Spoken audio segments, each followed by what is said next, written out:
Hey there, rulers. Welcome to Ruler School. This is DMO73 here. Jeremy Franklin bringing you the coverage of GP Collinsville. WGPQ Collinsville coming to you live. We are just getting started here. As always, doing a quick little audio check before we get started. If you want to let us know in the chat or just like a thumbs up or something if the audio... it's members only right now. My apologies for making sure our audio is good. We're just waiting on player meeting to get started, and then we will be jumping into round one. We will have Brandan Bremont versus whoever his opponent is for round one here. Looking like we're going to have just over 60 players. It's a wonderful little space, plenty of ways for people to maintain their social distance, wear masks, and stay safe.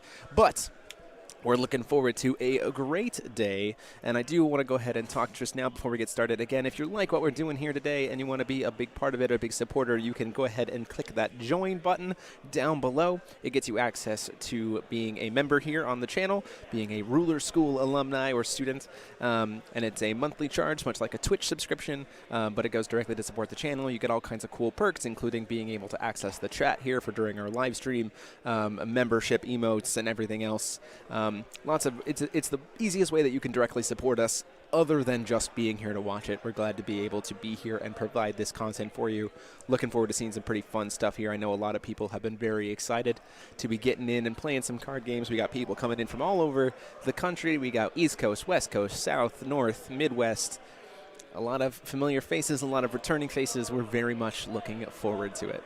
So on and all, I do want to talk about a few things today. First off, for safety regulations and just so people are aware in terms of what we're doing here, there is sanitizing solution and paper towels at every single space.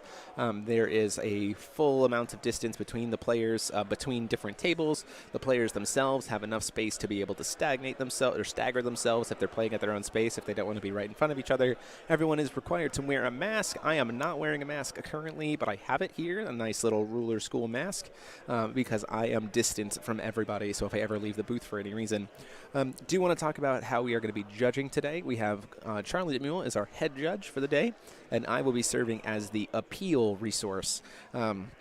So at least until we have some more bodies kind of become available, I will be serving to serve as an appeal for different people if they choose to use that process, because we want to have that in place. Not that it's frequently used in Force of Will, but it is there, and Charlie will be serving as our head judge today. We got some cool things going on. We got some cool stuff. You see right down here, we got all these awesome sponsors who've been helping us out to make it happen. We've got, we'll go talk about a little bit more of them as the day goes on, but thanks for them for being able to even make this stream possible and make the travel happen. We couldn't have done it without them, so feel free to check all those links down below in the description to see all of our sponsors for this tournament. Still kind of waiting to hear what we got on player meeting. And I apologize, I do want to kind of note in advance, we are in a spot of the world where the internet is not super great. We are running the stream off of my phone. So if for any reason you start to experience delays in the stream or stuttering or buffering or stuff like that, please bear with us. We are working to be able to update those as we go. We should be able to manage with minimal dropped frames, but if we get into a patch where we have a lot of dropped frames, we can reset the stream on our end without you even having to leave the page that you're on. It'll always be the same link for the whole day for you to be able to come back to the stream. So the event itself will not end. You always come back to the same place. You just have to give us a few minutes to maybe reset the footage. As always, anything that we do here, though, is being recorded. So if we have any issues there, we can post them after the fact. Thank you very much. Flash05, welcome here. Thank you. We do have a nice new setup over there that I think you guys will like. Can't show it to you right now, but we've got lighting and a microphone so we can hear the players. I will say that for the first couple rounds, it is going to be just me on commentary. So we're going to do our best to be able to update life totals, keep that up to date, as well as being able to put cards on screen as we talk about it and everything else. So, and then as the day goes on, we'll have some up. And I've also heard that we might have a guest appearance by a certain character later today, but we'll have to see how that goes.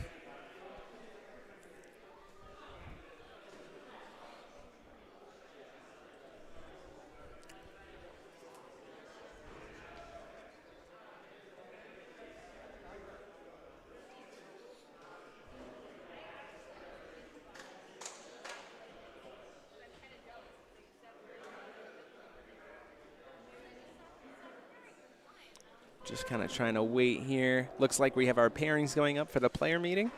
So we'll be getting started with that soon. So I'm going to pop off real quick. I'm just going to leave it on this screen, but I'm going to mute myself real quick. We'll be right back. I got to go make sure we know that our feature match table knows to head and report to the feature match area. So be right back, guys.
Hello, everybody. Welcome back. Our first round is going to be Brandan Bremont versus Andrew Vatlins.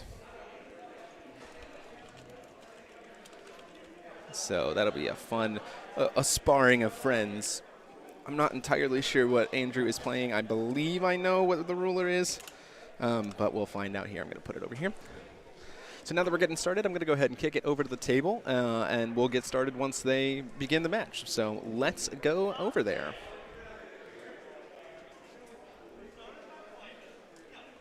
Fucking Kagi deck?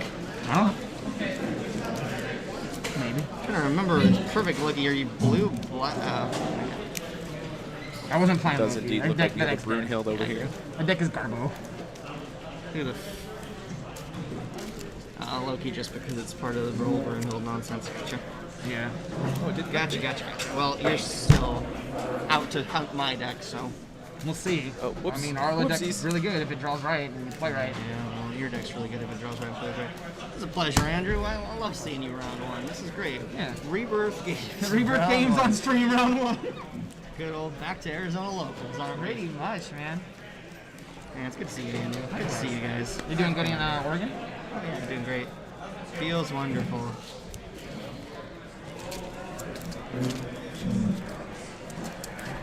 How far along was your wife? 5 months. 5 months, huh? Ooh, coming up past that play points. Yeah, so if I top, I will scoop to whoever because I can't go to Worlds. Oh, no. Because the baby's born in November.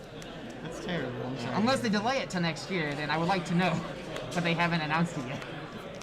That's terrible. I'm sorry, Andrew. It's all good. I'm here playing card games with my friends. Maybe I might convince her to let me go to Minnesota before the baby's born. You know what bugs me like nothing else? That they printed these moon tokens with this ability that they only have if ISIS is in play. That's stupid. So, I was gonna say, I don't have a light pad. It's got boogie board. Oh, right there, okay.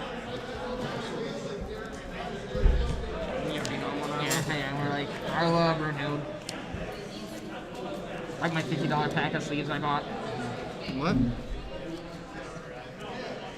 Nice. Oh, I'm not supposed to touch your shit yet. Yeah.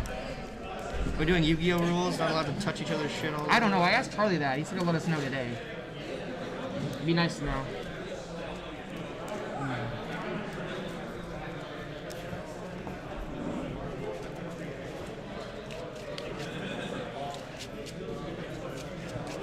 Oh, shit.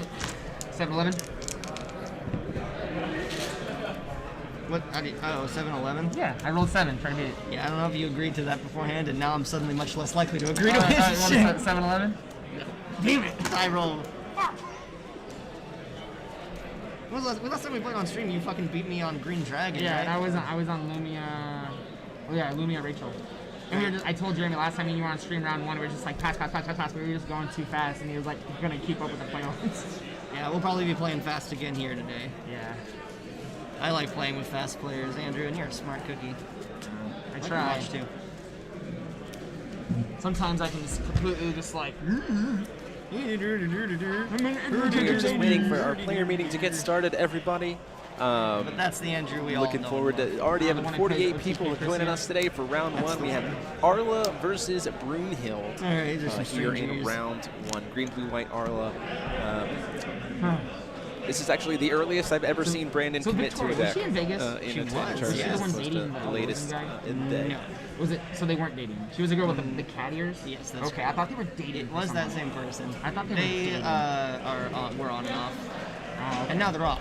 okay. That's what I thought. I was like, what the fuck? I thought these two were dating. That's the one I ran back to the hotel room to get the Adam for. That's right. That is that person, yes. Okay. I was like, wait. Yep, and then we started talking. Brandon's Mr. Steal Your Girl. Always. You know it. It's the modus operandi.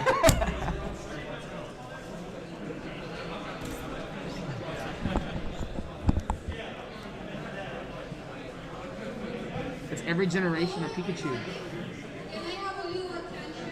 Hear the doorbell go off, just pause. Okay. Because that means that I saw something and I need to go get Charlie to look at it or something. That's what you did. I thought you were a field. Well, like, I'm observing, so I have to be able to. Also, this microphone is hot, so I Oh, can hear you. hi everyone. Hi. Welcome to. Good. sanitizers, paper towels, it's Lysol very light mix. If you guys want to use it for your hands, so you take care. I hope you all have a lot of fun. Very happy to see you. Very happy for you guys to win some cash, get some vibes to go to the world. Be cordial, be nice to your friends. Go here to have fun, enjoy games. There's a lot of newer players, older players. Charlie is your head judge. If you have any questions, call him. London will be filling in as a head judge. So, but Charlie is your final word, and he will tell you all about the rules. Get some Kieran flexing in the chat there. Really? What? I was getting nervous playing against you early. Why? I don't know. This is the best point. This is the best point. So you win, you feel great because you're over what is Yeah, likely. and just go into it. And I think if I lose round one, this it's isn't me fine. sucking my own dick because I think the same thing for you. Where if I win, it feels like I beat a high or tier player and we'll be fine the rest of the tournament. And if I lose, round I'm one, just it's going still to the get same thing. You're gonna lose the bracket and win out. exactly. It's like I have 3 fucking easy matches there. You just put me in the loser bracket. Go against some of the other clowns here. Yeah. Shout out to DMO73. He's a handsome gentleman whom I adore with all of my heart. Look But at he's that not guy in his over Gil there. Lapis cosplay, so man, I don't know who he is right now.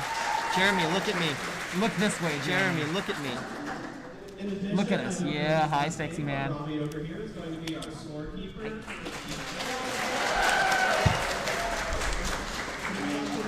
Jeremy Franklin running the stream table. As Lana said earlier, my name on Facebook is Charlie DeMel. I will be your head judge for this. Is it DeMel? I've said DeMel. Shinra's the entire Fortune, way. welcome.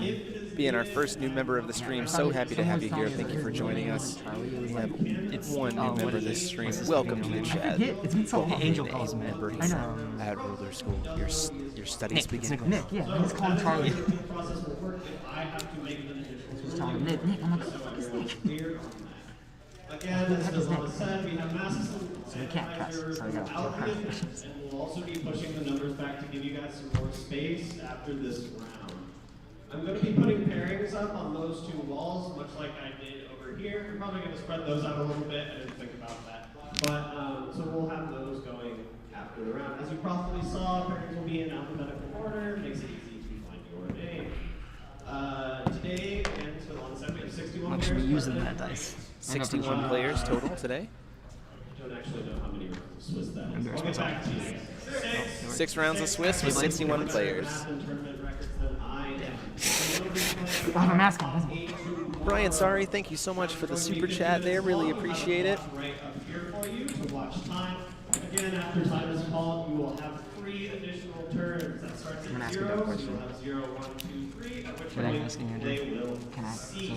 Grizzard, If Grizzard, it can I, is, resack my turn? 1-1 in terms of game record, the game will end in Should I? The trouble is that that question is real enough to where you look like an idiot, but dumb enough to where you look like an idiot. I know. So, match. In that event, there has to be a come up with a winner mean question. Christian's like, ISIS's best ruin fucking all time. okay.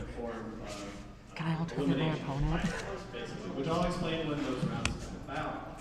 61 players. Pretty good amount, actually, for what we were, thinking. There were some people who were thinking we might have been around 40. So 61 is an increase from what we had in Vegas, which is awesome. And then you think about if we weren't in the situation where we are in the world and more people felt comfortable to come, we could have gotten even more than this. So this is very, very good. I do want to say that we have a few fun things that we're going to be doing later in the stream, including a couple of giveaways, as well as some showing off some deck profiles that we're going to see throughout the day, and even showing off the new Force of Will demo decks. The new Learn to Play demo decks. We'll be showing those off later today on stream. So a lot of exciting stuff today here. Charlie, 60 times that. That's a decent amount of money. Move area and all that good stuff. He is able to be played on his own. He does not need an additional card to play him. One such giveaway, I will say, is a set of 5 DBV participation Ubers. So that's 1 Kaguya, 1 Athenia, 1 Nyarlathotep, 1 Zezalis, and 1 Perfect Loki. We are going to be giving away that set later today. We'll be doing the drawing for it, and then announce the winner tomorrow. So be sure to be tuning in all day for your chance to be a part of that contest. You have to have the neg effect, so the pay 1 less effect applied in order to get the draw effect. So it can't, you can't like play Space-Time Anomaly from your graveyard and Remnant as an example and get the draw effect. That is not how that card works. That effect also uses the chase. Hey Jeremy, do you have a pen for this board? Yeah, there should be one in the board. However, that effect to draw is used by your chase, so it can be countered if you have some way to counter that. I just don't want to use my And finally, Is it in the back? all of Top? the Wildering Mage Ruler, Oh, okay. which is We're idiots. We're not smart. removed from the field. It's inside the At computer. The time that she is cast and her ability goes on the chase, the card that she targets is still taken by the player to play Vala. However, the inverse is not true. So if Vala targets something, let's say a Sacred Beast of Artemis, for example, and that gets removed from the field or becomes untargetable, Vala does not get swapped to your opponent. Okay? We all clear on those? Going over some rulings here because there's been some things brought up. Again, my name is Charlie. If you have It's way louder than my own mic. Okay, I will get that fixed. Thank you guys. Judge! Perfect. And then I will be. I have a real question though. Working to fix that here. As we keep going, just let us know if the volume needs to be changed at all. It's a good try. We'll try to be mixing up the audio and fixing it, doing the best we can. It's a little bit tricky from where we are to balance the audio here, and we're definitely not used to using the USB microphone over at the table quite yet, but we wanted to make sure that we could hear the players. So let us know. How many players in rounds there are? You know? 61 players. 6 rounds. Question, so can we cut our Hopefully that's a little bit better. Let me know. And the other question is, can I target my opponent with Isis's Master? I can make little adjustments here and there. You just gotta keep me posted on how we're doing, everybody. 6. I don't know how many targets. I think it's 6 targets. I think at that point in time, Stones? Those are stones, yes. we can begin. And regardless of who wins, I hope we. Yeah, I'm here to have fun and see friends, but I'm more likely wanting to talk because I want to make up for Oh, how so you're shit- wanting to concede to me, right? No. Oh. I want to win, obviously, but like I can't go to Worlds. How Roll? good for me? 8. 5.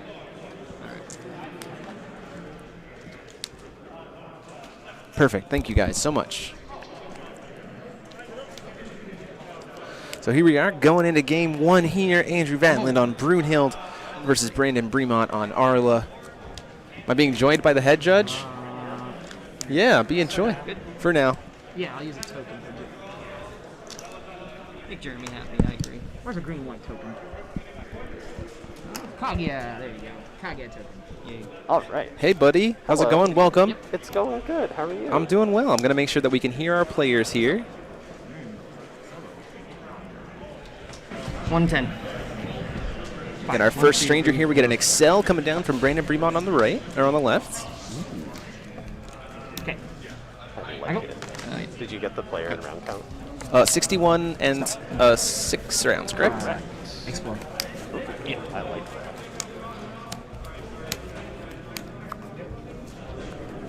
Here we go. So we hit a Tree Man. Yeah. Explore the Unknown coming down for Vatlin on the left, or on the right. We get a Kaguya coming down here. Well, at least a hand. This is pretty good for Andrew. He now has already access with that white Energize to be able to play that Kagi here against Brandon. Brandon's going to go ahead and just swing in for the 4. Get some chip damage in pretty early. Yep. Does Excel only target something your opponent controls, correct? I believe so. Recover. Let me make sure I do here. not believe he shoots and kills himself. Yeah, I don't think he has to kill himself. We can pull it up and find out. Interns. Sure. My turn. Sure. My turn. Yes. Draw. Awakening. Thought I sorted this. There he is. Yes, I can't read it, but there he is. There's Excel. We have an Awakening of the Winged Lord coming down here. Ooh, and a Pharesia's Journey. A very interesting choice here. He doesn't have the will to pay for it. This was done at the end of Andrew's turn, I imagine. So that's actually pretty good. The Pharesia's Journey there to cancel the potential Regalia get for Brandon. Yeah, definitely. That deck's really good. Oh, he might have even done it in before untap on his turn. Yeah, so that he can get the Arla triggers, potentially Judgment for 0. Exactly, yeah. But still, I mean, Andrew automatically being able to do that in the Pharesia's Journey to cancel the Awakening, really good choice there. Yeah, Down comes a Pierre. We are going to see the Kaguya to cancel the Pierre. Now, that's the weird thing about the Pierre list that I've seen is that they have so many 1-drops that as the Kaguya player, you kind of have to, like, be a little bit tricky because it's like they have so many 1-drops that you don't want to... What are you spending it on, right? Yeah, so, like, in this situation, we see we cancel the Pierre, but it taps out Andrew, so then we have free reign to be able to play the Archangel. We get 2 more Strangers out of there. We can immediately kind of go off. Yeah, so we got what we saw there a little bit. There's a little bit of a sequencing error. Andrew forgot to flip up a second rune to get Kaguya's reduction cost. They just retracted it and flipped it up. No big deal. So he canceled the Pierre, and then he immediately went into the Wings of the Archangel. Yeah, the Wings of the Archangel play makes sense. I'm not entirely sure why we saw the immediate casting of the Morning Angel in response to... Oh, I see exactly. We did it in response to the Arla triggers so that we had a flyer so that we could draw 2 cards off of the Arla trigger, which I think is really smart here. We're going to spurn a Crystallization here using the other White Will to get the Kaguya out of the way. So now up to 4,600 life for Andrew. Yeah. And then we get to swing in for Pierre, take him back down to 42. Yeah, and it's basically like almost a free card because like the Kaguya deck's not going to burn you too fast, so you'd rather be like kind of drowning in card advantage, right? Rather than absolutely. Trying to just like Where's your Darkness Stone, Andrew? save extra cards for tech, and the removal's not really necessary. And against Brunhild, the early Morning Angel isn't necessarily something you're going to want to use anyway, so to be able to draw an extra card is value. Also just puts another body on board. Andrew just Calling Stone and pass. No Black Stones for Andrew seems really bad there because I see he looks like he has an Altar and 2 Rheas in hand. Gotcha. So sitting on some pretty bad stuff here. Swinging in for 4, that's going to go down to 3,800. Yeah, that's part of the unfortunate weakness of the Kaguya Altar deck is that it relies on so many of these like black cards, but also all of its like white and green yes, stones. It's certainly missing Heaven's Rift. Yeah, certainly missing the Heaven's Rift. Definitely. We can hope. Down comes the Pierre. That is going to potentially resolve here. I do see a Kaguya in hand. We are going to see the Kaguya cancel the Pierre. And we're going to see a Earthly Flash to cancel the Kaguya back. Arla is not the only, Kaguya is not the only cancel we have here now anymore. And Earthly Flash is an excellent tech for these divinity or these rune rulers who need a 2-cost cancel, who they can't have access to Kaguya. So it's nice to be able to kind of 1-for-1 in that way. Pierre's going to come down here now. Pierre in this situation, when he already has 3 Strangers removed, is very, very good. Going down to, let's see, we hit a total, should be down to 3,200, I believe, with Morning Angel and Excel swinging in there. Down comes a Dark Alistair in the upkeep. Just trying to filter out his hand here, maybe get rid of some of the black. He should be getting close to hitting one of those black stones. Oh, a second Earthly Flash here. Wow, pre-upkeep second Earthly Flash. Bremont just playing permissions. He says, look, you're the Altar deck, you're normally the permissions deck, I'm going to be the one saying whether or not you can do things today. And it's pretty good because now it's forcing Andrew to try and play more proactively since he already has a board, which the Kaguya Altar deck doesn't really like to do. No, it does not really like to do it at all. And he hits the 3rd white stone. Looks like we're going to see an Odin's Judgment just to get things cleared off, which I think is fine. It just says, okay, slow down. So I need some breathing room. Let's pause it out here. Yeah, he's getting back into that part, like you said. Now he wants to become the permissions deck again. It might be a little hard from this perspective. I don't know how many cards are in front. Put the judgment Oh. effect of Arlon to the chase. Oh, he's targeting. Jesus, He's targeting. So he's sorry. Thank you, Flash. It says he's targeting himself with the ping. It's because it's 3 damage and it's a 4/4 body on Excel. So pinging himself for 3 doesn't kill the Excel. Gotcha, So we are seeing a judgment come down, paying 3 for judgment.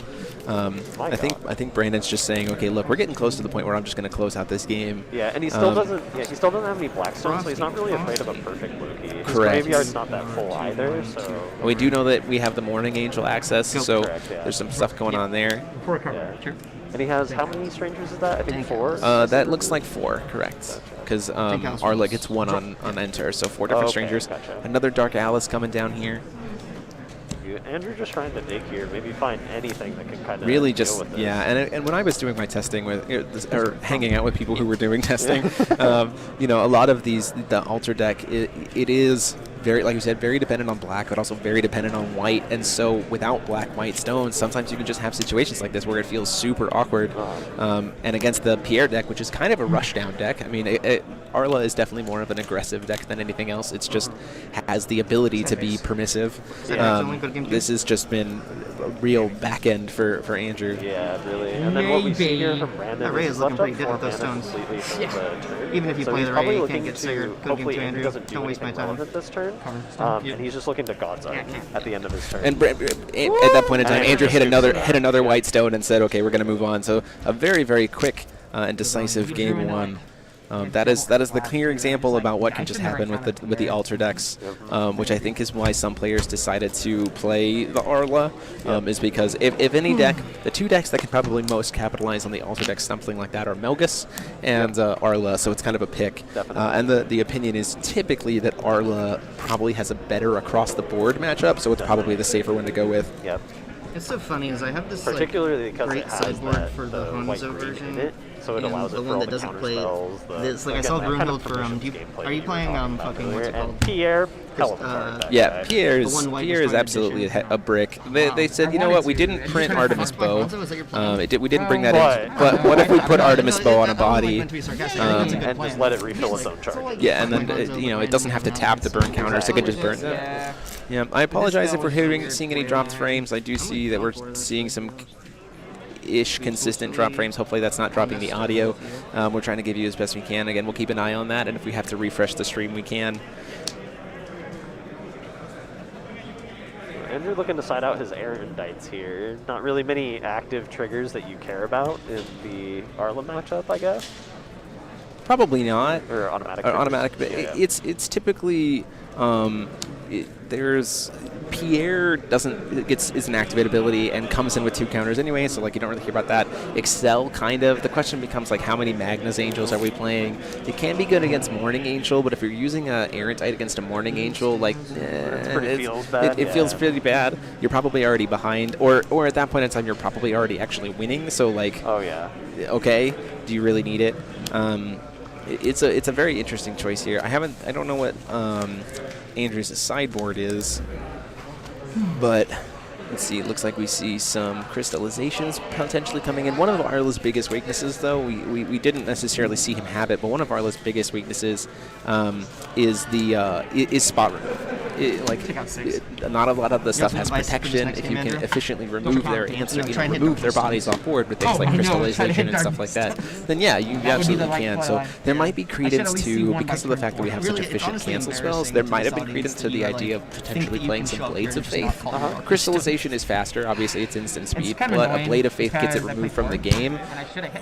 Again, for Arla, Resonators, you don't really care about the being removed from the game, you want to worry about the Strangers, so it's maybe kind of like you can save the crystallizations for Strangers kind of thing. You know, there's also the nice thing about Blade of Faith is it gets around Eternal, which can sometimes close out games. One of the big things that we have seen against Arla is that Arla players will do a God Art. Jeremy.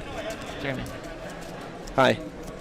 Arla players will get their God Art off and have the Eternal, and so the Altar players will be able to Ploki and kill everything off. The question becomes like, how do I deal with that thing that's Eternal? So having something like Blade of Faith or a bounce spell can be very, very good. Optical Camouflage is an excellent choice that we've had brought into the meta because of Ghost in the Shell being able to just like void cost whatever it is. So I wouldn't be surprised if we didn't see those brought into the deck if he wasn't already playing them. Yeah, definitely. And I've seen a lot of these, not necessarily just the Kaguya Ultra list, but some other lists as well. I'm playing some other Ghost in the Shell cards that have actually made a You have to give me the coin if you want to win this Borma. Borma, yes, Borma, absolutely. That card has been absolutely a card that people are just like, wait, what? Oh yeah, definitely. It can't be. There's literally nothing in the format that can interact with it. If it casts, it happens.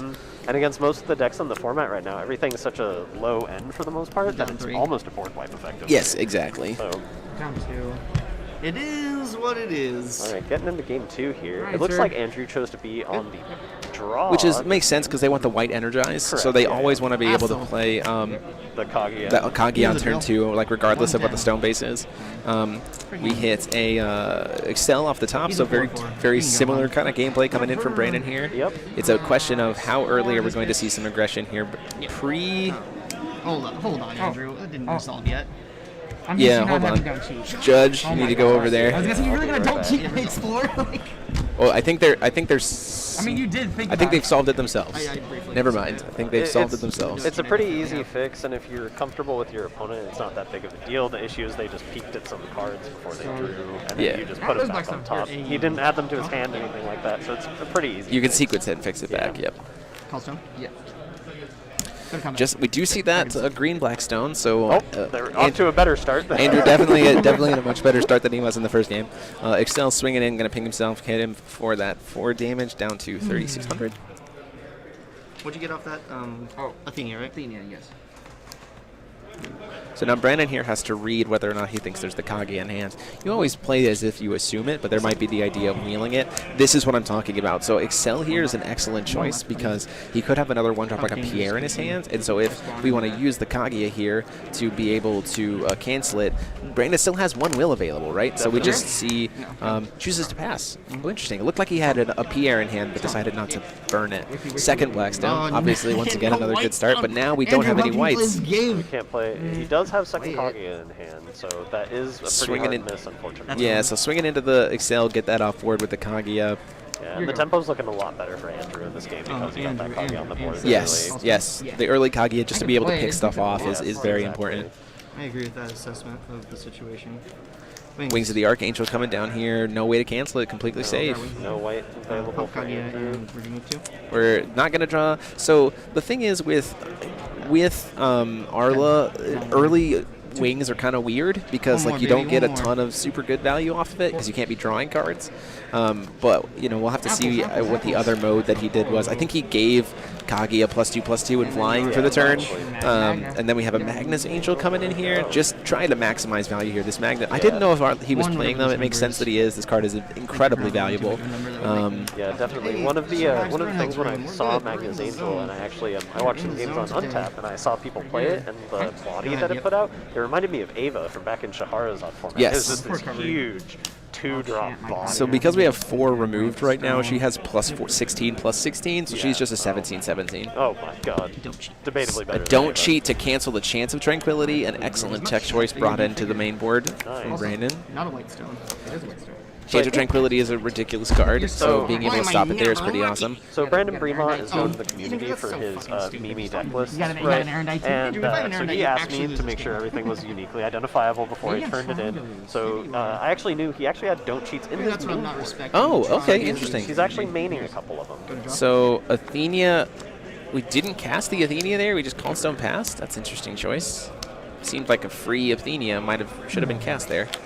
Maybe worried about an Erendite, which would be pretty bad for Andrew in this position. Yeah, I will admit. definitely. An Erendite right now would mean that the Magnus Angel could just freely swing in for 17. Yes, and I also know that Brandan plays Erendite as well. Yes, so we're down to 17 connecting, down to 19 already for Andrew. And there's Andrew an really Excalibur.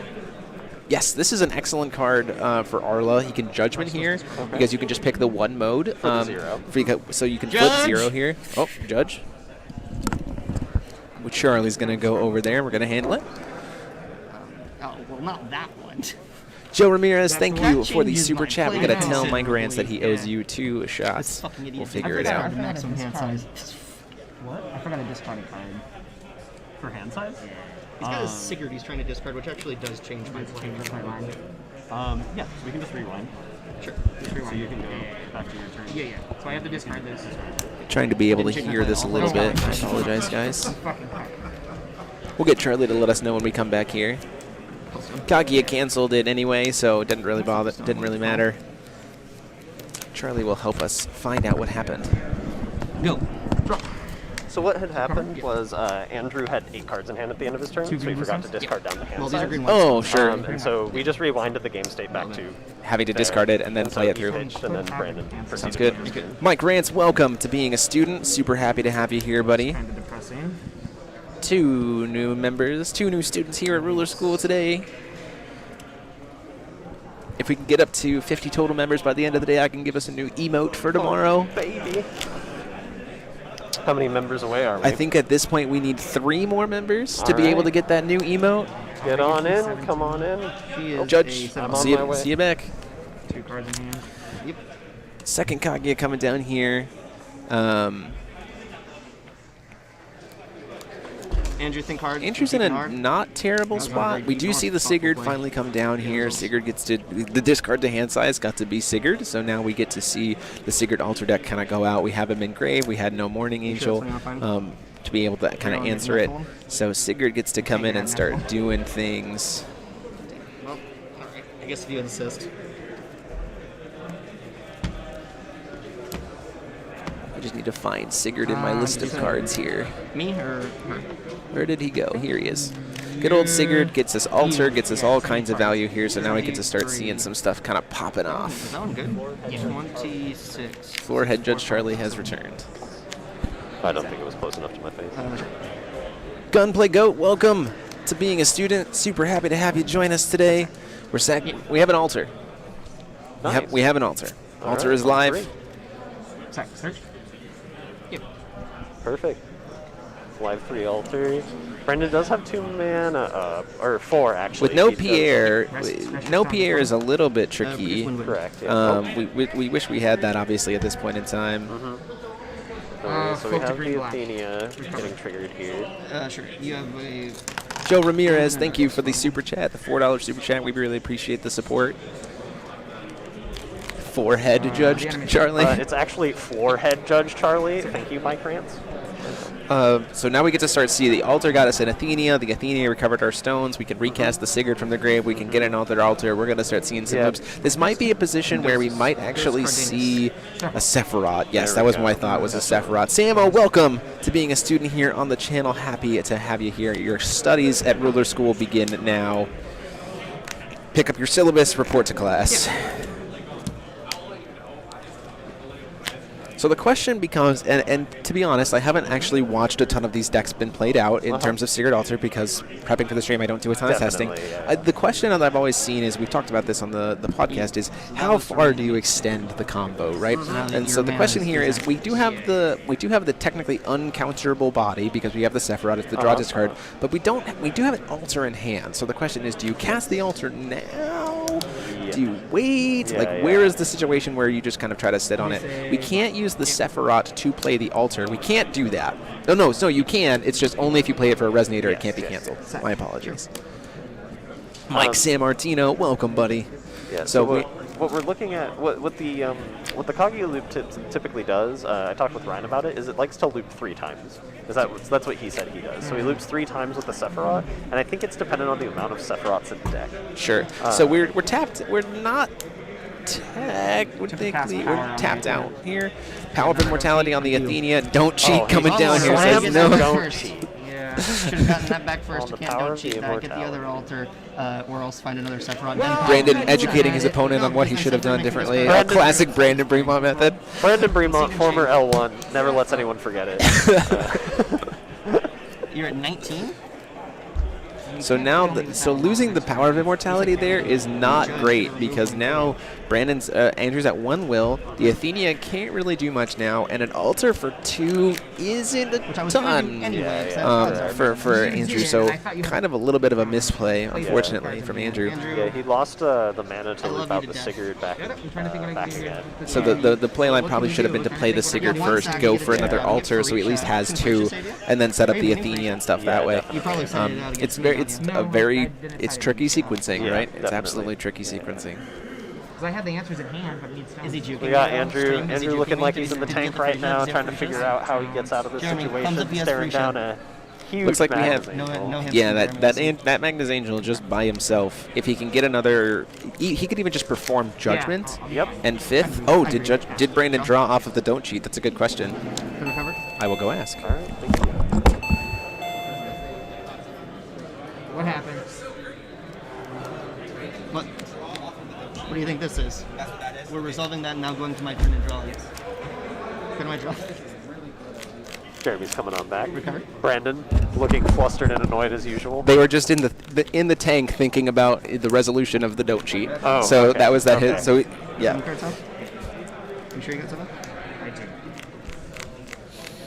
So I think at this point in time, there is definitely merit with seeing what we have on the board. There's merit to the idea of judgmenting here to be able to make Magnus Angel lethal. The question becomes, we technically still have access to Ploki. Like we have access to Ploki, right? Which could, negate a little bit of this stuff here.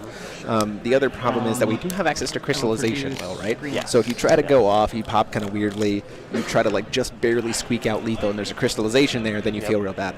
So which is why we're seeing the wings of the Archangel here, because we're going to get the Arla flip we set up for the Goddard. We're just putting that pressure in. So we see a Tree Man and an Artemis. So that's 2 new, so we're up to 6 names total. Yeah, combat's good. 4, 8, 16, 17, 18, 19. Looking at Andrew's hand here, let's see if he shows us with no, puts it down. For 1 drop? Alright, he alters for Mikage Ray. I do have a flying blocker. We'll see what he decides to dump here. So that he has a flyer? I'm assuming you have I assume so. The drain might also be relevant for him at his life total. I'm not entirely sure what the numbers are on play, but we can assume with the dumps a... So we're going to be. Oh, it doesn't even matter. We can Awakening of the Winged Lord. We dumped another Sigurd. Okay. Yeah. So we can Awakening of the Winged Lord here. He's doing the top 4 mode as opposed to the Recover, which I think is not what I would have thought. I think he's probably looking for a way. He may have a way to. He could look for an Earthly Flash and then Earthly Flash the Rhea because it has flying. He's not. No, he's playing. No, he wouldn't get it to hand. He doesn't get it to hand. Oh, it immediately plays it? It's the 2-dropper less entity into the field. Right. So I think this was. Oh, we got the Morning Angel. So the Morning Angel, in response to that trigger, we're going to see Dark Atlas come into play. So I feel like Awakening of the Winged Lord here would have been better to just recover your Magnus Angel, and then try and go and then just swing it again.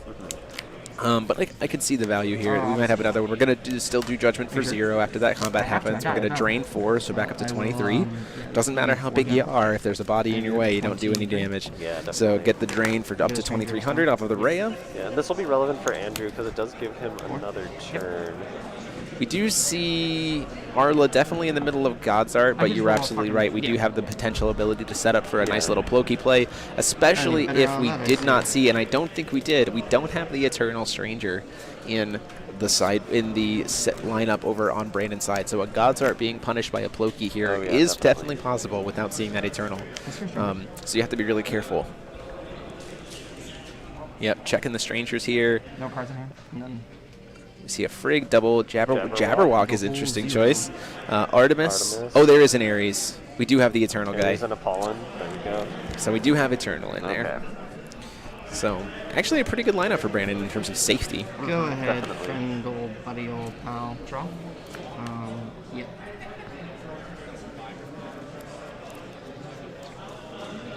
Recover. Yep. Move to recover. Awesome. Whoop. Let's not see us another card here. Yep, there we go. You can put it together. So Andrew in the tank. I think that there's a world where we The problem is Odin's Judgment isn't quick cast, Charlie. Why isn't Odin's Judgment quick cast? If you could play Adam with Odin's Judgment, it would be quick But cast. unfortunately, you Unfortunately, can't. you cannot. So, therefore, Odin's Judgment is not quick cast. We're going to see a floating will in response to the Athenias. We got 3 Athenias on board here. Doing some crazy shenanigans here. Might as well cast them. They're free. I know. Sigurd's coming out. I think part of the thing with Odin's Judgment, if we think about maybe when it was printed, quick cast might have been a little Yes, I agree. I agree. Quick cast would have been a little bit too powerful. But now we have Borma. But now we have the Borma here, which is definitely a card that, like, the weirdness is Arla has enough 3-drop strangers that Borma's not like a hard punish. But if they haven't done the God's Art stuff, Borma can be a big setback for them. Definitely. Sigurd's going to start doing altar things. At this point in time, we've seen 3 altars. So we've seen 3 altars and 1 Sephiroth. So there should be at least 3 Sephiroths and 1 more altar still left in the deck. So we'll have to see exactly what we're going on here. Getting a 3-drop. Now, already seeing the Athenias, I'm not sure what 3-drops we're getting here. Another. The 4th Athenia. My apologies. Obviously, Jeremy. Why would you think any... I'm sorry. I should have known better. So getting the 4th Athenia. So it looks like Andrew's deck is really built on that loop. Yes, for sure. Definitely. Definitely think so. We definitely probably see the recovery here. We're probably going. Whoop, we're losing a bunch of stuff here. Dropping stuff on stream, making sure everything goes where it needs to go. Did you pick up his grave? Probably, is that what that is? Yeah, the graveyard to kind of check. Something up there. Probably sure to. We're definitely setting up for the Ploki, right? That's obviously the play line here is to kind of loop your graveyard as much as possible, make your opponent discard their hand, and then like Ploki them, which is still good against Arla. Don't get me wrong. If we can do Ploki in response to the God Art, even holding up the Ploki is punishing to Brandan because he can't go pull the God Art off. Because what you can do is you can Ploki in response to the God Art, so then everything just comes in play and dies, which helps set up. Prevent things. That'd be a good question for Frigg with being able to do your triggers twice with goddesses. If Frigg is dead because of rule state, then she wouldn't apply her continuous effect, so you'd only get the triggers once, correct? Correct. If rules process sees her die as soon as she enters, you wouldn't get the double triggers. Correct. Yes. Yeah. Because her continuous effect goes off the field as soon as she's not on field. Correct. So. Definitely a closer game. Yes. Andrew did happen to reestablish himself pretty well. Really good idea. Half of my trouble with the event this time is people say card names, and I don't exactly know what the card name is. So. Well, there's a lot of different card names, so it's all good. That's why we bring them up on screen. Exactly. I can read, though. I'm very good at that. So Andrew's still just going through his loops here. The problem is with only having the Athenias, in his hand, it makes things really weird. Definitely, yeah. The other thing was, does Brandan have a hand still? I think Brandan, that's his hand is left below his strangers, those 3 cards right there? Yes, I believe so. So he's tapped out, but what did he play it on? I don't exactly know. He has floating will from the Athenia, forcing him to tap his stones. Okay. So he still has the will. That's the 3. That's the 3. The dice. The 3 dice. We have a green, a blue, and a white. We currently have one green, 1 blue, 1 white floating. All right. So Brandon's sitting on 3 mana. He still also has the Wings of the Archangel. Can I have a so judge he does have the ability to still Yeah, Judge, you're called. You're good.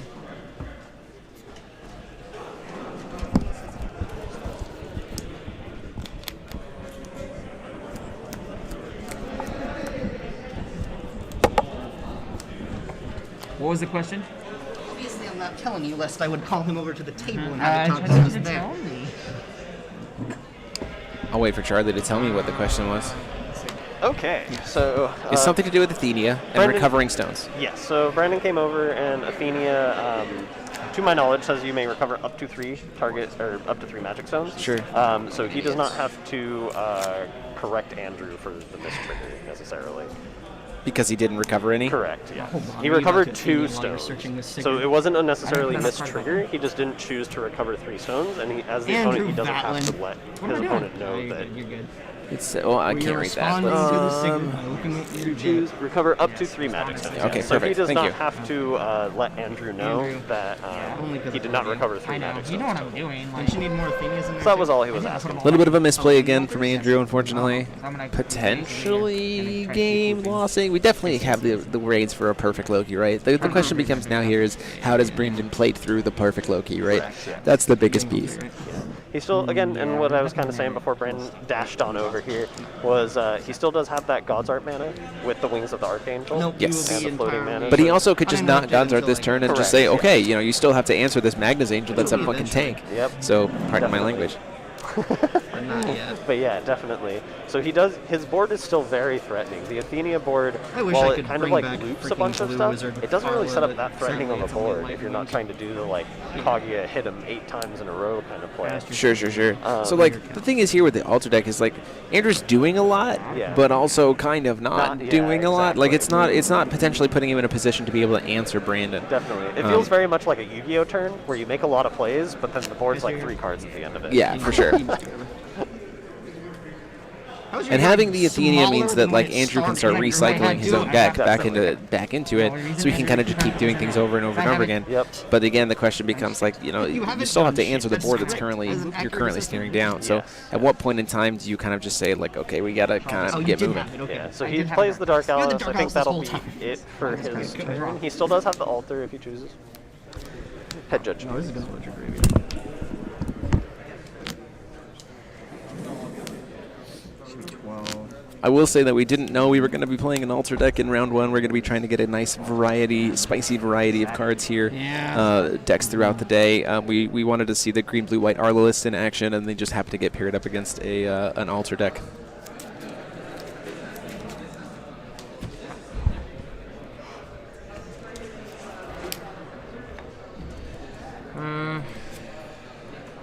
Animate Sig.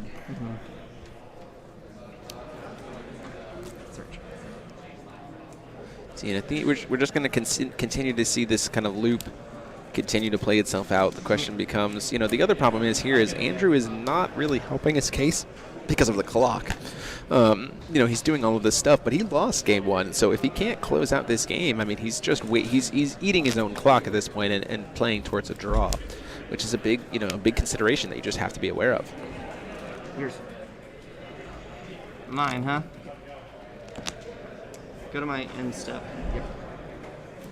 We are going to In see the step. end of things. We Gotcha. we do not have a ruler breakdown as of yet. We'll be waiting to hear that. We're going to see the God's Art come into play here. We're going to see the perfect Loki in response to the God Art What's the here. deck, buddy?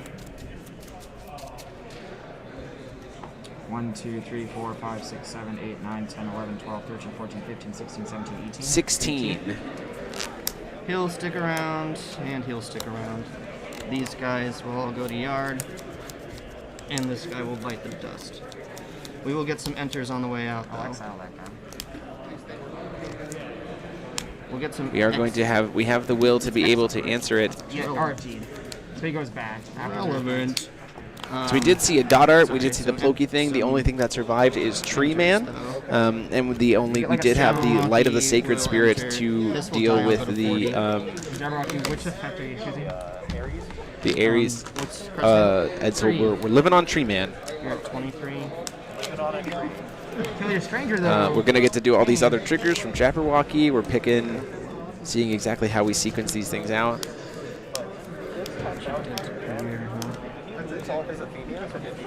He sacked. They're back in the deck, I believe, at this point. I'm gonna hit your field. So we're gonna try to do the Jabberwock effect. Do again. It's like reveal the top Reveal top card. card of your deck. You kill everything with the total cost that's the same. So if this is a 2-drop, the Jabberwock What? kills the It Ploki. stays there. That is a 3-drop. Unfortunately, the Ploki gets to survive. Am We I do know draw? there's a chance of Tranquility on the top of his deck. Tapped out, sir. Feeling a little out of reach. 23, right? Yeah. Hello? Okay, I'll deck perfect. for 20. Normally I can hear myself, so I was like, oh. So we're going to swing in for $2 grand. The Ploki is going to get killed by the Tree Man. We didn't have a response here. Okay. No, I'm not drawing, but we will try to finish game 3. And then I think we're just going to go to game 3. Seems like we're going to a game 3. Definitely seems like we're going to a game 3. Definitely looks like it. Andrew knows that Brandan knows that he doesn't really have any protection to be able to keep the Tree Man alive, and at that point in time, the God's Art trigger of Arla is going to get punished. Definitely, and Andrew had only used one Kaguya throughout that match, so he probably had quite a few in his hand. He also had an Earthly Flash. Yeah, there was a lot of answers there. Yeah, so he basically got rid of Brandon's entire board, and then Brandan couldn't play the game anymore. So that's what happens. I do think that there was potential credence to not doing the God Art there at the end of turn, just because at that point in time you're kind of in a stalemate where like if you don't God's Art there, you're still threatening lethal because we had no flyers on Bremont's side, and we had no flyers, or sorry, no flyers on Vatlin's side. So there was a line where if he had recovered, and hear me out on this, if he had recovered, then you swing in with the Magnus Angel and you force Vatlin to use some of his like low cost stuff to kind of like deal with having to survive that. Yeah. And then it sets you up to a position to be able to maybe you get to stick a Pierre, maybe you can force some weirdness. Just because you had the will to be able to God's Art because you saw the altar, I'm not entirely sure if that was the way you needed to go there. I also know Andrew did. Oh, go ahead. I'll do 5. Andrew didn't necessarily, or Breda didn't necessarily know that there was a Light of Sacred Spirit in the hand, so that could have been another factor into why he decided to go off. So maybe thought would have gotten 2 more strangers there. Here's. Drop.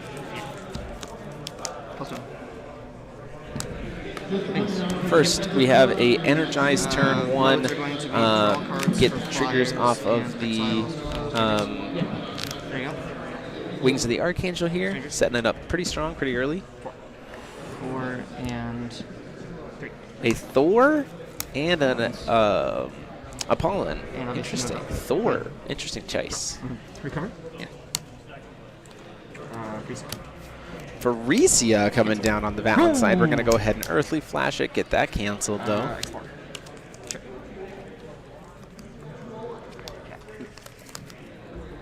Good. Faricia, a card that we had not seen yet. Unfortunately, just getting canceled, but a cool card nonetheless. I saw him in. No white for Vatlin. Man has had some experiences. We're getting getting 2 more strangers removed here by playing Excalibur because it is a light regalia, so Arla gets to trigger it. Tree Man is out, and Frigg is out.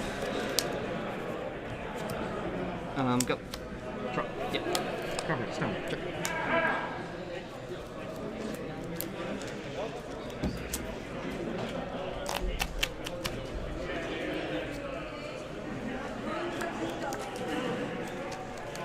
I want to play it, but seeing on Vatlin's side, potentially an Athenian here. I think making the smart decision to wait.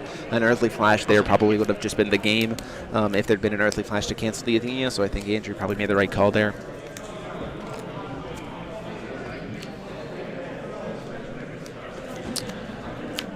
More Light Vapors sitting on a grand total of 7 will. Excel coming down here for it. Brandon says, okay, cool. None of this just Callstone pass back and forth from the 2 of us here. Let's start making some things happen.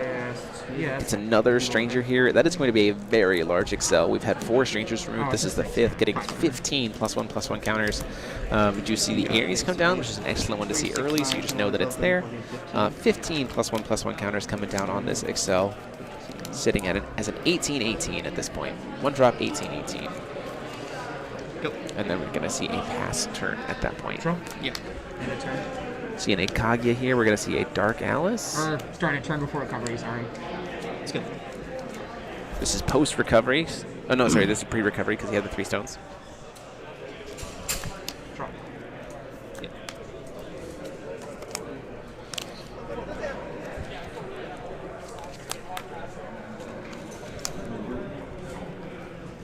Recover?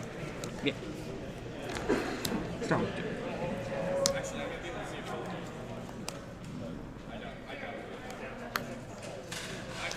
Now might be the time when we start to see the Athena get played here. It's still a little risky because Earthly Flash is still a card you need to be paying 3.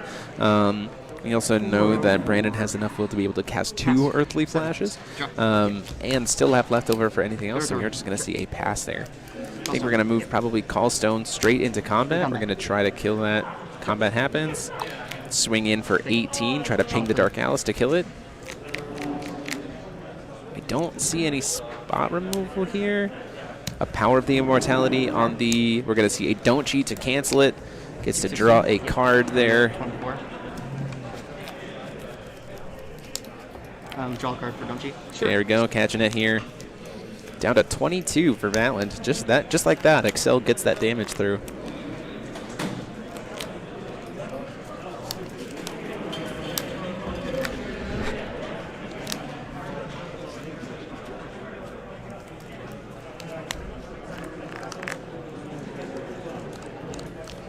In case you were wondering, I couldn't judge our roulette this turn. So No, I don't know. if you were no. thinking I about was that. thinking you have other answers in your hand. Little I mean, playful it's banter kinda back and forth, counterproductive talking about being able to if judge you're with trying to Arlo. We don't have the guys. things. Brandon choosing to pass the turn there. Looks like he's either he's like just showcasing that, or he just has a ton of interaction in his hand that he just doesn't want to be doing here. Morning Angel, because this is pre-recovery. Andrew choosing to use the pre-recovery Mikage Rhea after that resolves, but before he moves to recovery, we are going to see the Morning Angel come down to stop the Sigurd from being able to get removed. We're going to see the Pharesia, the Dark Alice, and the Sigurd get RFG'd. So a little bit of an unfortunate timing line there for Andrew, not being able to get that Sigurd into play. Athenia is going to start getting looped here. We're going to see an Erendite to cancel the trigger.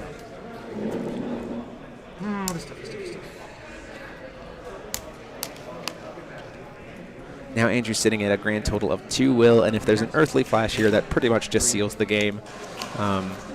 We do see the Pharesia get cast. You have another counter? This will tap him out. Do we see the Earthly Flash come in? Draw.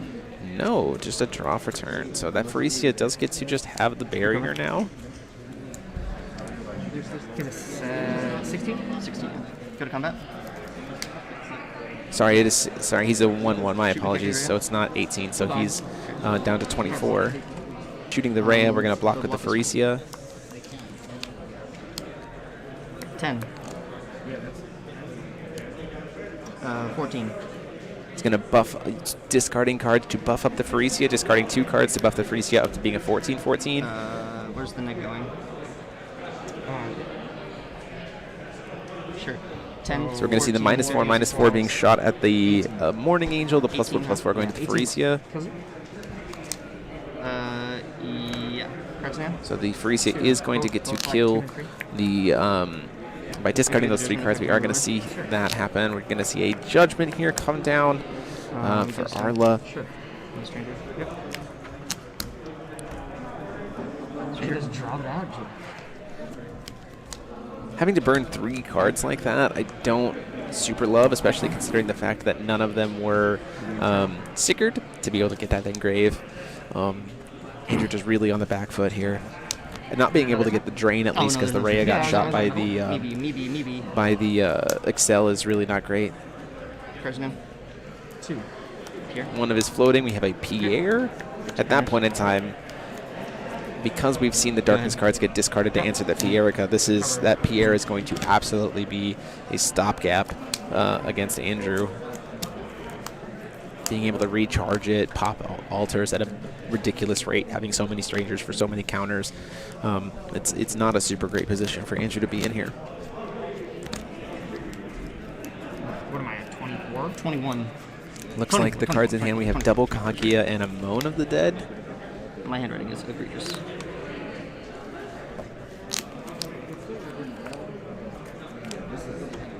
Yours. Cards now? 3. Cards in yard. During the end step of your turn, I'll activate the God's Art of my ruler. Yeah, everyone's not step. We are going to see a I'll stack my God's Art triggers to during the recover end stones of and then Andrew's pull turn, effect. because he's just going to call Stone pass.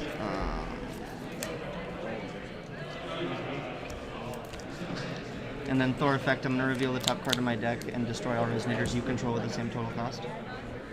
Great Grumbler, welcome. Happy to have you be here. That's going to be nothing. Does it kill everything? Does it kill yours too? Your opponent controls. Oh, okay. I'll go to my own turn. Yeah. I will draw. Yep. Recover. Yeah. Go to combat. Looks like the only cards in hand is Kaguya, double Kaguya Moan of the Dead. So with this board state, there's really nothing we can do. 14.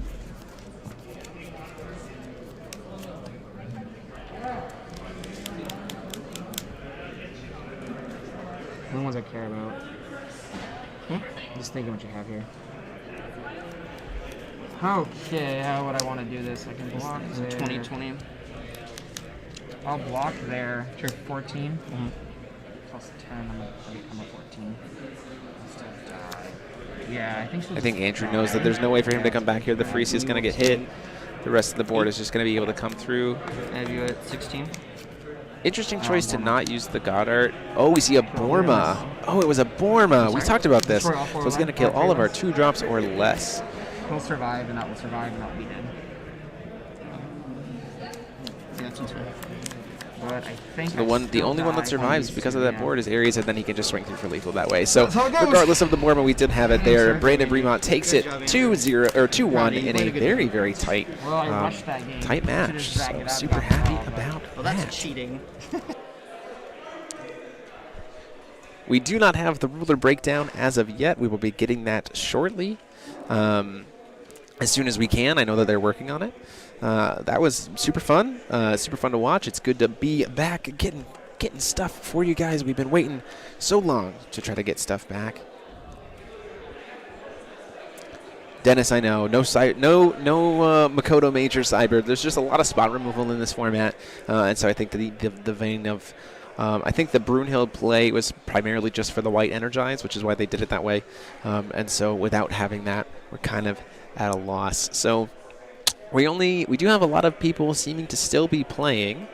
So what I'm going to do now is I won't be able to see the chat, and for that I apologize, but I hope you enjoy. Oh, actually, you know what? I'll go ahead and do this right now. So I can get this to move over. We are going to be doing a couple giveaways today. We've got a few things. As always, feel free, check out our channels, the channel sponsors. You can link in the downstairs, the description down below for links to all their channels or all their places. We've had amazing sponsors being able to step up and help us get here, as well as I do have Lars. Welcome, my friend. Welcome to your first day here as a student at Ruler School. Please pick up your syllabus and report to class. So I do want to say that we have some cool things to show off here. I'll get them out of the binder. Oh, actually, wrong ones. Whoop. First off, I'll grab these. You can kind of maybe see what I'm talking about here. We're going to be giving these away today. These puppies, and I'll go over to the other camera here in just a little bit so you guys can see them a little bit better. Hopefully, it won't be too bad. And then I do want to show off these as well. So I have other little fun camera here. You're good. Yeah, we'll see how it goes. Let me click over to it real quick.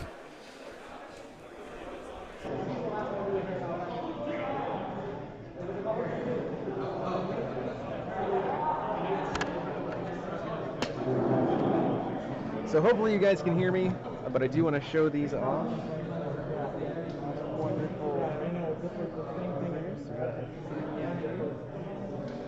I just want to show where this is our Athenia participation Uber, Zeus Alice, the Glorious participation Uber, Nyar Lathotep participation Uber, the Kaguya participation Uber, and the Perfect Look. You haven't been able to see them in person there. And I do want to show off these. These are the top 16. You haven't been able to see them. We have the Uber Allosaurus Ascended. Looks really great. The Uber Prisio. And the Uber. So I do want to talk about the giveaway a little bit, and then later we're going to crack into these bad boys and take a look at what you can see in the new starter decks. But we'll get back to that at a later moment. For now, let's go back over to the other camera. How you doing? Sorry, I wasn't trying to be in.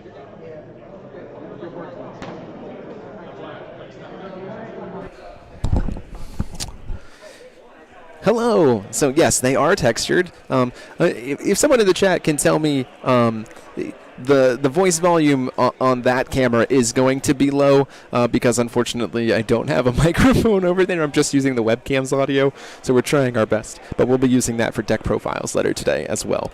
These are textured. They are textured foils. They look and feel gorgeous. Mike Nolan, welcome to Ruler School. Your first day here as a student. Please pick up your syllabus and report to class. 50 Shades, welcome. Welcome here. Glad to have you be enrolling here at Ruler School. Like I said to Mike, please pick up your syllabus and report to class. So we will be giving away these ones are not. We're not giving away those. I wish I could. I wish I had a set to give away. But the set of 5 DBV Ubers later today, we will be doing a little polling question where you will be able to submit your answers to the Ruler School Content Gmail account, and then we will be drawing. And one person who couldn't make it will be receiving a set of the entry promos.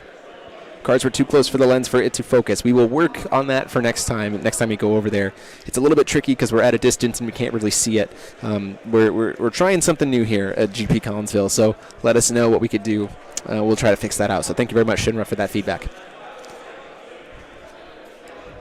So time on round was officially called. We definitely still have people playing. So to that end, let me see if I want to get Brandan Bremont over here to talk about a few things. Brandon coming to join us here. Watch your step. Where's your face mask, Jeremy? Just kidding, I don't give a shit. Hello, I'm wearing a face. You can pick up a headset. Oh, a headset. Hey, Fam Bam. Hello, my friend. That was thank you for giving us a very fun first game to watch. Did you guys get my commentary? Did you guys get that? We did. We did get it. Excellent. So I do have interesting choices for your strangers that you are playing that I didn't necessarily naturally think of when I thought of the deck. Sure. Specifically, Thor. Okay. And Sprout. Okay. Can you tell us a little bit about what led into those cards making the impact into that rune deck? Or the stranger deck. So it goes like this.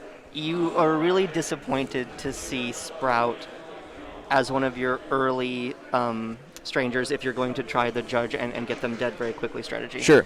However, you really love to see Sprout as about your 5th or 6th stranger, sometimes 4th, because it does a really good job of protecting the board after you've gotten it. So Artemis has this ability to pump your rulers. Sprout can't pay for it by itself, but if you get like Frick to untap things, then you can like do that to get +4 to the board to survive Loki's sometimes. The other thing is we side into Song of the Fairies, which is kind of one of our like little hoser techs.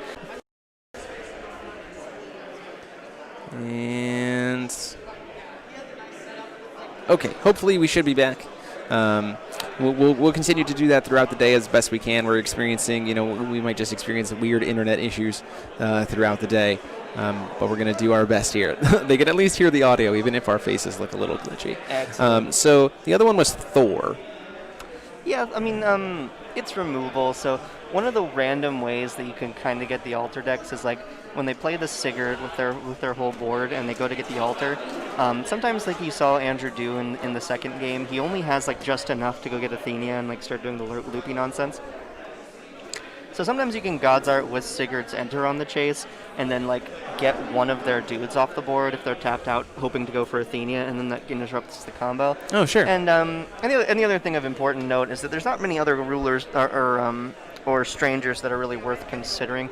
Like the 9th and 10th slot are not going to be great. Like there just really aren't a 9th and 10th great choice. And that's kind of where like and we messed around with Will-O-the-Wisp. We're not playing Will-O-the-Wisp in our stranger deck, and I know a lot of people are.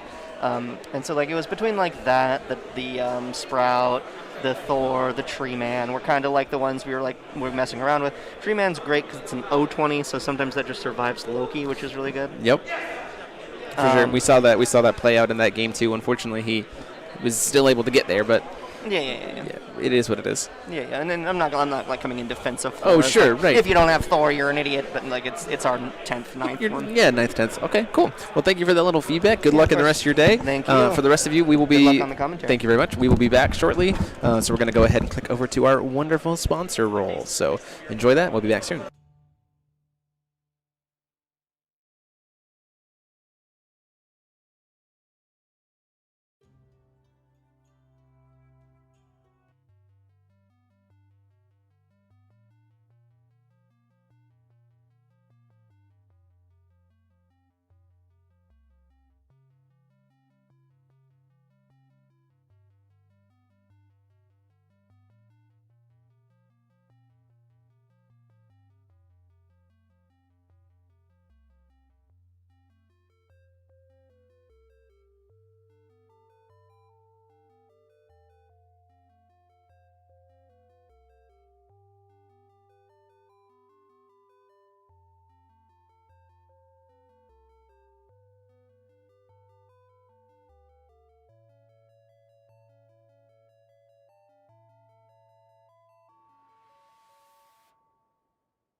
Are you on stream? I am. Hey there, rulers. Welcome back. I beat an Arlo. We're going to be starting round 2 here in just a minute. We have Dustin Jones playing in green, black, red Melgus versus Matthew Davis. Not sure what he's playing yet. We're going to go make sure that he knows to report to the feature match table. We'll be right back.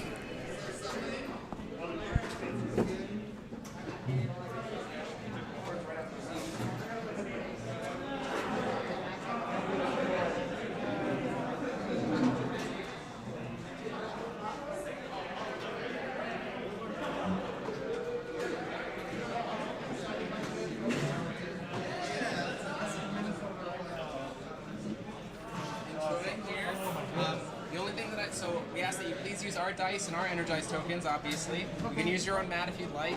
I don't see the Shimimi energized token here. I don't have it anymore, sorry. Nope. The only thing to note is you can call the judge call as usual. If you hear this ding, it just means pause.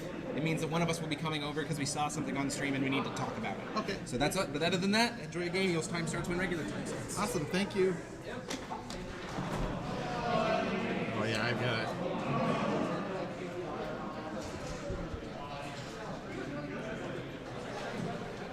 Welcome back. We are ready to get started once again.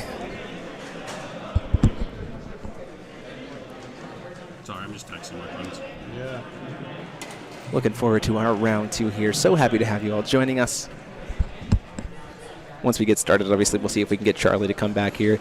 Probably not going to see Pierre called here unless we're having Matthew. Matthew is a new Force of Will player.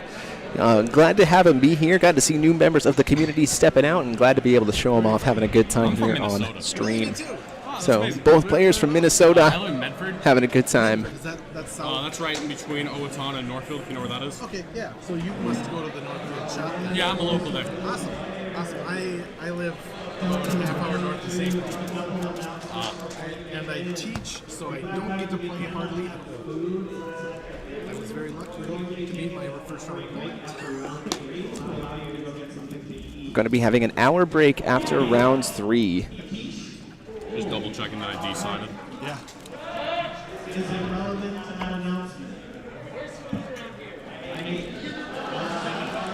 So we are going to be taking a after post round 3 lunch break. And 50 minutes on the clock. Time to get started. Welcome to round 3, everybody. Get our timer restarted here. We are glad to be back. I got an 11. No, Don't quite know what Matthew's playing here. Looks like I see some white in there. I see some blue. Let's see who our ruler is. Just waiting. 11. All right. 5. Would you like to cut? Yes. If you wouldn't mind, just give me 1 second. No problem. These are your strangers? Strangers. We have strangers at some point, so it's a stranger ruler on the right and a stranger ruler on the left. This is round 2. We are going into round 2. We will have a lunch break after round 3. So halfway through the day, we'll have an hour-long lunch break where we will be taking a little bit of a break. We'll try to do some fun stuff during that time for you guys. Maybe some interviews or showing off some other stuff, or maybe just some casual games. We'll try to make it as interesting as possible, but we are going to have that 1 hour lunch break for the players because we can't have any food in the venue. So want to make sure people can stay fed and hydrated and doing a good job. We have, we still have Arla on the right, so. No problem. I mean, George. What? Have Arla on our right, Melgus on our left. It's time to get started. Doing our mulligans here. Arla going to be on the draw. I'm sorry. I just started shuffling it again. I'm so nervous. No problem, my guy. Don't worry. I 100% get it. And with that, we jump into our first game. I'm ready to go whenever you are. I'm going to put...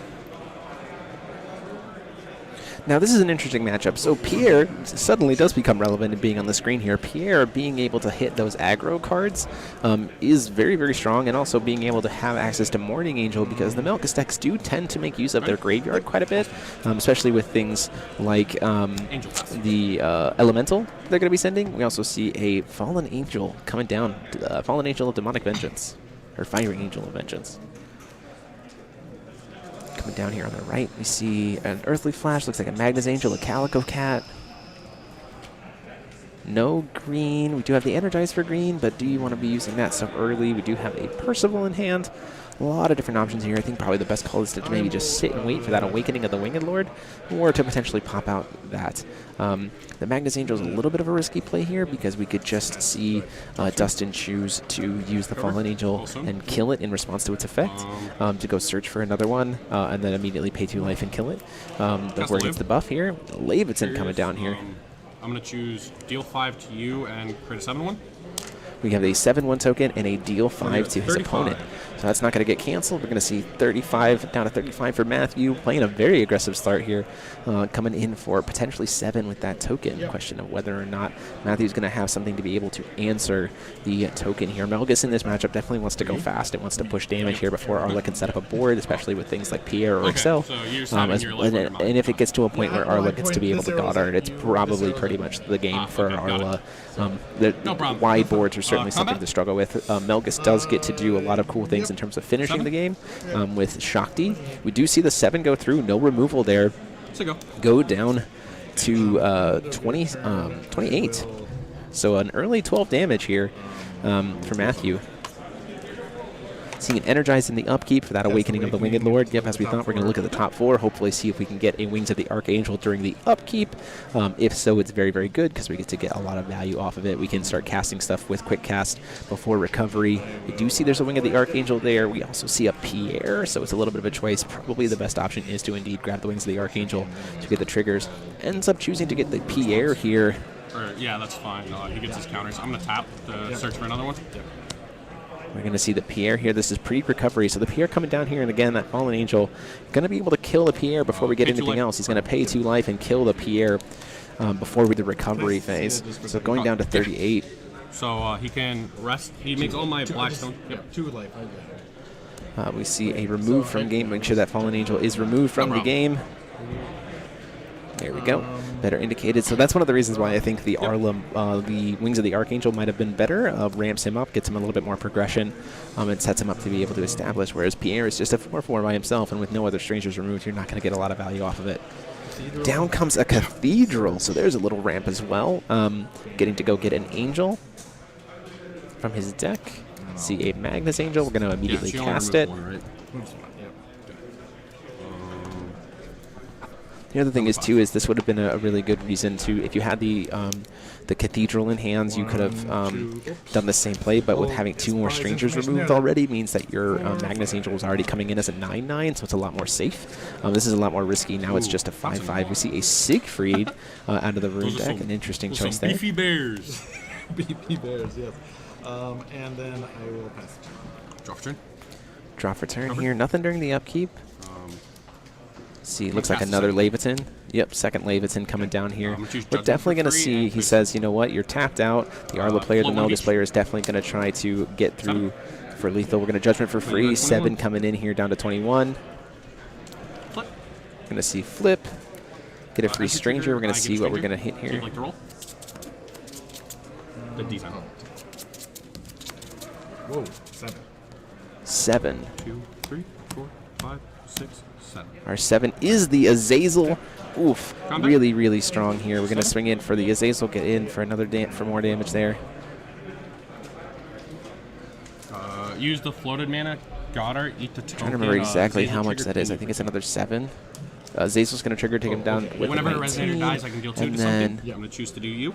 So I was just wondering what the floating you used. So down to 15. I used his Goddard. Oh, okay. Yep. Okay, you used the Goddard. Okay, that's draw 2. I am get another Stranger here. If you'd like to roll the die again, so I can get another Stranger.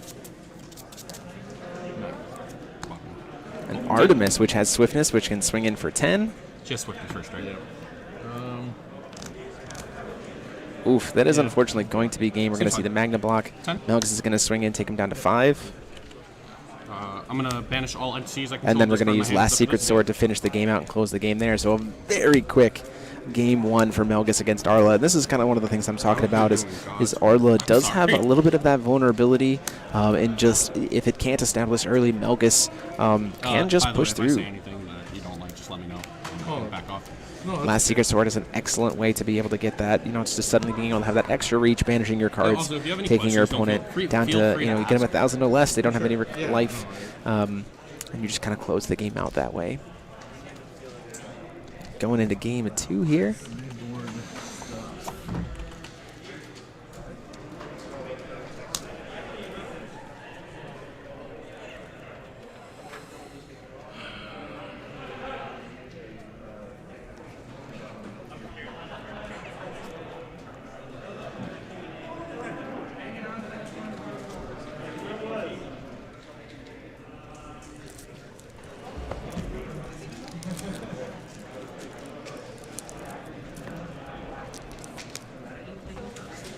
Again, as always, you know, we appreciate the thanks. We had that little bit of a membership train there. Thank you guys so much. 6 new students here enrolled at Ruler School. I do have another little giveaway that we're going to be talking about here after this round, which we have a blind bag from Svetlana to give away. Don't know what's in it, but we'll crack it open on stream and see what we got.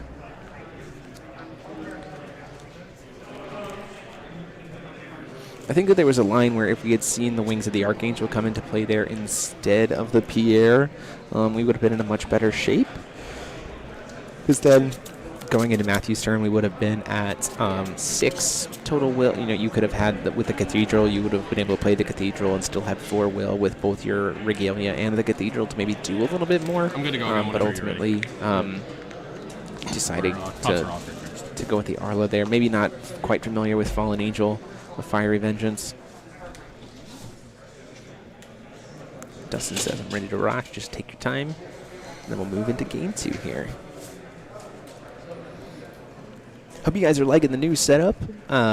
We have been able to acquire quite a few new pieces thanks to the membership of people here on the channel, including the new camera, the new tripod to be able to set that up so we have a nice stable picture. And we also have the wonderful lighting that we can able to be portable, so we make sure we don't have any glare, because that's been one of our biggest issues. We also have been able to acquire that microphone over at the table. So hope you guys have been enjoying the little upgrades, and thank you guys so much for being able to help us with that. Moonlit Kaiser, thank you. Welcome to Ruler School. Welcome to. Thank you for enrolling. Feel free to pick up your syllabus and report to class. Today we're learning about aggro matchups. The third color for Arla does look like it is water, so it's another green, blue, white, but it does look like it's more centered on angels. We still got 40 minutes. Potentially. I did see that there was a Celestial Wing Seraph in there, so it might be more heavily geared towards the angel package.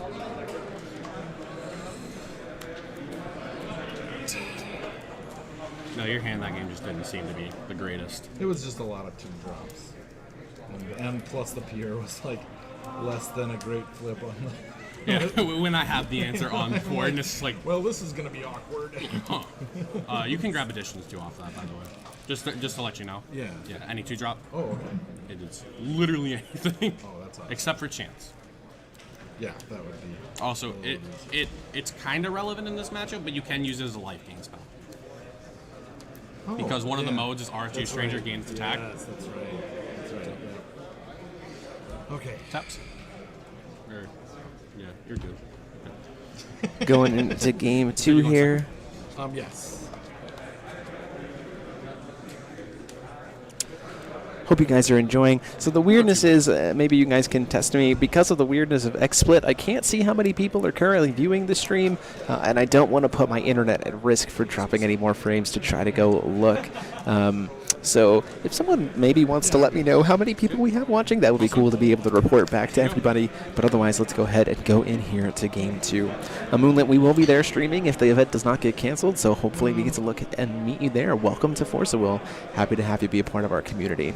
We have that turn 1, got the Cathedral coming down here. We got Magna's Angel. That's probably going to get cast here. And, if you want to roll the dice. Starting the value there early. So this is a pretty good start with the fact that Dustin didn't have a turn 1 play. We could see a Rhea during the upkeep potentially. 73, my favorite number. Good old 073 viewers. Happy to have you guys here joining us. Thank you guys so much. We did see that upkeep Rhea. It's going to send a deck to the card to the graveyard. This is probably going to be the Evil Elemental Sword. so that we can play that 12-1 by using our Regalia. Ooh, a Necromancy of the Undead Lord instead. Interesting choice here to be able to make all of his Resonators a little bit bigger. So awesome. So cool to see the new text that Melgus has been able to introduce as a part of AO3. I really do enjoy the fact that in this stream, sorry, not in the stream, in the set, we did have support, unintentional support for the other rulers, but even throughout, we've been seeing that kind of support coming down. Invitation, we're going to see that Evil Elemental play come down here. Invitation's going to produce black-red. We're going to send that Elemental here. Probably going to use the Elemental to be able to play the set 2. Sorry, here. Triggers for to be able to play the Leviathan. We're going to burn 5 to get the Magnus Angel out of the way, generate the 7-1. Necromancy's on there. We're going to swing for 9. Or 31, sorry. Down to 31. Tap Lave. Bring this back. Lave to bring Elemental. Another 12, down to 19. Sego. And then the Evil Elemental, the Elemental gets RFG'd, the Necromancy goes to the grave, and just like that, we're at a pretty low life total. If we have a Shakti and a Secret Sword there, we don't. Looks like we have an Invitation, a March of the Dead, and I'm not sure what the other card is. We have the the Angel coming into play here. Does look like we have Healing Angel. Going to be playing it now as opposed to later. Yeah. Oh! Perfect. Healing Angel going to come in here. Yep. Going to gain him 1,000 life. This is from the newest set. Anything else?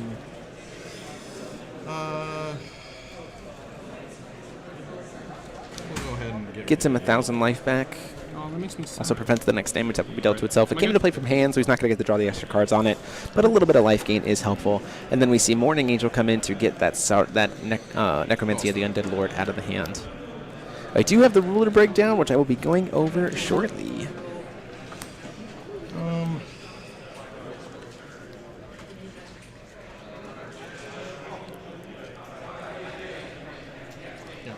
I'm not sure why the Rhea is tapped at this point. Looks like we just are going to see a swing in. Going to take the damage. Purgatory. Okay. Another Invitation.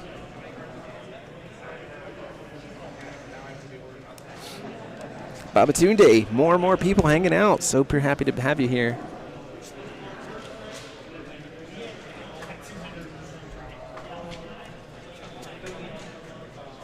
Good to have you, buddy. Wish you could be here with me commentating, but I understand.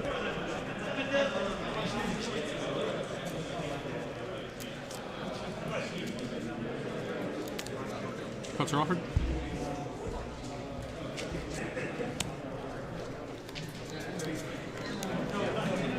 Top lane, bring him back. The 12. Evil Elemental is going to swing in here. We're swinging in for 12 with the Elemental. Going to try to block with the Morning Angel. Floated. Bouncer. We're going to use the floating to bounce it. Put you down to 13. So down to 1,300. Getting at that damage. Black floated, play a Rhea. Black floating, go to Rhea.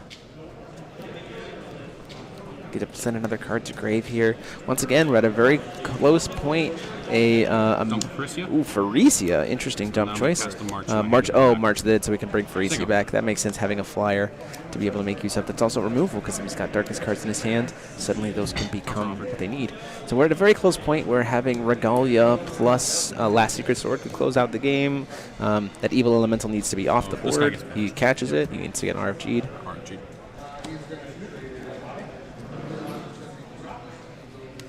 It's Matthew feeling the heat of this aggro deck pushing in here against Arla. Just see your yard. It's Purgatory, Camouflage, and March. The card that we saw here removed was the Optical Camouflage. We talked about that before. It's just one void, put a Resonator back in their hand.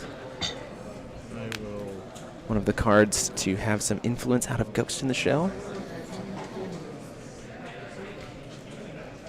Now there's Magnus Angel coming in here, trying to get another Stranger RFG'd. If you want to roll 0. You just grab the last one. Will-o'-the-wisp coming down.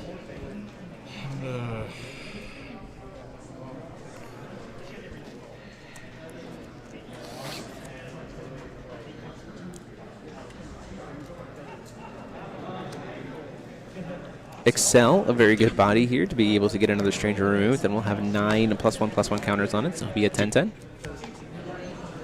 There's that tree man. We talked about that from last time. 9 counters. Also making its way into this list.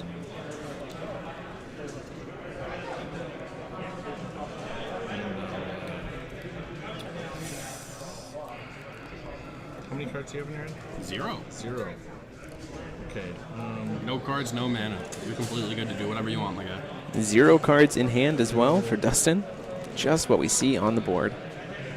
Attack. Swinging in with Healing Angel. We're gonna. The Ray is gonna die. We get to drain.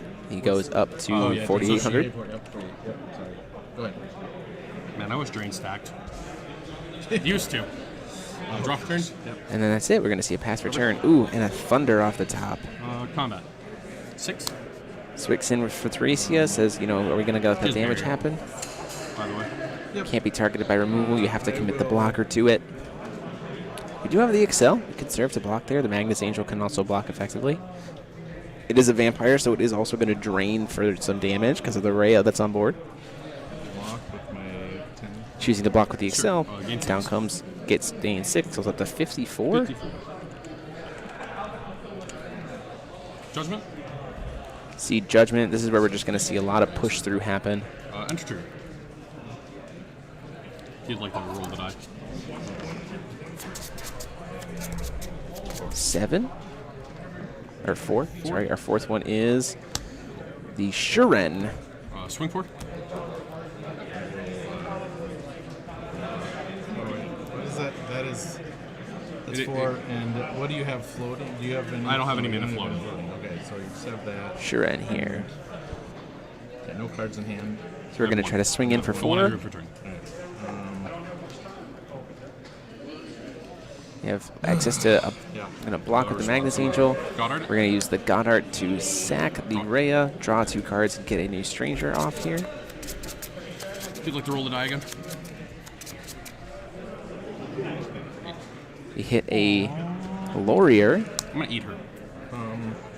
So Laurier enters and removes from game target Resonator, and then she gains a lot of different things based on that. Attack and defense. I believe their race and attribute as well. Not entirely sure. Just gains +X/+Y, and all abilities of Resonator are removed by this card.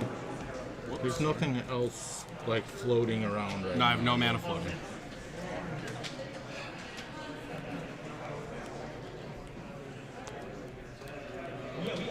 Only one thing with swiftness here, it's just the Melgus at this point. But removing the Melgus can swing in here, take him down to 5. Or sorry, take him down to 3, and then we saw that, you know, Dustin pulled the Thunder from hand, so it's going to be a pretty tricky spot here. We could see he crystallize on his own character to gain 1,000 life, and also makes the Laurier just a flat 4/4. Combat. 10. Gonna see a Morning Angel flash in here, get 3 more cards removed, and then be able to block the Melgus. Does Shuren have swiftness? Yes, he does. I haven't announced it yet, but yeah. Seems fine. 10. I'll just Melgus coming in here to get the 10 there, back down to 13, getting the game kind of reset back to where we were, and then at that point in time, passing the turn.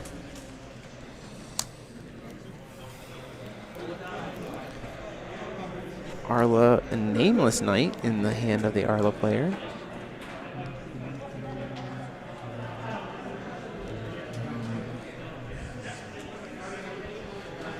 Unfortunately, not too much. The Pierre is helpful to be able to swing and ping something off, right? So we can use Nameless Knight to remove from the Darkness Stranger. We can use Excel to be able to ping the Shuren.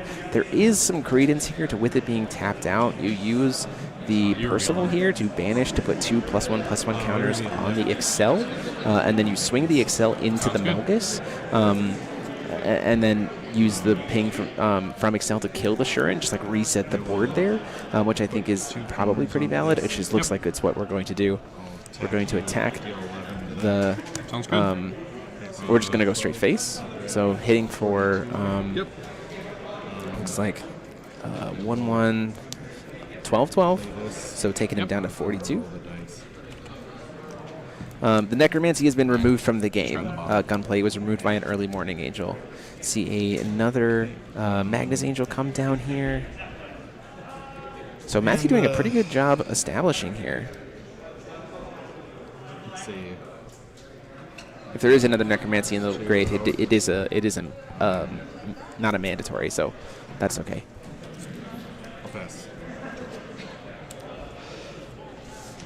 Looks like we just drew a second Thunder. Combat. Yep. 10. Swing in for 10.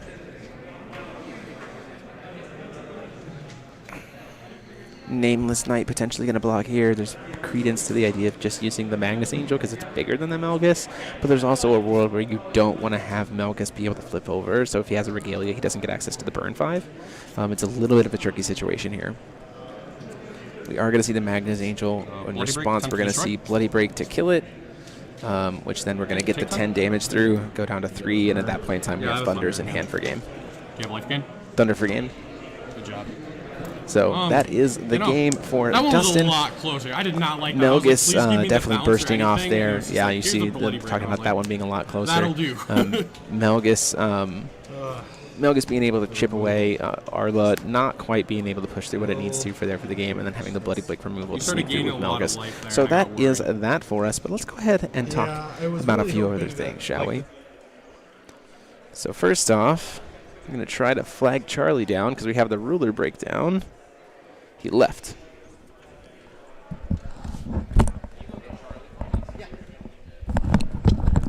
We do have the ruler breakdown for today, so I want to talk about that. Secondly, we want to talk about this blind bag. I don't know what's in it. We will mail it to you after the event. So what we're going to do, this is one of Svetlana Games and Geeks' awesome blind bags. So we're going to talk about here in just a minute what we're going to do for how we do these giveaways. And it'll just be the first reminder. We'll talk about it throughout the day as well. The other thing that I do want to talk about is our sponsors for this tournament. So I do want to talk about our ruler breakdown. There were 59 deck lists turned in. We were told that there were 61 players registered, so maybe something happened there. I'm not quite sure. Either way, 6 rounds. So breakdown from top to bottom is we have 16 Arla. It's the most represented deck. 9 Rezard.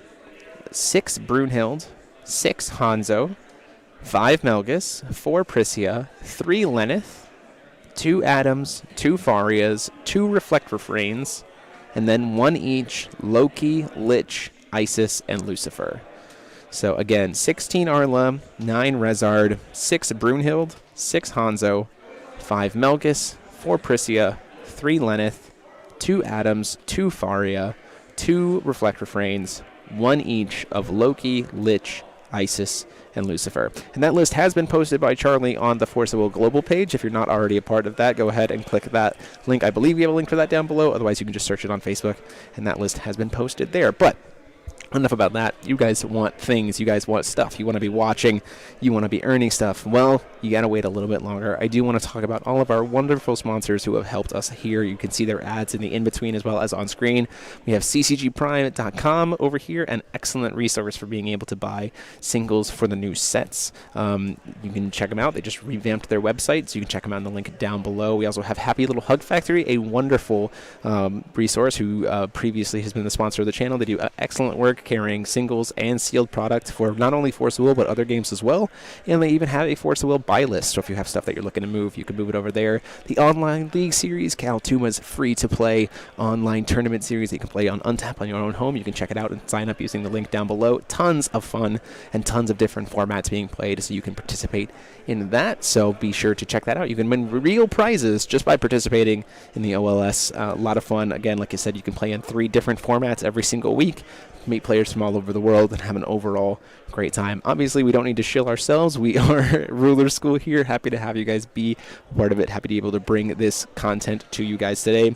Odyssey Games, a wonderful sponsor of the channel. An excellent place to be able to pick up Force of Will sealed product and singles, as well as things from Magic and some other Pokemon, and I believe just getting started into playing Yu-Gi-Oh! Too. So if you have some side games, because we all know Force of Will is your main game, you can pick up product for those as well. You can check their link down below. Obviously, the Force of Will game itself being here at the Grand Prix 2020. Winners going to take home first, second, and third, get to take home invites to that World Championship. Looking forward to seeing who gets to take those. And then, long testing sessions, you need some food, and there's nothing better than Vite Ramen. Wonderful, longtime supporter of the channel. Excellent, nutritional, delicious instant ramen. They do a fantastic job continually working to improve their recipes, and you can go ahead and order that stuff, as well as the host of the Vite Ramen Circuit Series for Force of Will. You can check the links down below to help get them. And then lastly, we have Card Market, Nico Bros Store, a wonderful European vendor, a source of amazing singles, steel product, as well as super hard to find cards like promos and other cool collectibles that you might not have been able to find. It does ship internationally, but is a massive source of resource for purchasing cards over in the east side of the world. So that is it for us for the sponsors. Again, we'll be talking about those. Please consider checking out their links down below. They are all amazing, and we're super happy to have them be a part of it. We're super happy to have them be willing to support us here on the channel, and we're super happy to be able to share what they do for the community in it. But enough about that. Now it's time to talk about how we're going to give away some things. So here's the way it's going to work. I've got 2 prizes to give away. So the same contest will go for both prizes. I've got this wonderful, awesome blind bag that I have no idea what's in it. These are usually valued at $40+. We're going to be giving that away. And 1 set of all of the DBV entry promos. That's 1 Kaguya, 1 Athenia, 1 Ploki, 1 Zeus Alice, and 1 Nyarlathotep. That's going to go to our first prize. Second prize is going to get the blind bag. So here's the way you win. You go to answer this question. And I'm going to so you're going to answer the following question and send us your answer to rulerschoolcontent@gmail.com, and we will draw the winners tomorrow. So again, you answer this question, and the question is, if you could have, we know for a fact that the 3 rulers are Dark Alice, Magna, and Gil Lapis. We know we have seen some reprints. We know that there are a few reprints in the next set. So with that point, let's talk about if you could pick 1 card for Dark Alice or Gil Lapis to see reprinted, what card would you want to see reprinted for those rulers? You give us the answer to that question, as well as your email address and everything else, sending that answer to rulerschoolcontent@gmail.com, and you will be entered into that contest that we will draw tonight and announce tomorrow for those prizes. Again, if you could reprint 1 card that is a support card for Gil Lapis or Dark Alice, what would you pick? So let us know in the that email. We'll look forward to getting blasted with all of those emails tonight to be able to provide that content. We are willing to ship the prizes internationally, so anybody who's entering, I know we have some people on the east side, the European side of the world, who have joined us. Super happy to have you guys here with us today. Hope you guys have been enjoying the content. Go ahead and enter that. The subject line, just say Force of Will contest, GP contest, you can say, for the line of the email, and we will be compiling those later. Brian, sorry, thank you, buddy. You're here in the room with me somewhere. Thank you so much for giving us that nice little super chat. We're having a little bit of a duel going on between for who has the current total highest super chat. Right now, Brian, you in the lead. We'll see how it goes. So again, really looking forward to giving those promos away. Huge thanks to Svetlana and Games and Geek for 1, hosting the event, but also 2, hooking us up with one of these blind bags to give away. And I think at this point we're going to take a little bit of a break. I'll see if we can get some other stuff going on here, but we're going to cut to a break, and we'll see you guys all soon. So thank you guys so much, and be back shortly.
Hey there, everybody.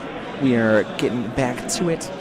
Just getting things set up here. We are about to have our pairings for round 3 posted. We are going to have Brad Nohava on the left, playing Lenneth, playing versus Stephen Wells on the right, playing I'm not sure yet. So looking forward to getting into the game here. Going to do a quick little tweak of the playmat there. 1 second. Yeah, man. Are you using that? So do you want me using that? You can use your own. Okay. You don't have to use mine. But we have it available for you. If you Sounds good. Tokens of your choice. Thank you. I'll go through a few rules pieces when Stephen gets here. Pairings for round 3 have been posted. Table 18. You will be on screen. Table 18.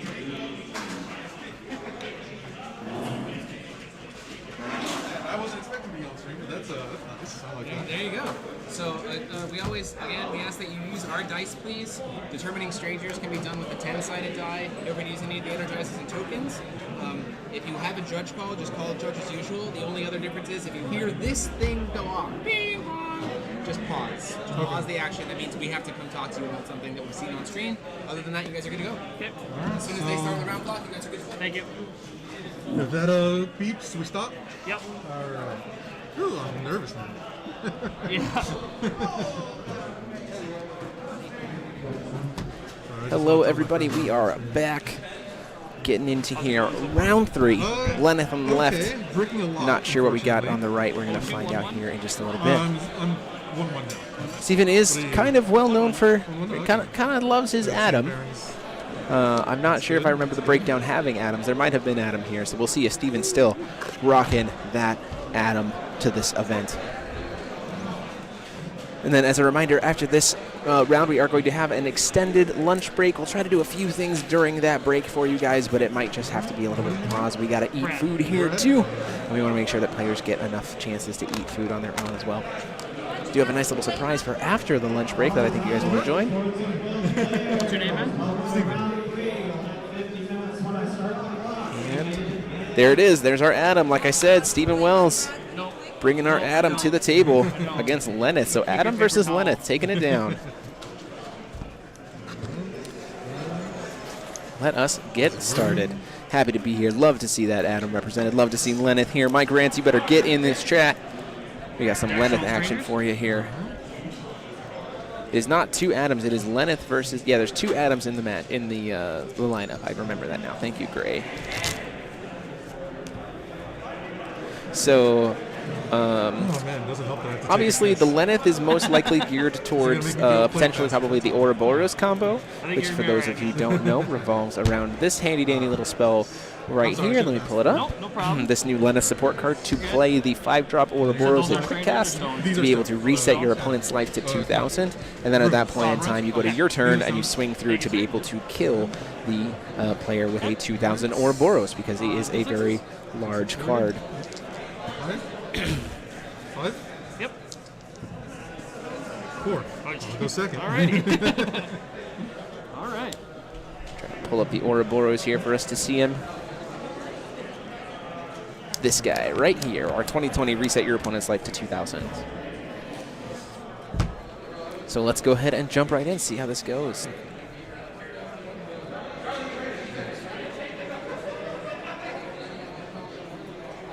Drop 1. Ooh, do you see a Kusanagi the Major? The Adam is definitely kind of an aggression deck. There's kind of a couple different ways you can play it as like a combo or an aggro deck. It does rely a lot on the Zeus Alice card, which is the, yeah, it's like a, potentially, yeah, more like a tempo card. It does rely a lot on the Zeus Alice card here to do a lot of board control and being able to make it be established in a lot of different ways. So, call our first stone. We had Light Vapors off of Lenneth. blue. That's a blue card. It's not a red card. A pass turn.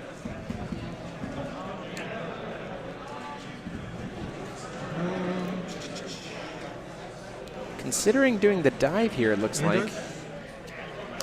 End of my turn.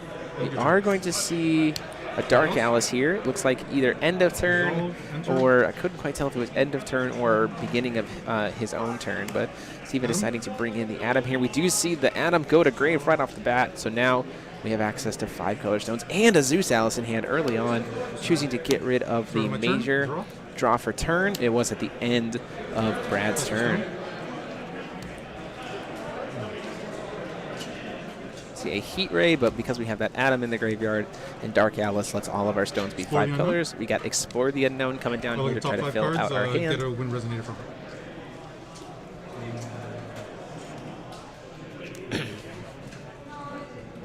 Do see a Kaguya in there. Looks like we're going to grab that.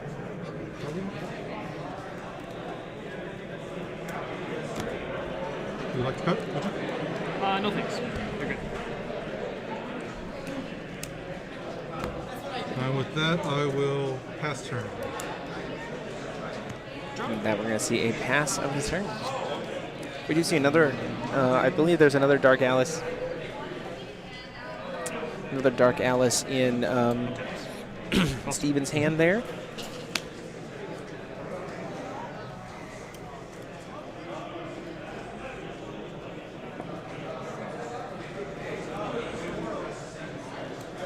Seal of Lenneth. Seal of Lenneth to hit the Dark Alice. Interesting choice here to try to get that Dark Alice off the board. The question becomes, is Steven playing Dispel in the Rune Tech? Because if he is, that Seal of Lenneth isn't going to be super helpful here. We can just Dispel it, kill it, bring our Dark Alice back. Draw. 4 untap. Morning Angel. Morning Angel, we're going to remove. Oh, okay. We're going to respond, and yes, we're going to see the Dispel in response to the Morning Angel cast here to pop the addition, which will bring back in the Dark Alice. So it gets destroyed. Enter. Draw.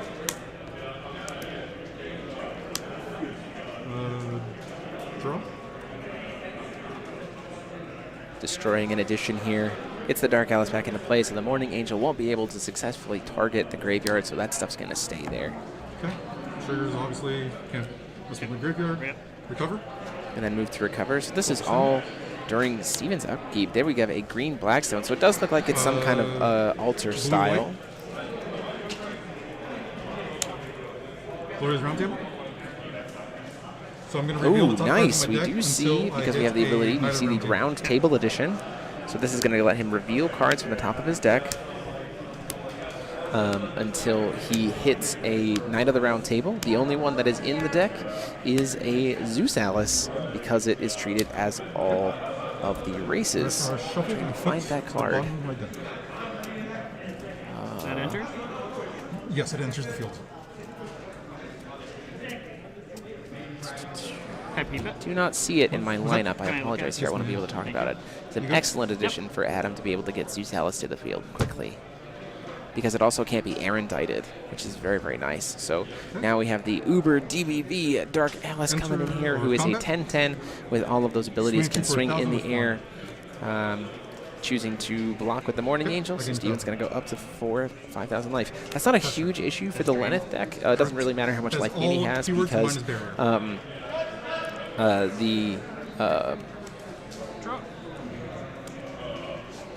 the Ouroboros sets his life to 2,000, so regardless of how much life he has, it just immediately sets him down to 2 grand.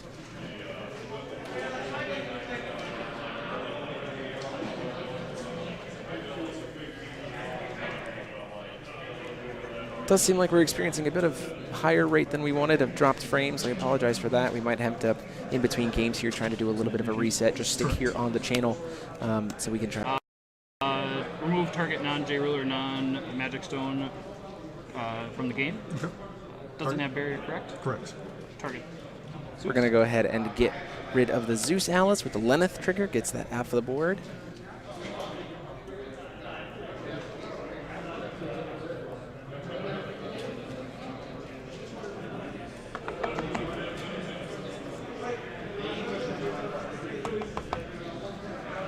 At that point in time, we're just going to say go. So we do have the Caduceus on field, so we are potentially being able to set up to be able to do the play of being able to get the Ouroboros into play. It's just a matter of whether or not, like when we pull that trick off, or whether or not, Steven has an answer for it. We do know he has a Kaguya in hand here. There is the Athenia stuff. We're going to start doing some strange things there. We don't have a Sigurd for the graveyard. Really just kind of need to see how this is going to play out here. 86 people hanging out with us. Super happy to have you all here. Doing that little reset. Let me finally see how many people hanging out in the stream. Thank you guys so much for being here and being a part of it. End of your turn. Oh, looks like we are going to see the attempted cast of the spell. Resistance? And that's put a... either draw 2, or reveal the top 2, and put one in my hand in RFG, and or put a deities. Okay, yes. Do we have a cancel for it? Is Steven going to cancel that? All right, and you choose the function on resolution, correct? Yes. And yes, I'm going to... We are looking, does look like we're going to see a Kaguya come in to cancel that. Kaguya? Yep. Cancel it? Yep. Turn? Yes. Draw? On taps?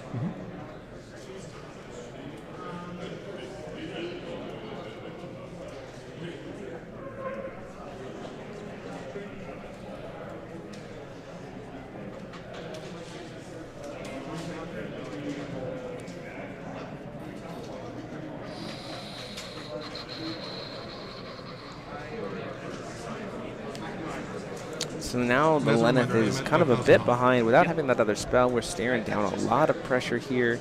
Thank you.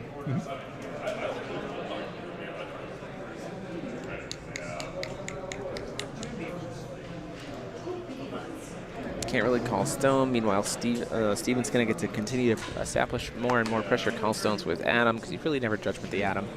So just starts to get ahead on resources. Gatekeeper of Savaria trying to maybe dig for something a little bit better.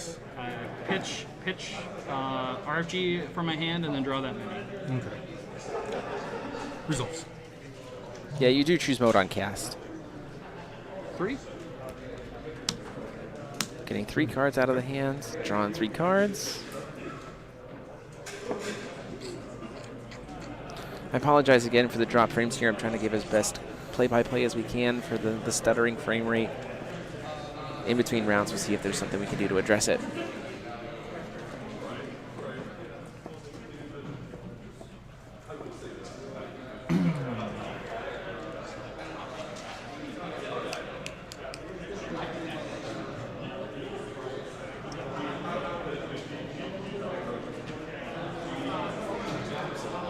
Kind of a bad spot for Brad to be in here. He does have access to 3 will with the Caduceus. Not really much going on here. We do have access to Goddard, but we don't really know what strangers he has access to. And even then, we know that Steven is potentially playing more Kaguya's, obviously, but also potentially playing Arondites. Cloverstone.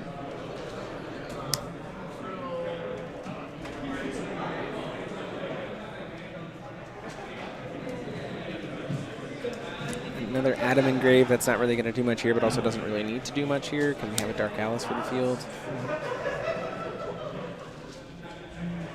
Paying 3? White? 3. To do a... Zeus's Grand Lightning, your Caduceus? Zeus's Grand Lightning. I don't know why he paid 3 for that. It only costs 2. There we go. Unchaseable. He can use it to remove from the game a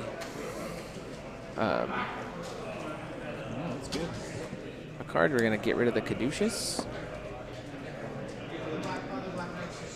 With that, I'll pass. And then we're going to pass the turn there.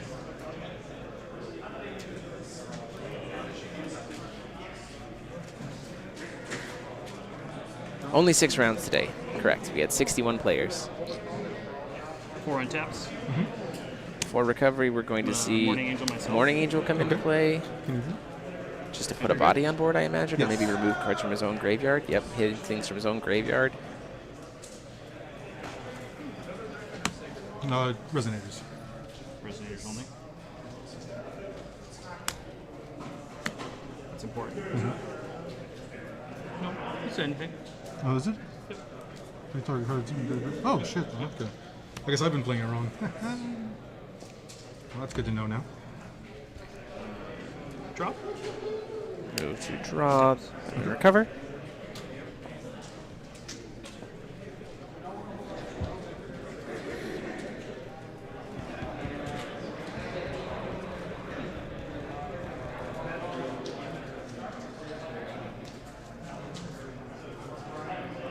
Hostile.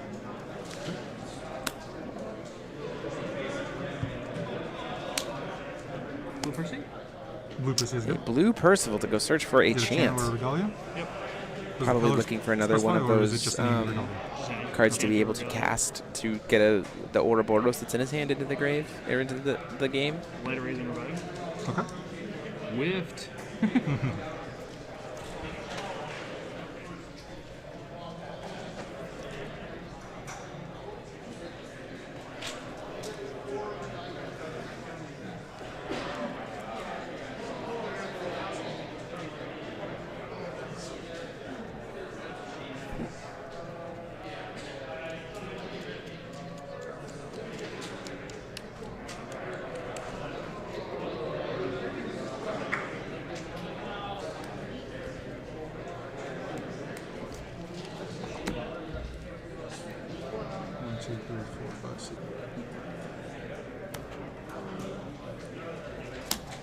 Blue white.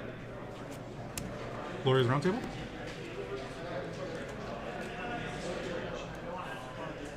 Roundtable's good. I apologize for all the drop frame issues we're having right now, guys. We're trying to see what I can do to figure it out. Another one of those additions comes down. We get another Zeus Alice into play here.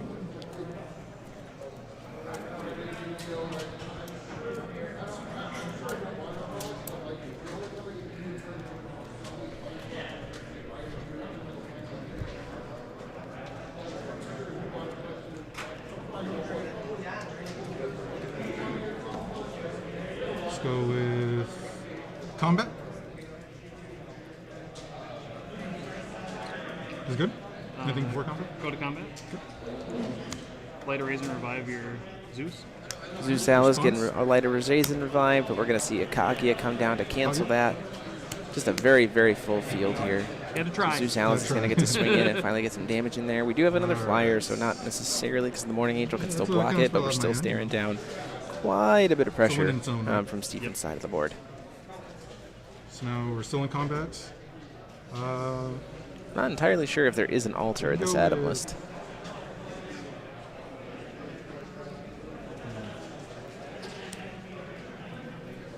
You are correct. I will go double check that here in just a minute.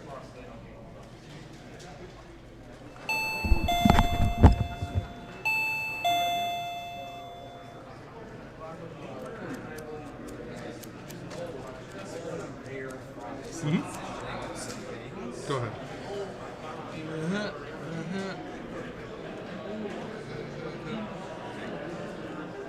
That's the Caduceus that was hit by the Kuras, or the Grand Lightning, right? Yes. Where did this Caduceus come from? Just from He landing? discarded. Or he Discarded. did. Thank you. Coming into Lenneth. Correct.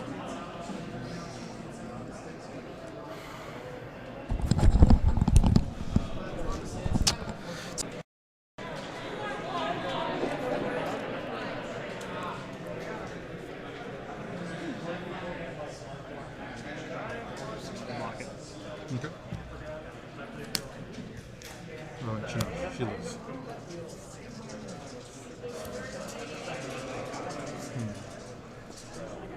Zeus Alice coming in here. The Athena getting the swing. We're going to block out of that. Athena coming in. No, 7. 7? Yes. I gain 11 from my drain. Okay. Oh, no, I don't have Caduceus. Yeah, you don't have Caduceus. Sorry. That's all right. Flying into Lenneth. We're going to try to kill the Lenneth here before he has access to God Art.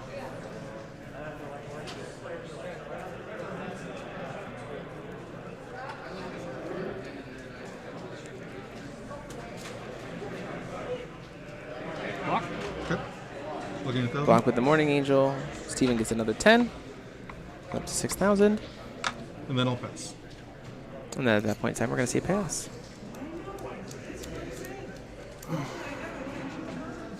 End of your turn. Banish Percival to force C1. Banish Percival to try to see what that top card of the deck is. This is another Percival. We're going to choose to leave that on the bottom. All right.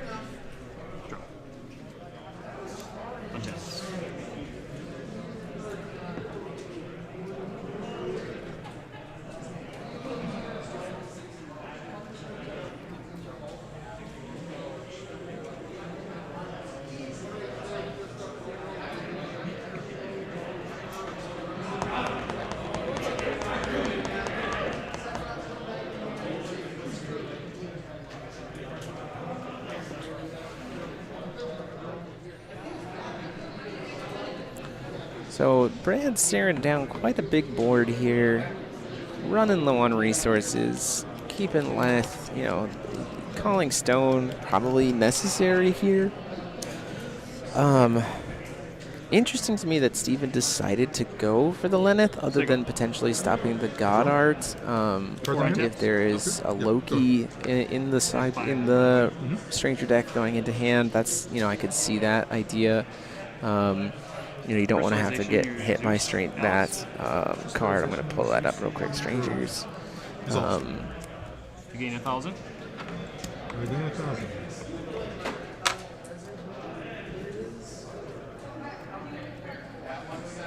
See a crystallization come down, which killed the one of the Kaguyas, it seems like.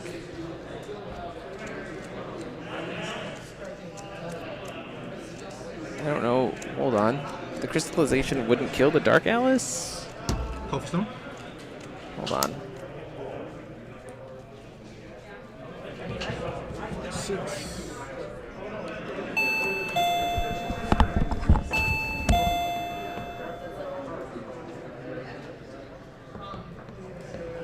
Jeremy, you're so far away. Just making sure I saw what was happening correctly. Crystallization was cast targeting yourself. Okay, that's a legal move. Is it? It is a legal move. You can do it. The text of crystallization says destroy target resonator. Oh, I thought it was exile. No, it says destroy target resonator. Yeah, she cannot be destroyed. She has eternal, so she cannot be destroyed as a card. Okay. So it's technically a legal play because she doesn't have barrier, so there's nothing we can do at that point. I'll verify that with Charlie just to make sure. Okay. But I thought it was removed from game. So yeah, the sequencing of that should be if I'm correct that because it's a legal play we can't rewind. Yeah. You just gain 1,000 life and nothing else happens. So give me one. May I read it? Yep.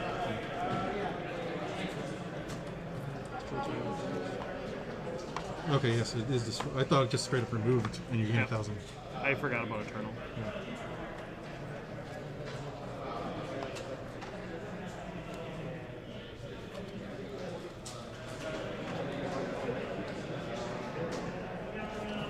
And her God's Art is to just bring a stranger onto the board?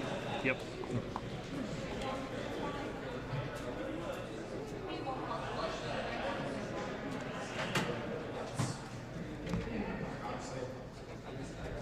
I'm whiffing hard on not getting another Kadoosh, so yeah. Or my chant.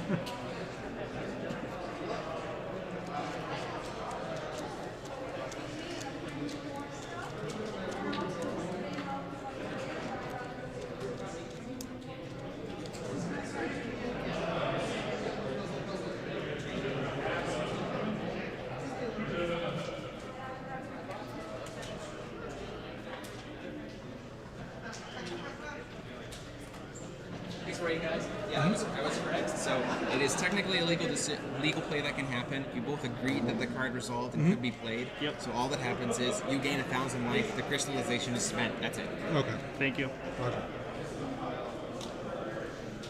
All right. So you just recovered, correct? Just recovered. Yep. Going into combat. So yes, that is correct. That is what happens. The crystallization will resolve.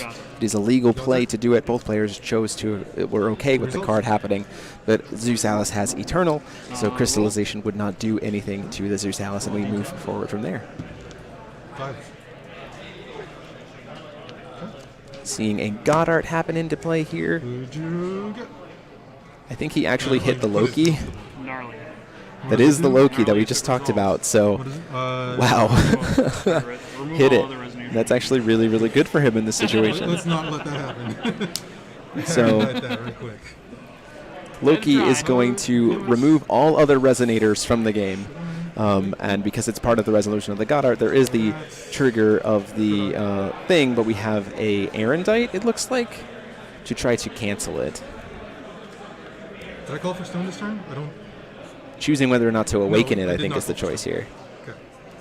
He's untapped. So yes. Alright. I will awaken.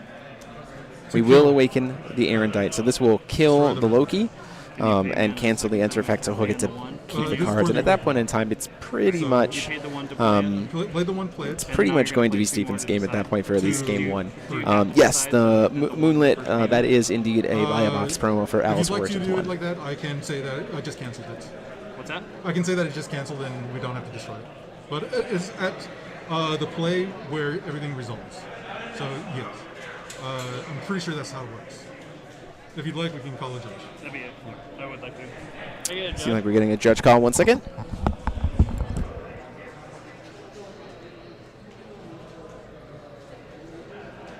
When he plays Erendite, does he have to choose the awakening cost as he casts it initially? Awakening is an alternative mode of paying the cost. Okay. So if he didn't pay it when he played Erendite, he cannot awaken it after? Correct. Let me again double check just to make sure. But so what I'm hearing is happening is he played the Erendite and then went, oh wait, I think I want to awaken it. Correct. That's exactly. Thank you. Sorry, I just want to. No, it's all right. By all means.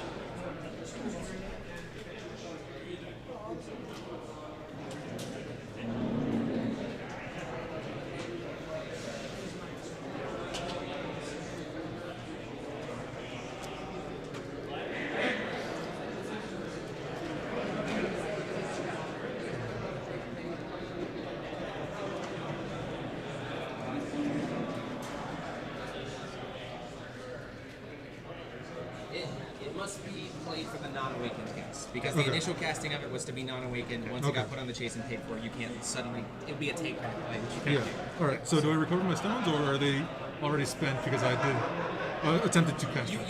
You technically hadn't spent the will on anything yet, because you were putting this on the chase and then trying to... I understand. Thank you, Jeremy. Alright, so then... Fun little sequencing there. We attempted to, apparently, he cast the Erendite for 1 and then went, oh wait, I think I want to awaken it. So the question was, can he do that? And technically that would be a take-back play because awakening is an alternative way of paying the cost or an alternative way of casting the card. So you can't decide after the fact that you want to awaken it. So just the 1 for the awakening. So Loki still gets to exist on board, does not get killed, but his enter effect will get destroyed. He does. He does have flying. That's good. Gain 1,000. So 1,000 going in here, down to 3,000. Another Zeus Alice. Combat. Swing to Lenny. Comes on in. Let it in. Okay. Kills the Lenneth. Oh, was he just going for the Lenneth both times, I guess? So he had 9,000 life.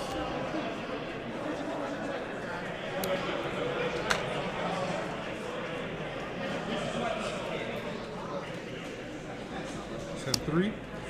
An Athenia to recover 3 stones. Recover 3. Yep. So at this point in time, it's very interesting. I don't think we're seeing. It's more of an Zeus Alice tempo. 7's good. I think we can update the name of the deck here. Pass. My turn. Draw. Go to upkeep. Recover.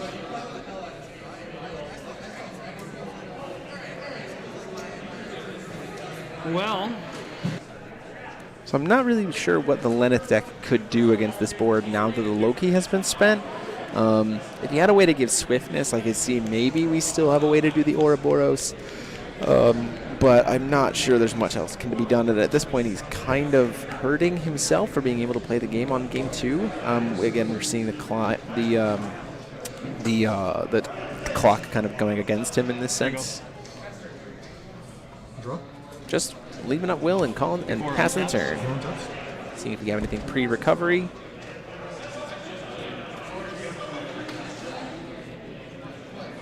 Using Raise and Revive here. Targeting this. The Zeus Atlas pre-recovery. I will respond to that. I think that's an incorrect moment to use that. We're going to see a Dark Alice to draw and probably send it to the graveyard so that we can make use of it again. So we're going to sacrifice the addition because we only need one of them. Sacrifice the addition again. That will letting the Dark Alice resolve.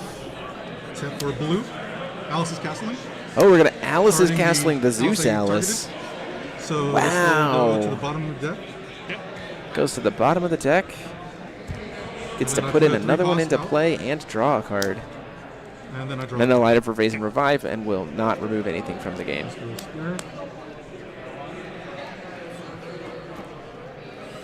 Next, I will pay 1. We're going to play Kusanagi Motoko to dive.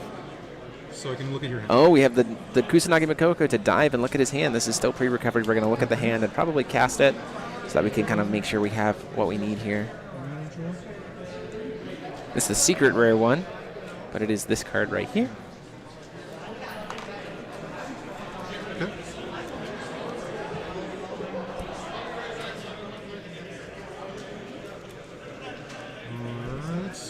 Now go to untap. Yep. Move to the untaps. At this point in time, clear board. I mean, there's a Loki on the board that can't stop the Zeus Alices. Other than that, we've got a clear board, lots of pressure. And you're at 43? 33. 33? Yeah.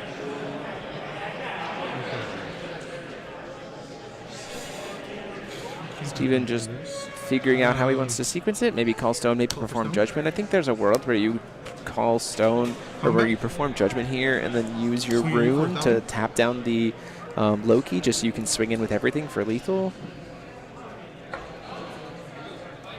7's good. How much is it? 1,000? 1,000, yes. Zeus Alice swinging in, finally getting some damage in there.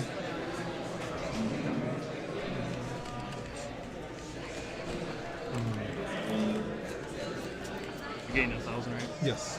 So I can't put my life total any higher than that on the screen because of the size of the text box, so I apologize, but he is at 10,000. Up to 11K. I'll do this.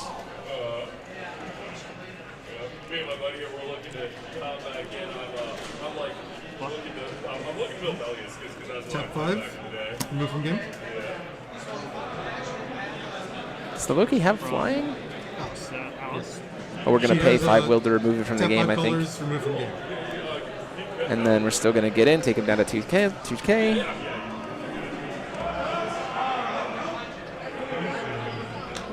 11.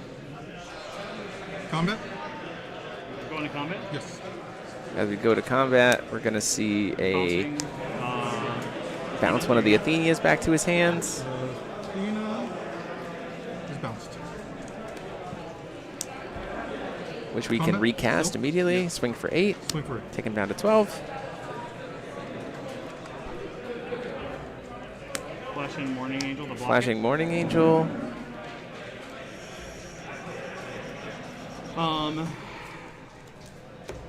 It resolves. Okay. Into resolves. Remove some of his own cards from game. Looks like we might be doing this to block the Athenia. So I'll go back. Okay. So Angel is dead. Swing in for 7. 7. Down to 13.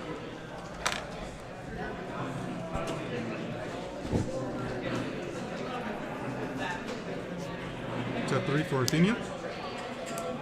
Play the Athenia, get to recover him again.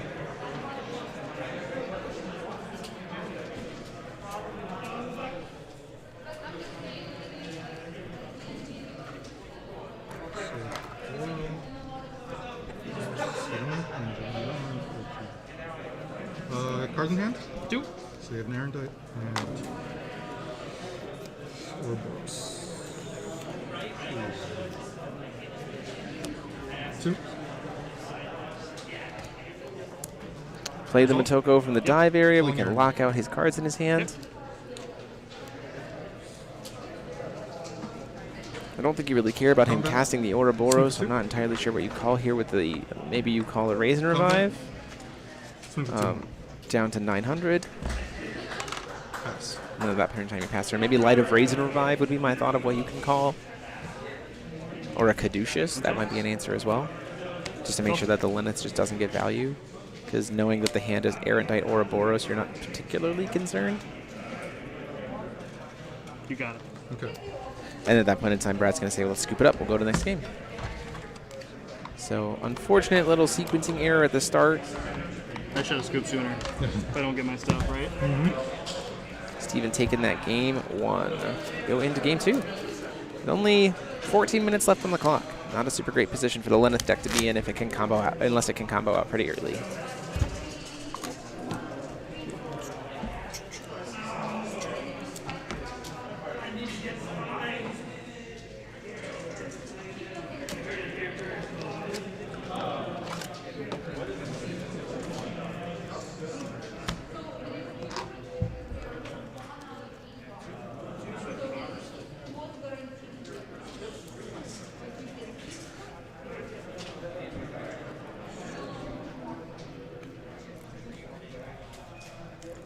I don't think there's really necessarily much that the Zeus Alice deck needs to bring into this sideboard, potentially, outside of like maybe additional Erendites if it's not already playing it, or just ways to make sure that they have spot removal if they do pull the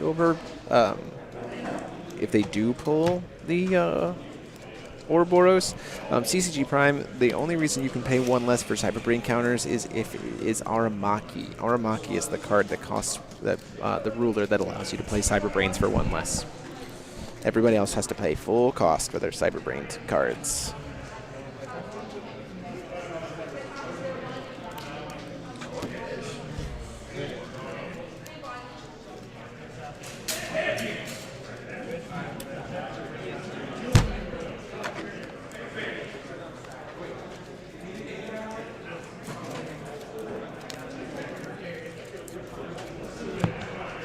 I'll go second.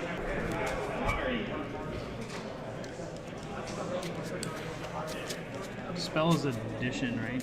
Dispel? Yeah. Yes, Dispel is additional.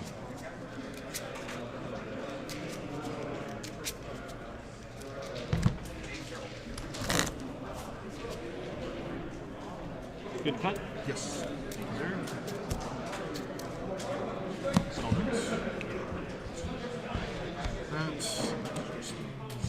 Alright. Good luck. Thank you, sir.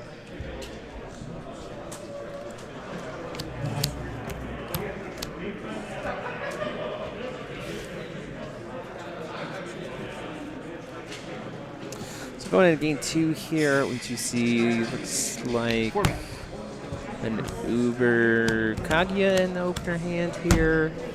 We see an Alice's Castling. Do we see a Caduceus? We see an Optical Camouflage. So we got some stuff on Brad's side too. Brad choosing to take the draw, which I think makes sense. It's the Regalia deck.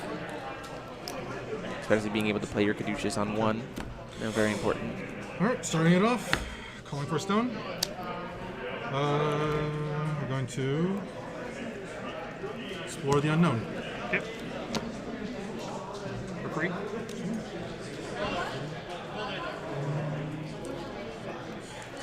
Explore the unknown here. We see an Athenia off the top there.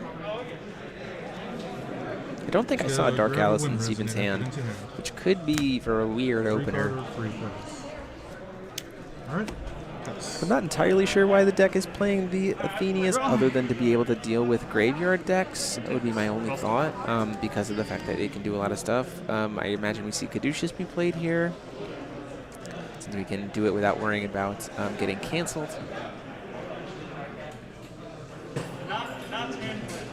Energize and 1. Caduceus. Question becomes, how much of the combo do we have in our hand? Roll for 6. 6. 1, 2, 6.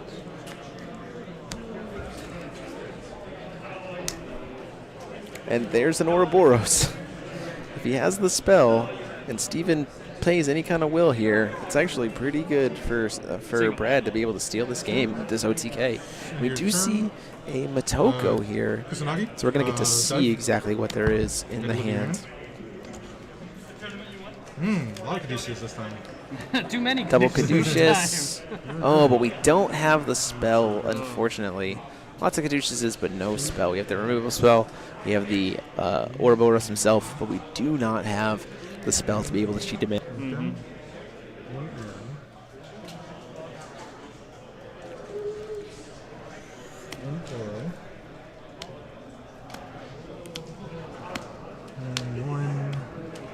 She's the return 2 target resonators? Rest all. Oh, rest all resonators. Okay.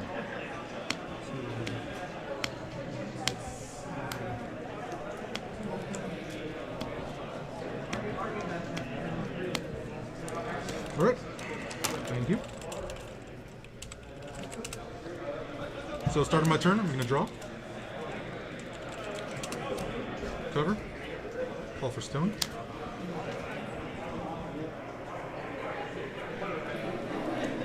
And I'll take pass.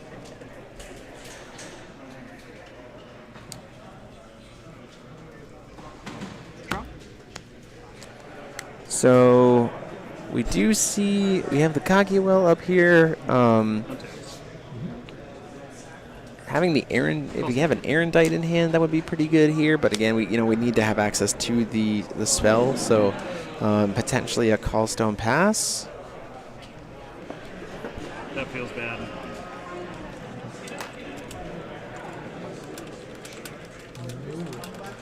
Feels real bad, man.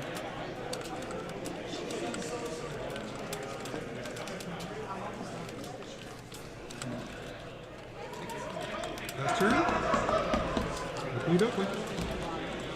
Draw. Call for stone.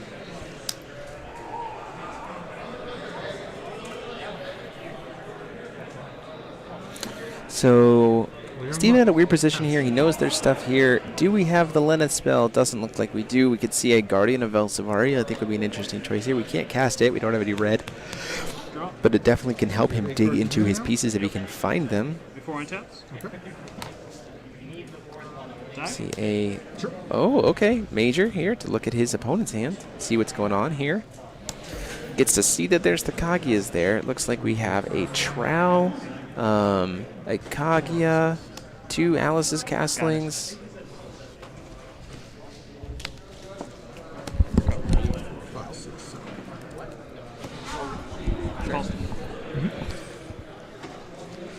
So a lot of interesting things there in hand. I believe I saw a Kagi there. I might have been wrong. We do have the crystallization to be able to remove the Ouroboros. I'm going to be joined by Cal Tuma coming in here to talk about Ouroboros OTK. I was the guy like a reasonable amount of ways to like stall, but the problem is you have basically one way to win. Sure. And if that doesn't work out, sometimes you're just kind of in trouble. Fair. He's got naming. Oh, looks like we lost the stream.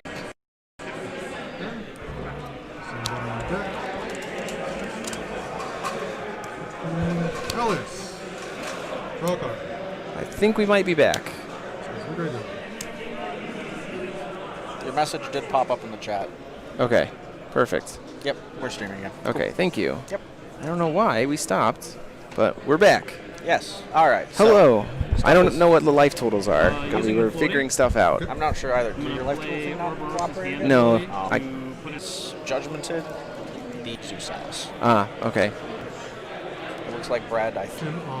Crystallization here. We're going to suddenly everything is going crazy. 2. I did see it. Athenia try to turn. Nope. So this is Steven's up 1-0. Oh, he judgmented after winning game 1. That makes the most. If blocked, also off the top of my.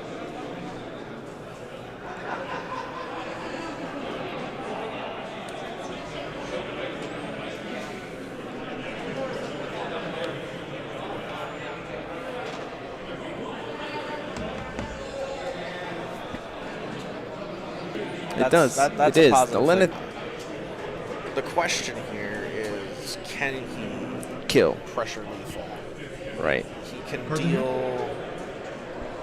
Let's see. 8. It's 11 with Lenneth and 10 with Regulus is 21. You probably block the twin swords to keep your Adam up as a blocker. Yes, that makes the most sense to me. I guess it depends also on like the construction of your hand. You could also like try to. You could also throw it in front of the Lenneth if you have like other things you can run out for chump blockers. Like Well, the question, cats or something. I think the question becomes like, what are the other runes, right? So the other runes, every single time you cast it, it becomes tap a dude down, right? So if the runes are, you know, if we're trying to play stall out, you definitely have those options too. It shows you how many times I've judgmented an Adam in my career. Yeah, not very many. No. It doesn't happen too often. Usually I also judgment an Adam with like all of my runes already flipped. Yeah, that also makes a lot of sense. Because at that point in time, you're just kind of like, well, what else am I going to do? But this is Stephen Wells. This guy has been playing Adam since long before Adam was a remotely viable ruler in New Frontiers, and he was still piloting it to top 16. Yep, So absolutely. If these anyone guys knows are the guys lines- are 1-1s, so Yeah. they're both definitely still in contention here. If anyone knows the lines of how to play Adam, it's going to be Stephen Wells. Absolutely. So yeah, that's actually very relevant. I kind of forgot about that. If I'm being honest. That's fair. It's fair. We don't see it play out too much. Unfortunately, in a red. Implying that people play trading cards in this Play trading card. Ouroboros. We have Ouroboros, the mode to swap into a different stranger. Yep, he's swapping it to a stranger. He's just digging for more. He can potentially hit the Ouroboros though, which I think I hate. That's rough. Roll. Because it goes in and then you grab a new one, but You generally don't want that to be what occurs, but sometimes doesn't have to reveal to his opponent what it is. But we did not hit the Ouroboros, so we replaced it successfully with a different card. That's a start, if nothing else. Morning Angel. Morning Angel resolves. Morning Angel coming in here. I think we're doing maybe just pre our turn. Morning Angel. Morning Angel resolves. Yeah, I know. We're breaking up bad. We're doing the best we can. We'll take the lunch break to try to figure out what's going on with it. So turn 3. I'll make sure you get fed. Thank you. Appreciate that.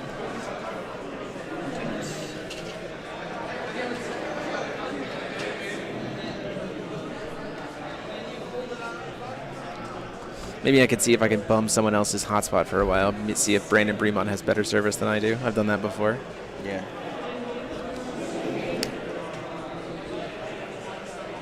What did he just play? Oh, those Morning Angels? Yes, those are just Morning Angels, Okay. correct. It looks a lot like he's trying to set up burst or something. Which, you know, is what you gotta do. Let me know when you're entering combat if you do. Okay. Gary, Ouroboros can go into your Stranger deck. Yes, it is. it can. There has been a lot of rulings and changes around that.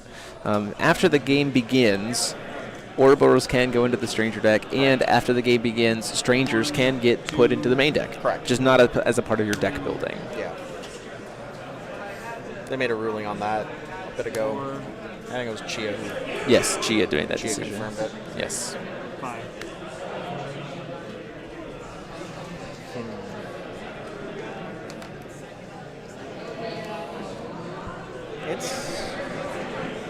There's not a ton. Is that a gatekeeper? I can't tell. It might be a Gatekeeper of Belsavaria. It is. Okay. Which is going to be very large with all these cards that we've been removing from the I game. think this is turn 3 now. So this Or is turn 2. this is the last This is option. the last turn because Steven's untapped now. So 2. Are we going to reset? What? Do we have the Koski to cancel it? Yeah, we do. Okay, so we don't get to cheat in Ouroboros, and at that point in time, Brad says nothing I can do. I'll scoop it up. Or we'll just draw that game, and so Steven will take it to try to get.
new stuff, I definitely gotta I gotta commit and put some money at your channel.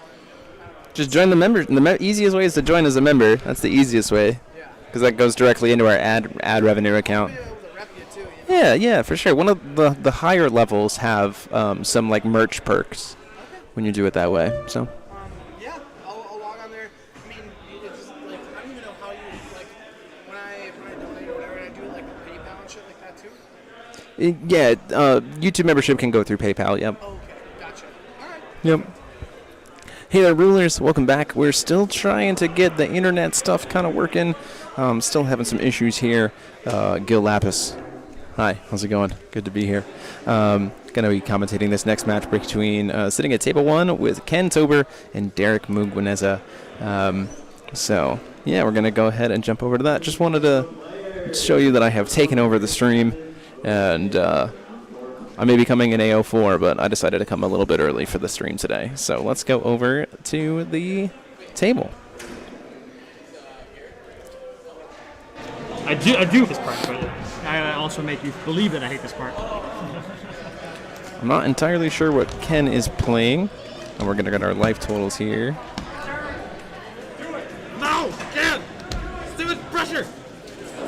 Again, if we experience any internet issues, I apologize. At this point, there's probably not much more we can do. We'll be just doing our best to keep the stream going as much as possible. So the hope is that maybe our bitrate will smooth out once players are started and not all sitting on their phones, but we'll have to see how it goes. Either way, round 4 does look like we have a Rezard on the left, finally seeing our newest rune Stranger Ruler coming into play versus Alter Brunhild. Very different take on the list than the one that Andrew Vatland was playing in round 1, but it's still kind of in the same kind of color combination and in the same style of deck. All right, so I recently, round 3, learned that the Stranger deck is a public zone to me, and I can just look at it whenever I want. Look at it whenever you want. I had no idea. I'm going to shuffle it and then never look at it. So we can just flip off the top. Are you comfortable with that? am comfortable. Okay, perfect. I think it's a pretty egregious misuse of time to shuffle that thing every time. Yeah. I'm not a fan of it. If they call us over, I guess I can just roll the dice. But yeah, honestly, could kill us. Tell Jimmy. Sure. Thank you. Jimmy's got us pretty covered too. In case you're playing R&R, you got all the. Yeah, you got. Jeez, you even got moves. Yeah, good to see Ken Tober back. We know that he built a deck for a player in Vegas, but this is his first actual return to the tournament scene. So it'll be interesting to see what we've got brewing up here. Percy Beast token. What is that for? Looks like Shamimi. One thing to note is that we are still recording these matches, so if for some reason we have some issues and we are experiencing the lag, the hope is that we will be able to put the footage up on the channel afterwards for you to watch the individual rounds. So.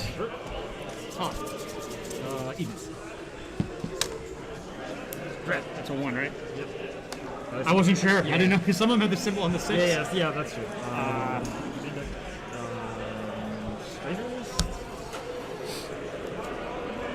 That's Stones. That's Strangers. Go ahead and I'm not entirely sure how Rezard versus Alter is stacked up. I do know that in talking to Ken earlier today, they definitely felt like they were favored against Arla matchups.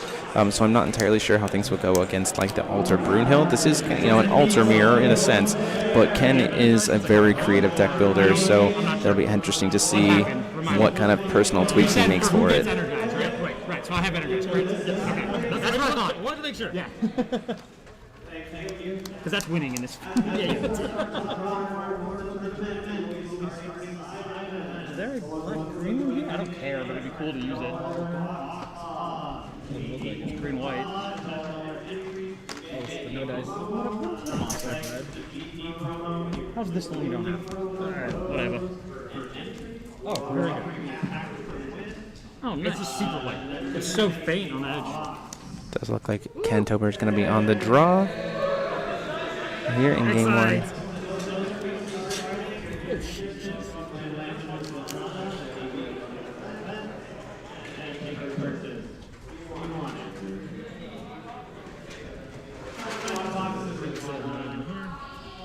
Two back. I'm going to do at least 2. I'm going to go, in round 4. It's a really good moment. Interesting to see how the lines go between these two. So we've got Alter with the more efficient Kaguya's on the right for being able to cast them for 2, but then also Rezard getting the Death Sight trigger to have more efficient ways to quickly cast the Sigurd. So this will be where the interesting pieces lie. We see a Blackstone off the top for Alter. Explore the unknown here. Going to see if we can get into a Kaguya. We do see a Look of Corruption, ultimately grabbing the Calico Cat here. Having the discard package in Ken's hand would definitely be interesting. We're going to go ahead and play the Calico, get it on the board, and say now our green stones are green-white.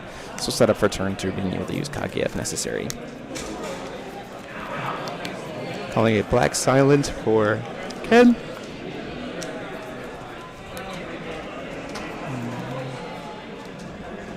Do see he has double Death Scythe in hand here. Phyresia, a lot of potential options there. Phyresia just serving as an absolute powerhouse in the Rezard deck because of how many green-black cards it has. Just being able to serve as spot removal and pump up Phyresia for a ridiculous amount of damage because she naturally has barrier herself.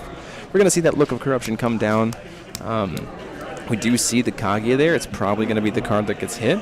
I can't imagine it's not. They're in my deck. I've seen these cards before. The other ones, I do not know what they do. Looks at his hand, gets to pick a card that costs 4 cost or less and make it get discarded.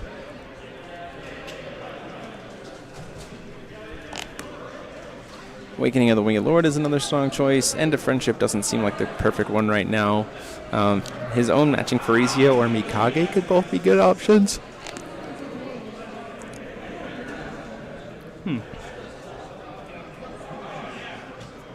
I want to just like leave you with these and be like, oh, he'll just miss white until turn 6. But that's probably a little foolhardy. That's what we're going to do. Overall, though, does choose to take the Phyresia, which I think is an interesting choice here.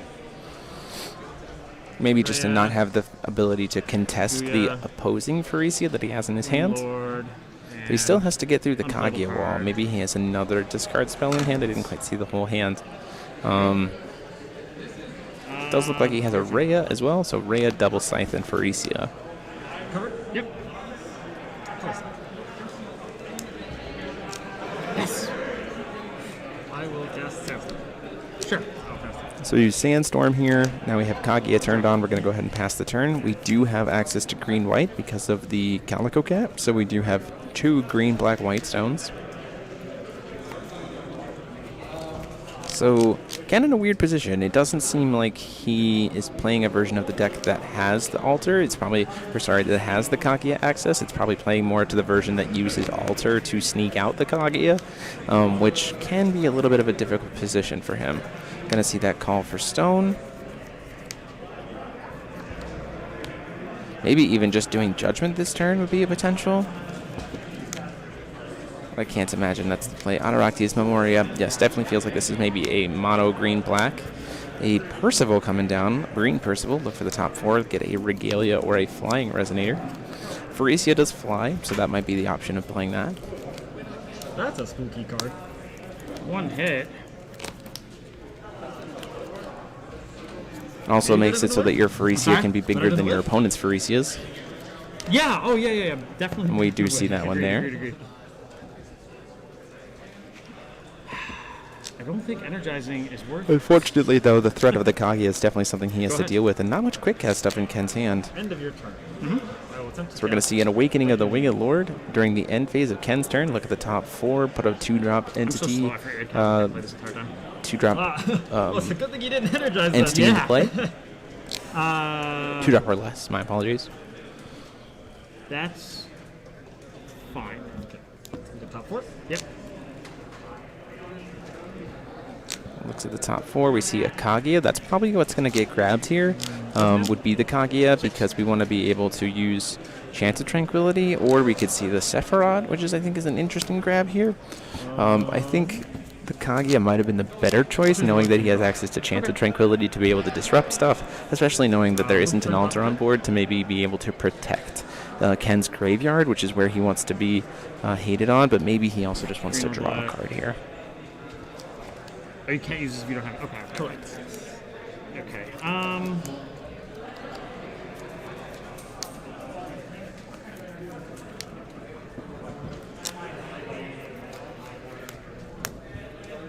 we're going to see a Rhea come down. Get to send a card to the graveyard. Before draws? Yeah. Okay. Sounds good.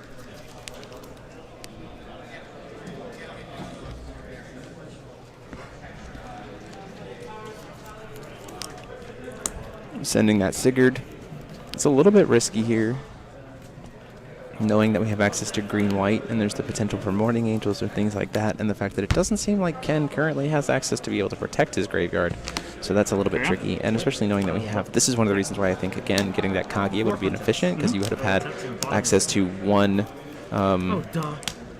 I wanted to do it after you untapped. Access to one cost Chains of Tranquility. Thankfully, he decided to just use the Calico Cat to put the Sigurd back on the bottom of the deck, which works just as well. We will attempt to... Going to see an Athenia get cast here. Start recovering stones and doing some stuff there. Also sets him up to be able to deal with the graveyard of Sigurd with Ken.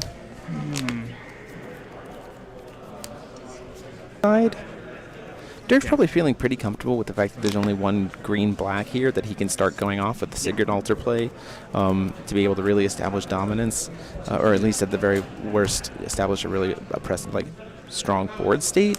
The question becomes, I'm not entirely sure in this position if there's anything Ken could do to come back from that, especially if we see the loop into making the hand be discarded into setting up an upkeep Ploki, so then Derek just gets to go to his hand. Ken has maybe 1 or 2 cards in his hand, and then we just get to see value that way. You do have to be tricky, though, because Rezard can bring their Regalia back to their hand, but with the Athenia, you can do some crazy things about that. We're going to see a Power of Immortality on the Athenia. It's going to get sacrificed to the altar. Athenia gets to come back, then recover 3 stones. Sack the Sigurd to the altar. Recast the Sigurd. We're probably going to see this grab a Sephiroth, I imagine. This is going to be force a discard and a draw card. Both modes. Going to discard a Death Scythe. It's an obvious choice because you can just bring it back to your hand. Draw this one.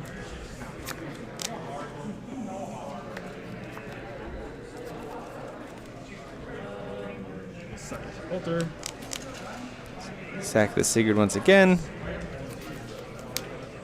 Use the altar to go grab another, most likely another Athenia, and just keep the pressure going up that way.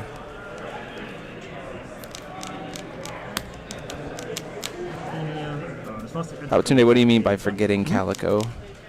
Oh, that Ken forgot about Calico, and so that was a position where he maybe forgot that he could just get shuffled back in. This is why a lot of the graveyard decks are running white, to be able to play Dark Alice for some protection. Sigurd getting cast again.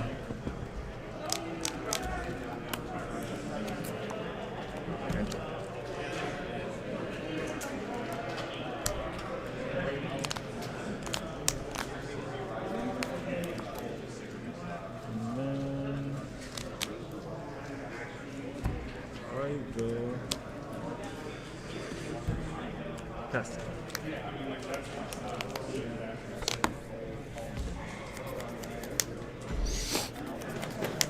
So the question here is, with how many cards that he has in his grave, it seems like that was where we were going to stop. Ken finally seeing a Calico Cat doesn't really do much in this position.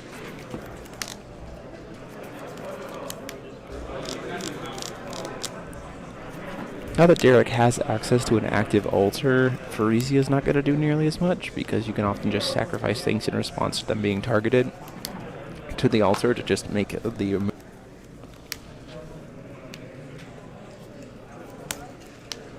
Calico Cat's going to come down here. No Dark... I mean, there is no Dark Atlas from Derek, but he does have access to the altar to be able to go get it if needed. Seeing a Call Stone, see our Gusting Skies coming in from Ken.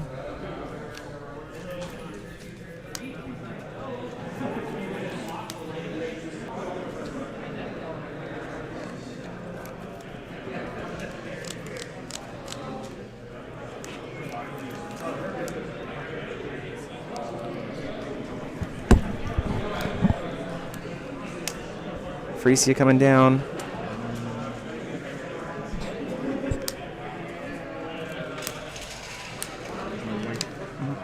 Using the green from Sephiroth and the white generated with Calico Cat on the stone to cancel the Frisia from coming down, which leaves him in a pretty rough spot here.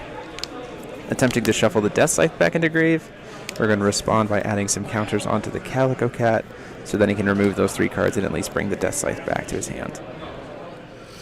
Now there is a world here where you respond by paying 1 black with Athenia to remove it from the game anyway, but he's also going to just do Chance of Tranquility for 1, put it back on bottom of his deck, ramp a stone, and just generate a massive amount of value there. He can also put his altars and his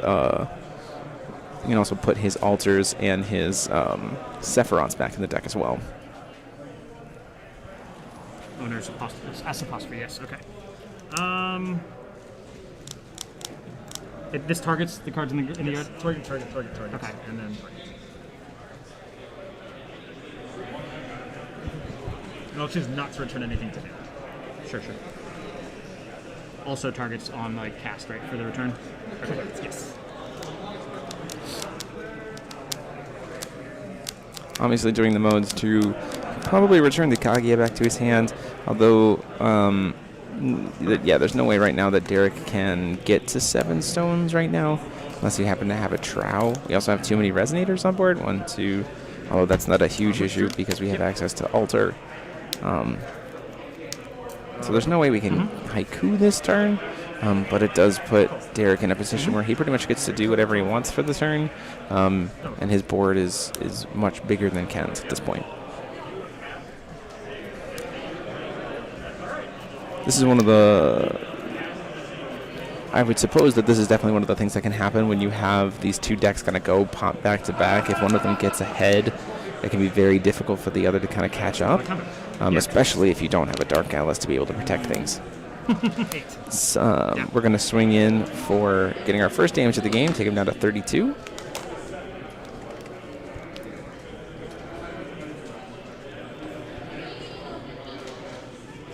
Maybe a second Athenia swinging in for another 8.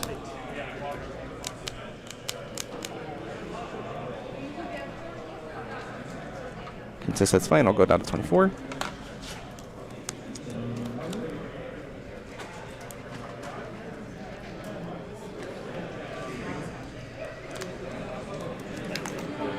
Swinging for another 8. It's going to take that as well. Go down to 16. So just a lot of pressure right there very early. Very early damage for Derek. Oh, sorry. How do I say that? Very large amount of damage taken without having to give up much in the way of being able to play permissions against whatever Ken might be trying to do to keep up. Has this damage happened? Huh? Has this damage happened? Yes. Okay. Go. 16? Yep.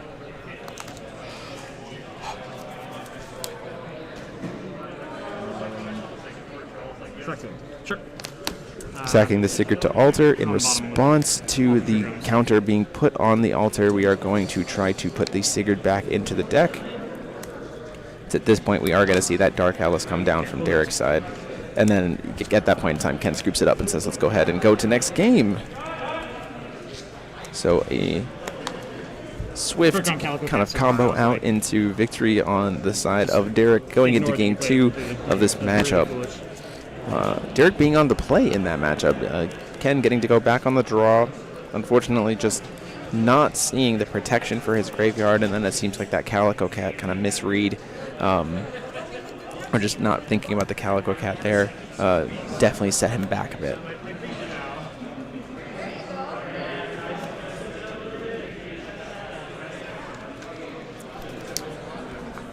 Personally, I'm not too sure as to why we saw Ken play the Rhea. When he did, it didn't really seem like he needed to be sending anything to the grave at that point. He wasn't going to be kind of stopping anything that Derek was going to be trying to be doing. By playing the Rhea, there was no card that was going to go to the grave that would have done something like that. It definitely seemed like maybe just pulling the trigger a little bit too soon, which then allowed Derek to kind of move forward and get the value that he needed. 14. Howell.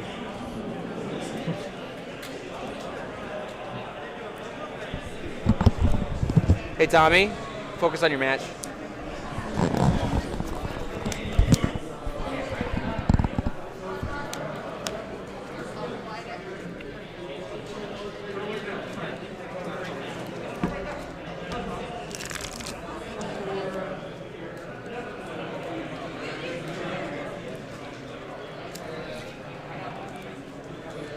Having not seen the sideboard of either of these decks, I'm not interested. I do know that Derek, we were talking at the B&B last night about things that we would do against Rezard.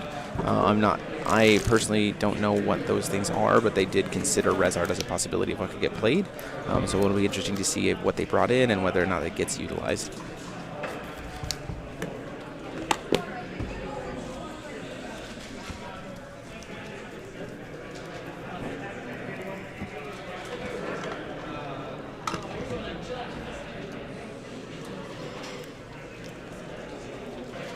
Take energize again. Good. That video darkening you see is because of the camera we use. It picks up the center of the screen and kind of auto adjusts brightness based on the color that's there. 100% sure. Yeah. Hit a random fader. Oh, I didn't know that. I will do 3 as well. Okay. Game 2 getting us started here. Also, sure. Better than last game. Go ahead and play. Yeah. First turn Calico Cat for Derek. Strong start. We saw how that paid off last time. It'll be interesting to see what comes out of it this time. No Blackstones. That's the other piece here. Is we saw Derek get the Calico Cat into Blackstone and just kind of get to play off of that.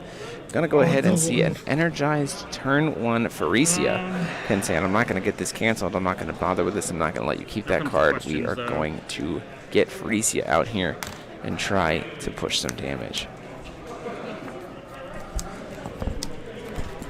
Having those 3 different effects to be able to discard cards from his hand, it's a great way to get rid of a Sigurd. Essentially means every card in your hand is, if it's a green card, it becomes a new copy of Rapid Growth, which is super great, but it's free. It's just discard the card and it becomes, and then it happens.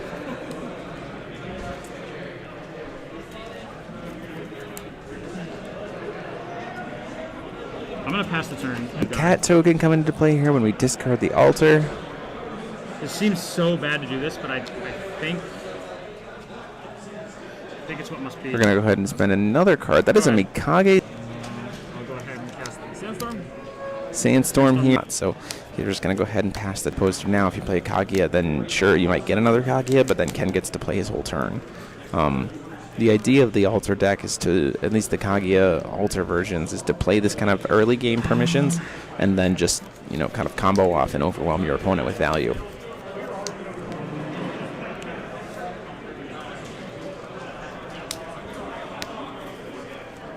Trigger. 1 Blackstone coming in.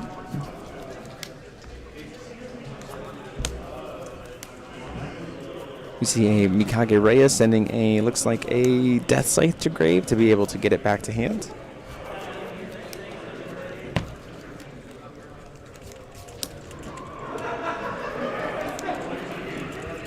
Assume this was coming.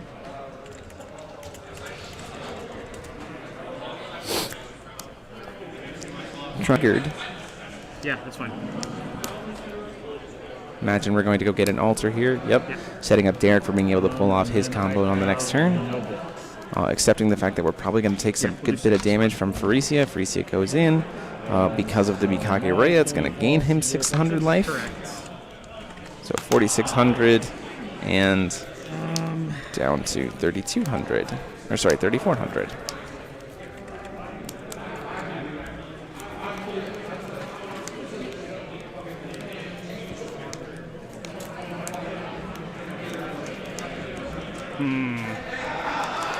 So the problem here is now that we have an altar on board, Ken is going to have to try to figure out how to get rid of the Sigurd before we can see the most value off of it. We're going to go ahead and see a sack altar here in response to the Death Scythe trigger to see Mourning Angel to hit the Death Scythe and get it removed from the game as well. So pretty greedy early play here, but might be his mind thing that he needs to do to make it happen, especially since he can recast Sigurd on his turn, now that he'll be kind of tapping Ken out to do it. Ken sitting on just 1 card in hand here. Calico Cat getting to safely put the Sigurd. One of each.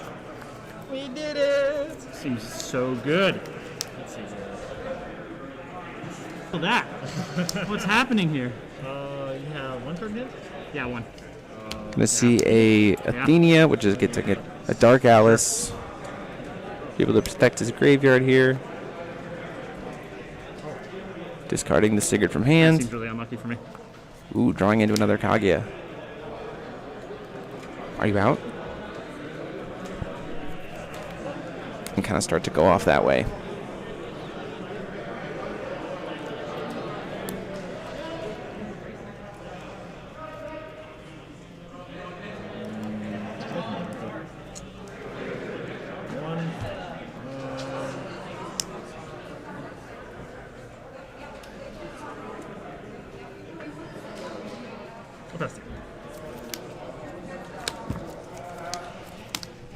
After setting up the altar, we're just going to pass. We're not going to try to combo off there. I think it's an interesting choice, probably because he doesn't have access to Power of Immortality, so he doesn't want to waste it, just in case something else happens. We're sitting on a, looks like a Mikage Rhea, and it looks like maybe another Pharesia.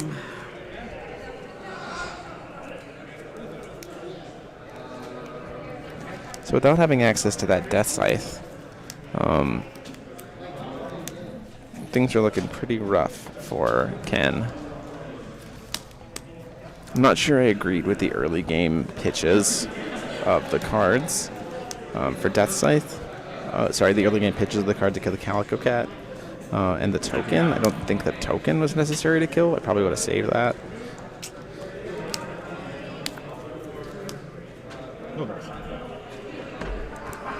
Ken says, swings in the air for 6. Derek thinks about blocking with Morning Angel, but then says, you know what, that's fine. I'll take the 6. You can gain the 6.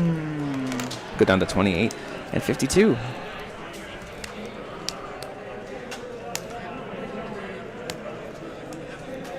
My 28, you're 52, right? Gusting Sky Stone for Ken. Handwriting's awful. Mine. My math is awful, so I just wanted to double check.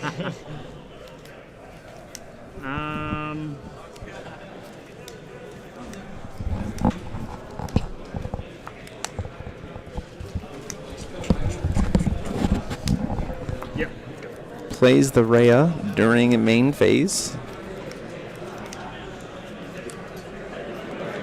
Gets that Sigurd to grave. There isn't a priority window here where Derek could answer that.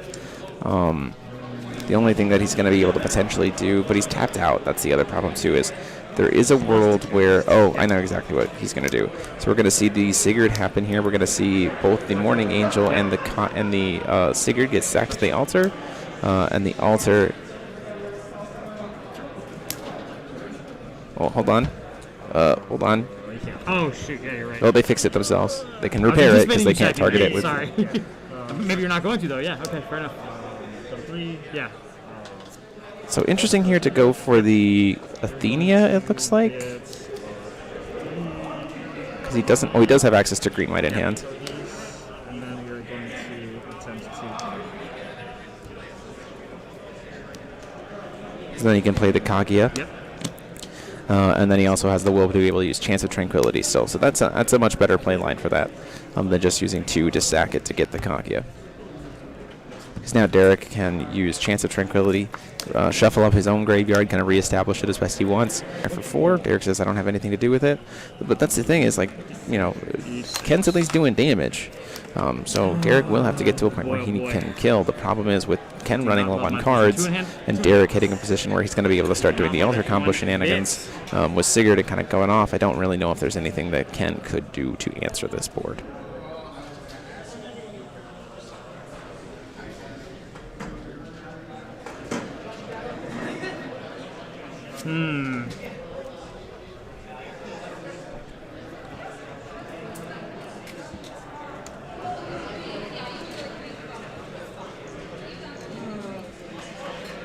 Go ahead.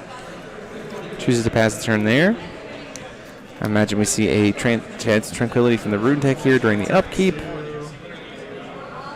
Gonna bring his Kage back to his hand, ramp a stone, kind of do a bunch of stuff. He could even put the Athenia back in his hand, although there's really no point to doing that. And then I will attempt to put these back on the bottom of my deck. You can do that, right? Yes. Cards cannot be removed from the graveyard. That applies to either, but yeah, it can't be targeted. Ken back at the bottom of the deck. Taking advantage again that lack of protection from Ken's deck. One card. Yeah.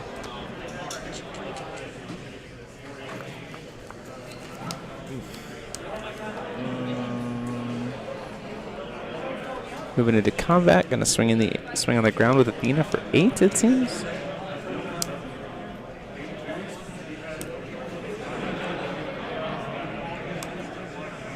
Oh, we're just gonna go back and cast Sigurd again and start that kind of stuff all over again.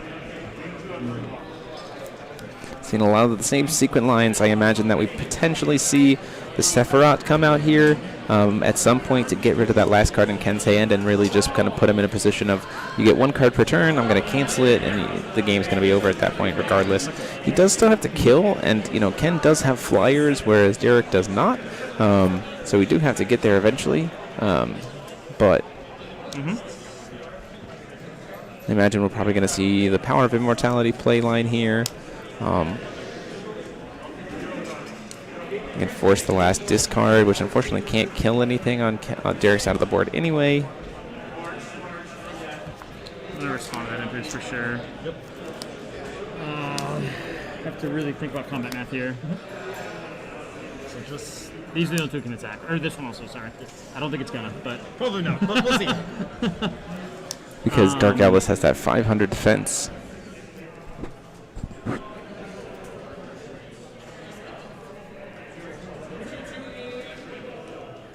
It's going to be a shrink there. We're going to go ahead and deal -4/-4 to the Athena. Sigurd gets to come back. Temporary, these are not counters.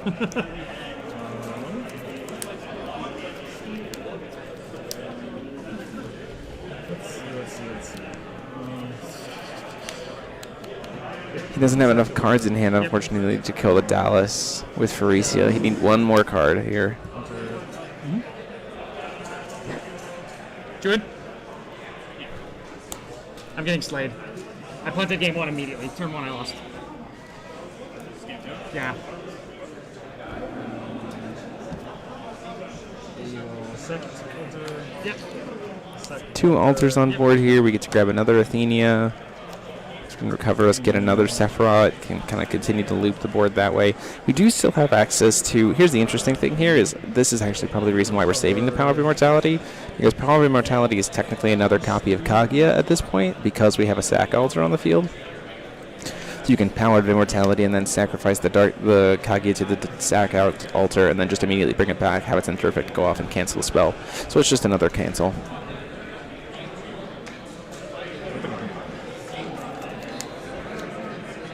Calico on board. I'm sorry? Oh, sorry, I was talking to myself. Oh, yeah. Still have Calico on board, and it's kind of annoying, so I wanted to... You're going to earn. Alright, sounds good. Recast the Sigurd. Yeah. We will... Sigurd continuing to loop. Sure. Another Sephiroth.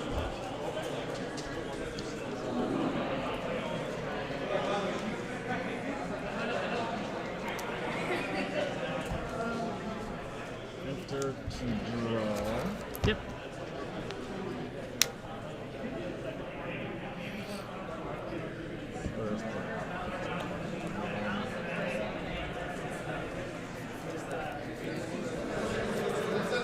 There is one thing I'm going to try to do after this round, kind of one last little internet fix that I'm going to try for. Hopefully maybe you can get something a little bit more stable.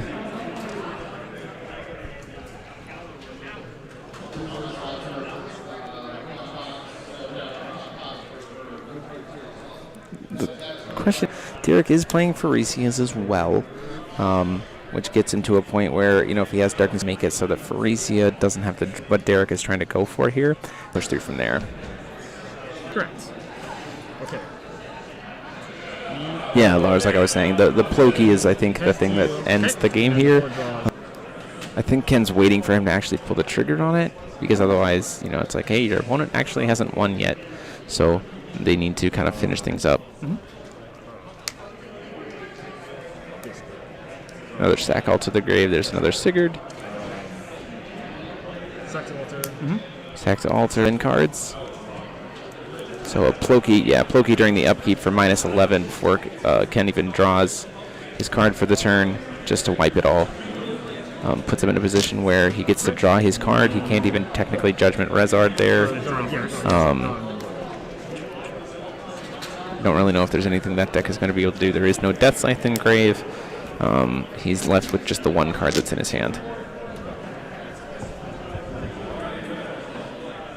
And Derek at this point can do that using Athenia to shuffle it again, and it's just going to keep recycling the perfect Loki over and over again to make it so Ken doesn't ever get to play a Resonator. So it'll be interesting to see if we get the scoop here, but we're just going to see Callstone pass.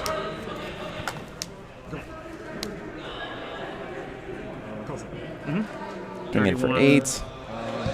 24, so down to 3,200. So 24. 32 remaining.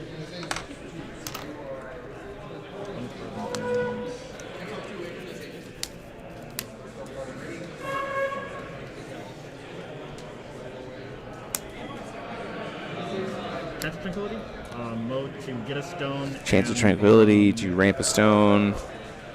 Put stuff back at the bottom of his deck. Get his Kage back to hand and recycle it. Although I don't know why I wouldn't at least swing with the Kage at first if you're planning on bringing it back to his hand. Although in all honesty, he might not be thinking about it at all.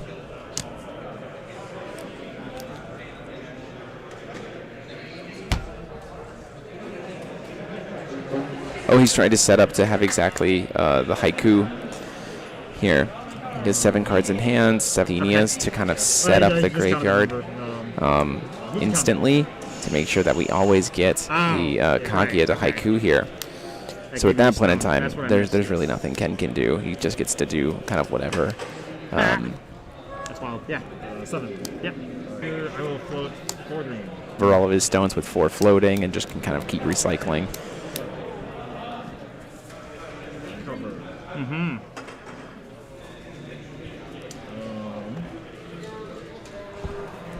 There's a white and a green. 3. Recover. Awakening of the Winged Lord to recover the Haiku, to recover the Kaguya. And at this point in time, we have infinite Haikus. That's the way you can set it up. Yeah. And then you can just kind of keep looping it over and over again. Yeah. Down to 18. Because Kaguya has flying. And at that point in time, he just...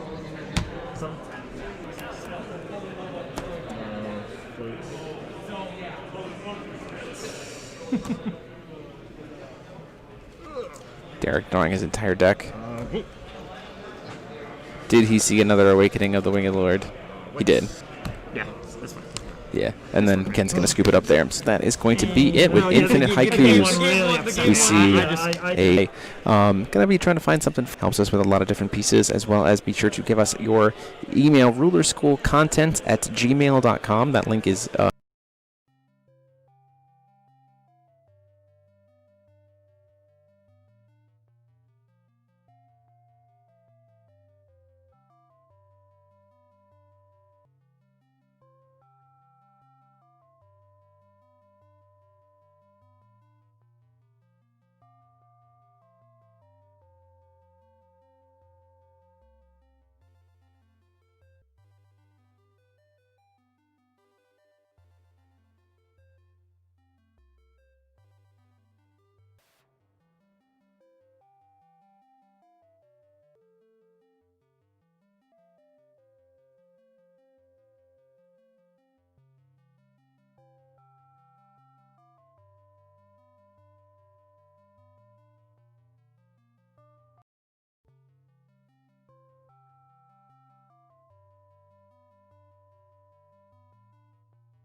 Hey there, rulers. Gil, hold on, I got to change this. Gil Lapis here, taking over the stream. I get to control it for real. We're going to be going into round 5 here shortly. We don't know what the pairings are for it. We've done a little bit of tweaking. We actually changed what phone we were using for internet in hopes that it would help us a little bit. No promises, but the hope is, again, that we have a little bit of improvement there. Still waiting, like I said, for our pairings for the next second to last round. This is the round where we typically see a lot of draws, so we're kind of waiting to see what gets paired up and how people get paired up before we go any further. So I guess I could take some time to talk to the stream. So hope you guys are doing well. Feel free to hit me up with any questions you guys might have about the day. It's been a lot of fun. We've had a good time outside of the stream issues. Again, we will be uploading all of these feature matches as best we can to the stream, because we have been recording it. Oh, I do want to say here, we have a story, Force of Will today, if you haven't paid attention, posted the story, some story articles today, catching us up at the end of Rhea Cluster, so that's pretty cool. The conclusion to the Rhea Cluster.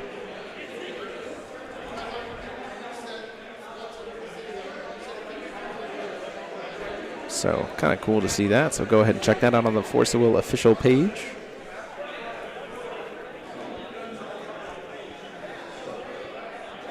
Seeing if maybe I just need to reload my chat a little bit.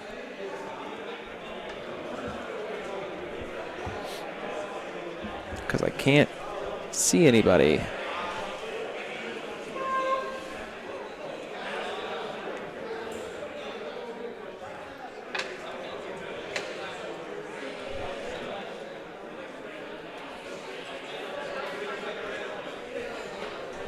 Still just flying solo today on the commentary. Apologize for any lack of commentary that comes with that or slowness. It has been a long day. We're trying our best, though. A lot of fun. It is also one of the reasons why we haven't been showing off the new intro decks yet, as well as because the lag spikes. We don't really want that to be an issue when showing off that stuff for you guys to see.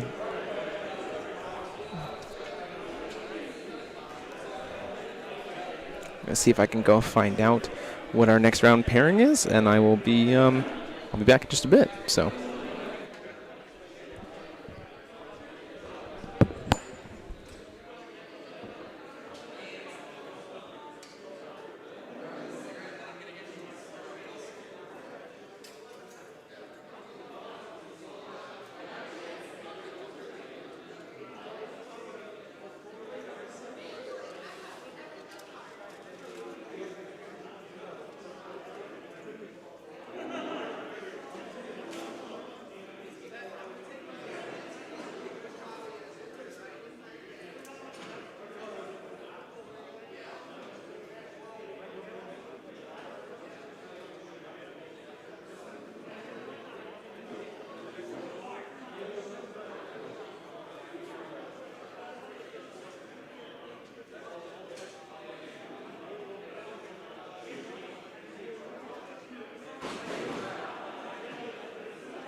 Travis.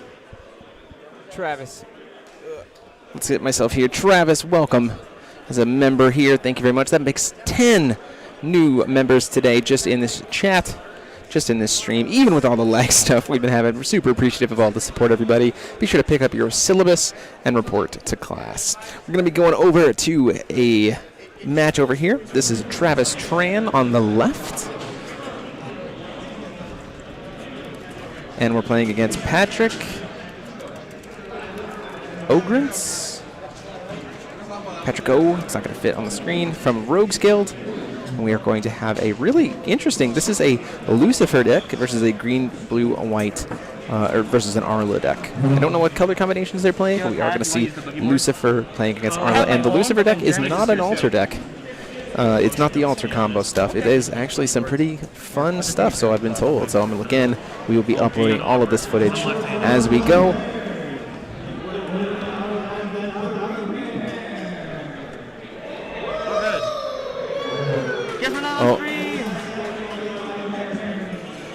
So it looks like we are going to have actually a repair. We're still going to get Travis, but we'll see who he's playing against actually here in a minute. So be right back after a short break. Thanks, guys.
So we are getting back into our next round. It's going to be versus. It's going to be Adam Witt versus Travis, and I'm not sure exactly what Adam is playing, but we'll find out here shortly.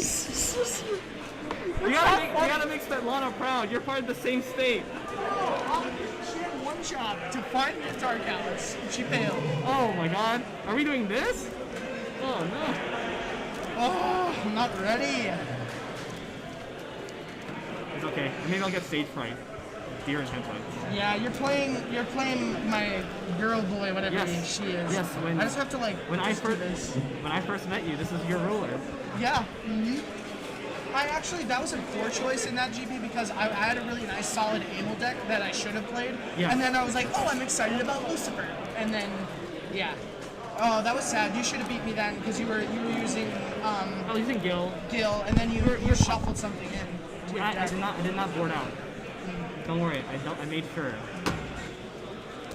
It's okay. It happens. Let's see what the hell happens. I guess I need to go and inform my buddies that this is what's happening. Okay.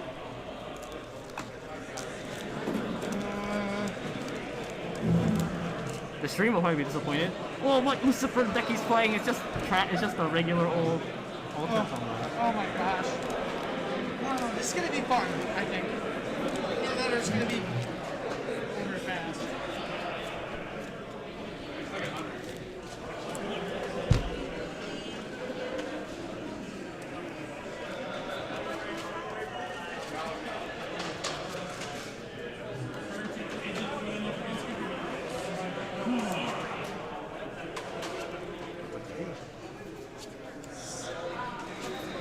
Okay. Now we have to wear our masks for the. How have you been handling the pandemic? What's that? How have you been handling the pandemic? I've been. Here we go. Basically, I've been playing way more video games and kind of just either doing that or just being really active, like no in between. So I'm just going to be starting work here again in the next couple of weeks. That's good. So that's nice. Took long enough.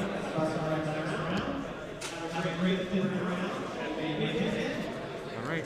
Whenever you're ready. Okay, here we go. Okay. Going into round 4. So you're strangers. Yep. You're strong. I like the Halloween motif. Or sorry, I apologize. Going into round 5. These guys are sitting at the X. They had 2 wins, 2 losses. We're putting here because a lot of this round is the round where a lot of top players will draw because it's the last round that they're allowed to draw. As such, it's also just a lot of Arla stuff that we've kind of already seen. Arla and Rezard stuff that we've kind of already seen. Oh, sorry, this is looking to be a Rezard deck on the left or on the right. We'll have to see what kind of take on Rezard it is.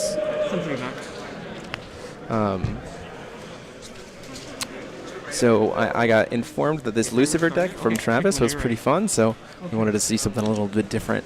So not only are we going a little bit low down the pools, but we're still just having a little good time. Black Silent Stone on the right for Adam. Getting energized for Travis.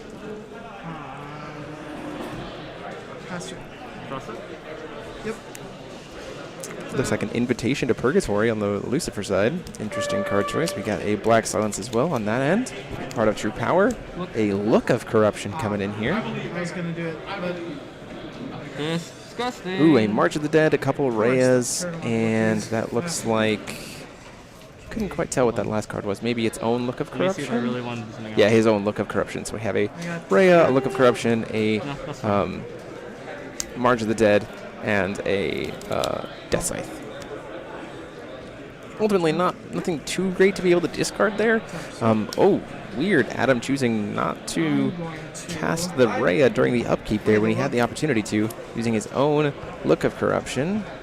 We see a Satan, a Sigurd, part of True Power. Oof, that's a very tough choice to hit here. You don't want to hit. If he gets a 1-drop, you don't want to hit part of True Power because it's really not discarding anything. You don't want to send in any of those big guys to the grave. Probably the Satan is the safest discard here, or the Erendite.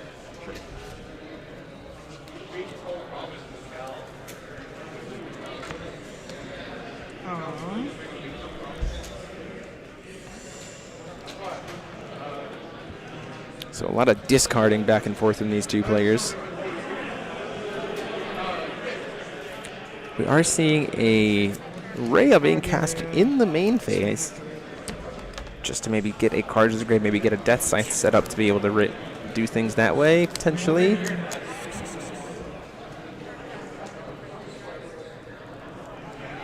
Have to see what card he sends there.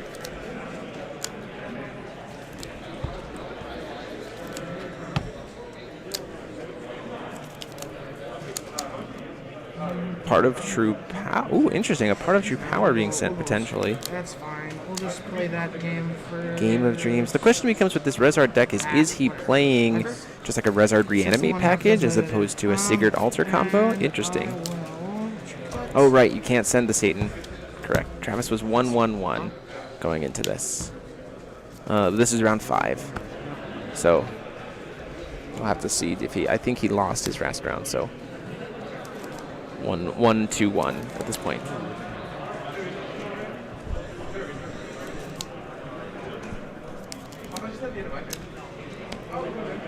A Death Scythe on the Lucifer side. Interesting why we would be playing that Regalia. The only thing I could think of is maybe for Pharesia if he's playing it. We do have access to Invitation to Purgatory from the Rune deck. This stinks. This is dog beater. Oh, no, it's fine. Use the Energize for it. Yep. Are we going to see him remove a Satan from the game in the process of this to send 2 cards to grave? But just send in Sigurd. Red and a green. Red and a black. Red and a black, yeah. Ah, that's right. It's in hand.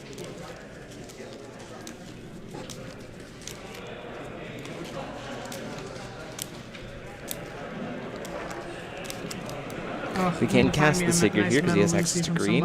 He'll have 1 red left over. Use the black and the green. Place attack, cast Sigurd. Yep.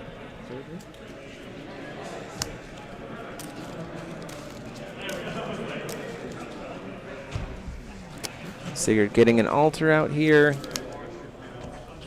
At that point in time, seeming like we're going to use the red, and we're just going to let it go away.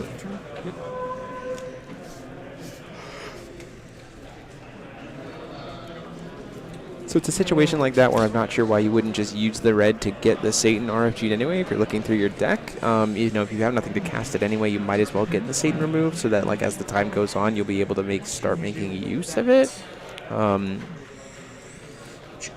you got? But, everything. You know, overall, choosing not to. In a matchup like this, where you can kind of, you know, have it as a backup reanimation strategy, especially with Sigurd, if you can get the Satan with any number of counters, there's a lot of value there. So it's interesting to see that we just let the red will float away. We see a Call for Stone for a Dark Dev, so a green, blue, black, so a bug Rezard. Guessing they're forcing. What are we doing with the modes here for Rezard? I imagine we're probably sending 2 strangers to the grave. 1 to hand. 2 cards in grave, 1 to hand. From stranger. From stranger, sure. Yep. I know. I'm just really hoping that it does. Just to hand. Hold on 1 second. What you put in hand?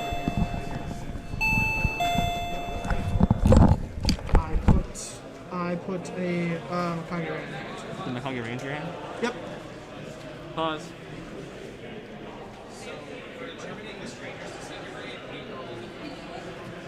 Oh, okay. It's not predetermined order. So you can't just shuffle and do. See, what you just did was predetermined order. It's not what how we're doing it. Okay. We know the 2 strangers that were sent to the grave. So we want to put them back? Put them back. Okay. This is a simple fix. So the effect is resolving. So shuffle the strangers. Yep, shuffle strangers and then just roll the die. And have him roll the die. Sure. Apologies. Totally yeah, no, fine. that's why I came over quickly. So. I'm gonna do that. I'm gonna just do that from now on. Yeah, that's a good. So you just roll and then from the top. So it's 6th from the top. Gotcha. 1, 2, 3, 4, 5, 6. And then roll once. And then roll again. 9. So the last. It's the last one. It'll be the last one. Yep. Oh yeah. So the reason why we do it that way is because if you do predetermined order, then every single stranger has to be possible to be grabbed every time you pick a stranger or to be truly random. So we do it that way for that reason. So predetermined order sets it so that you, at the beginning of the game, you have a dedicated line, as opposed to this choice, which makes it so that every time you choose a stranger, it's always a true random choice. True. Is it paused? Yeah, your guys are paused. Okay, good. So we continue from there. Thank you. Yep. Oh, geez. Okay. And then you put the Metallic Ray back in your hand, right? Can I just see it really Yes, quick? I did. Oh, yes. You're fine.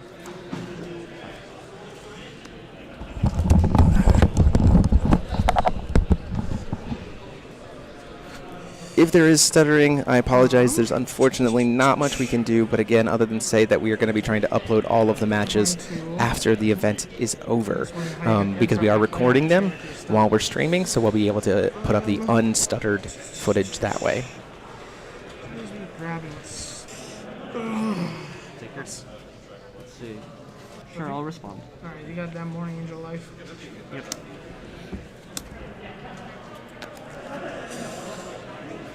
I'll target these three. Sure. So I had to go over there to kind of fix the way they did Stranger selection there. You have to have a true random, which means like rolling a die every single time you select, as opposed to what he did, which was predetermined order, just sending the top two from the deck, to, Stranger deck to the graveyard. So apologies for the little errors there. We're just trying to get things a little cleaned up. Shuffle.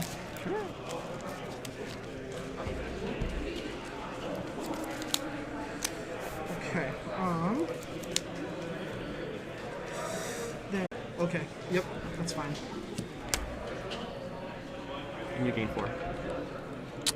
4. It's not, Lars, it's not random. Yeah, that's right. Shinra's Fortune is correct. So doing predetermined order like that, if you shuffle the Stranger deck, you can't do predetermined. Like, you could take from the top technically, but that's not. I mean, like, that's kind of random in the sense of, like, shuffle cut, and then your opponent makes a cut. It's just easier to take it out of both players' hands entirely and do pure chance with rolling a die. 3.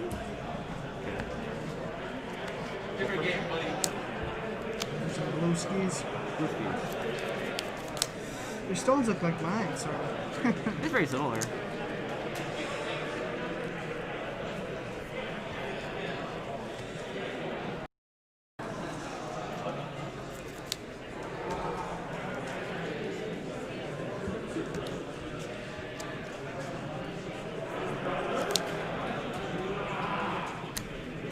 Sigurd?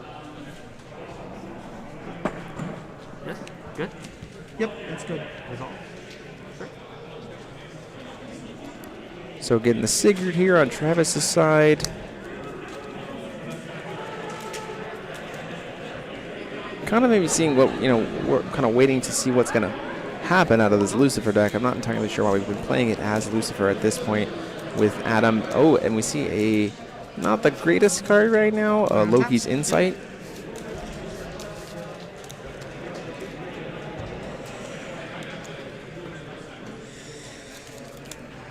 And then here we are again with another Morning Angel action. I wonder how many you're on.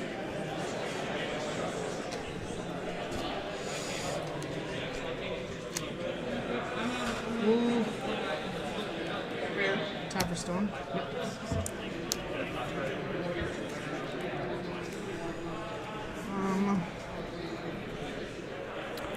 Down comes the Sigurd on Adam's side.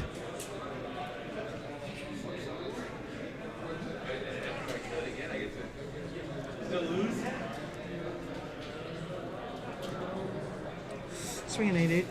We're going to go ahead and try to swing in with the Sigurd. So Travis is in a weird spot here, right? So if he blocks, it's going to kill whatever he blocks, and then Adam gets the chance to recast it, which is weird.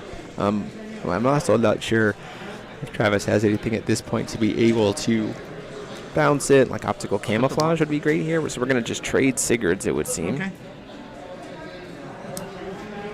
A Power of Immortality before in response to blocks, yes. so that his Sigurd gets to come back. Yeah, you're going to get it. For sure. Yeah, we'll just grab. I'll sack Sigurd to alter. Do one, I'll search for again. Yep. And I'll search for the altar. Okay. In response to the Metal Game. Yep. And I'll attempt to play Dark Alice.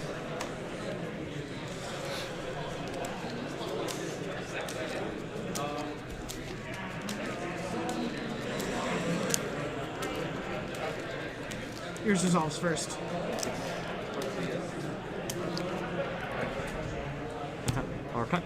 Really? Heck. Thank goodness. Okay.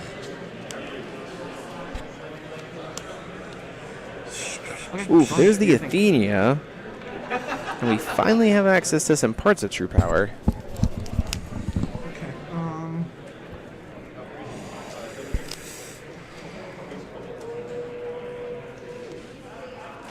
Although we have lost the power of immortality to be able to cycle it.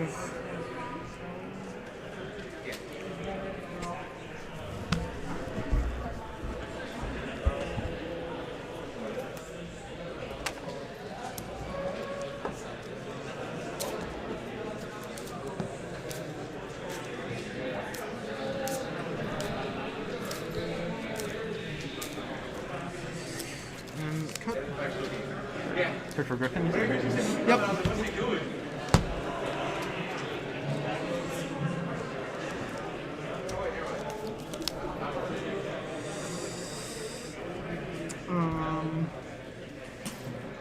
One.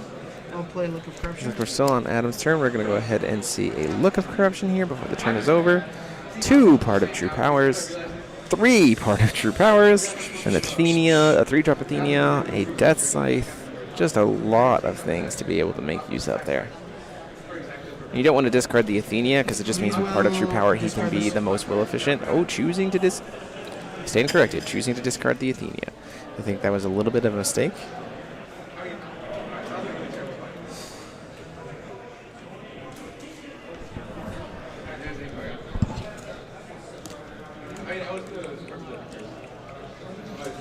And we will. Do we see anything else from him on this turn? For March of the Dead? We're going to see a March of the Dead targeting. Can't target the Griffin. We can target the Rhea. Yep. So 3 Rheas on board. Search. Okay.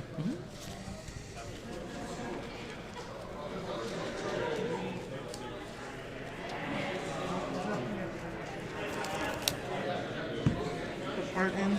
Yep.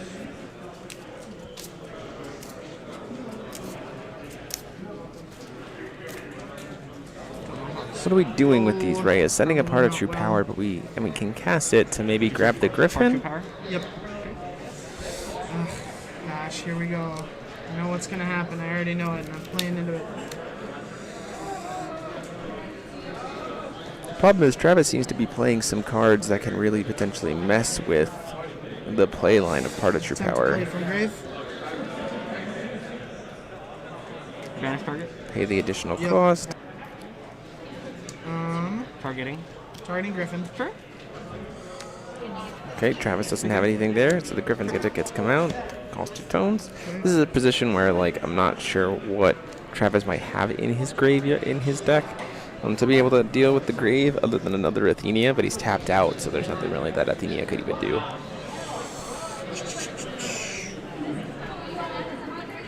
But our good Griffin, our good friend Griffin, finally seeing a reprint.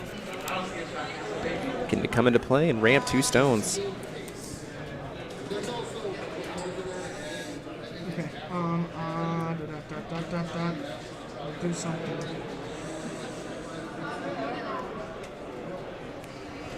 Pay 1 from a Kagera. It's like.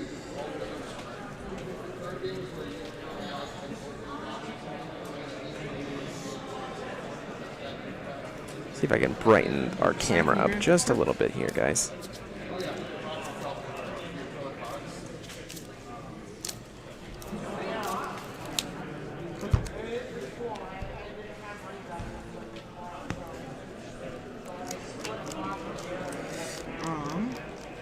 I'll remove 3 from game. Bring the Scythe back to hand. To put the Scythe back into your hand? Yep. Sure.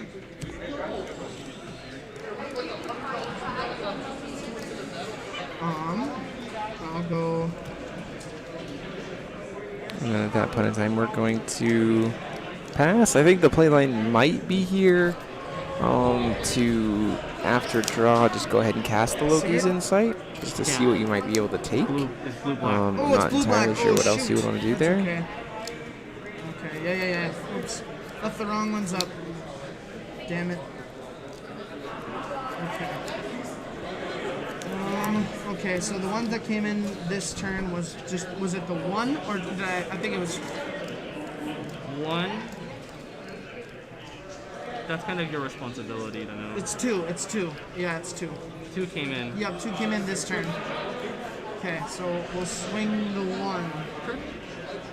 You go to 48, I'll go to 36. Yep.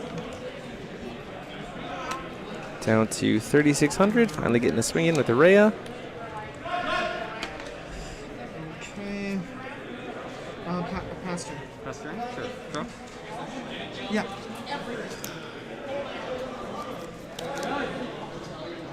Recover? In response And then to draw. passing the... Or, excuse me, sorry. The recovery? Oh, sure. Yep, Before recovery, we're I going to see that Loki's Loki's Insight get cast here. So we get to look at the hand after he's drawn for turn. Oh, sorry. Yeah, it's after recovery. Take 2 cards that may or may not during the or quick cast, and discard so I got them. 1. Okay.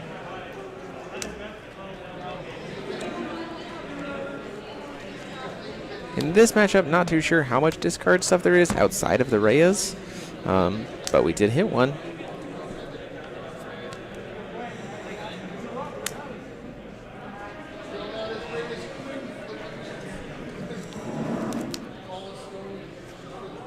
Sephiroth in Travis's hand, but no Athenia to make use of it.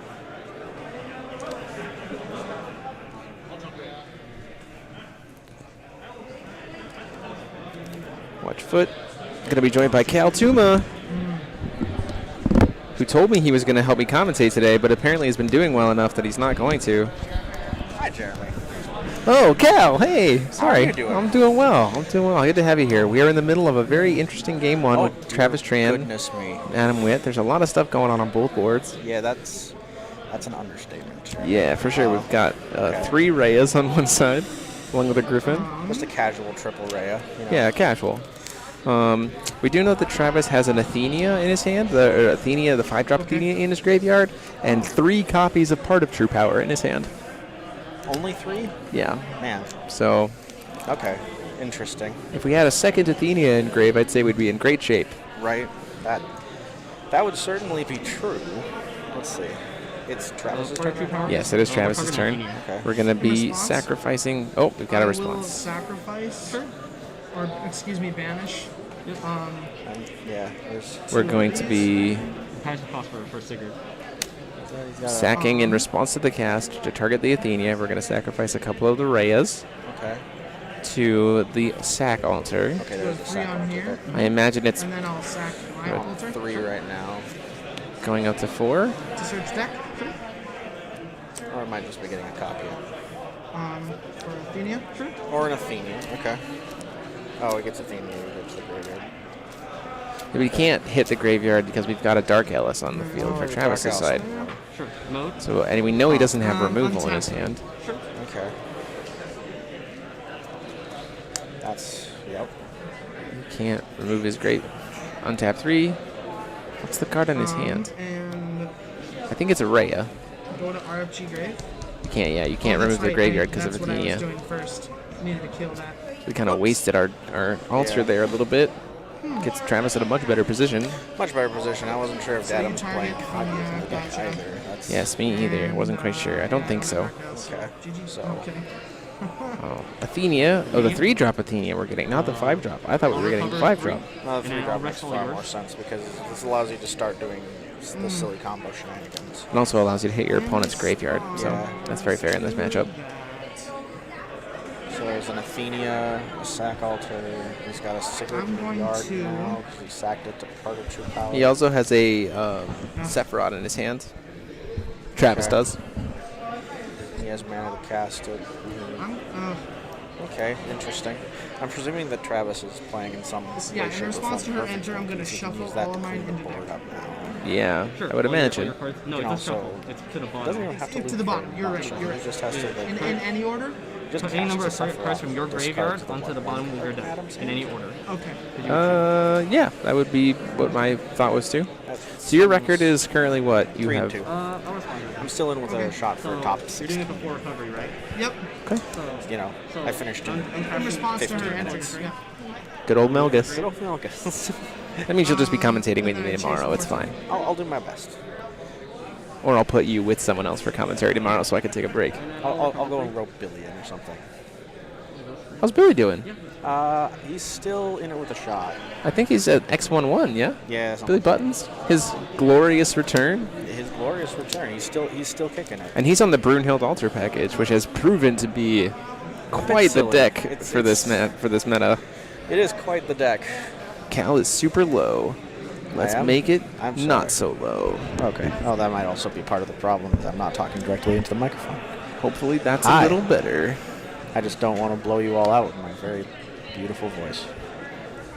Hello, everyone in chat. You're all beautiful. Our internet is... Nope, I'm not going to talk about it, because if I talk about it, it'll make it worse. Yeah, exactly. Good point.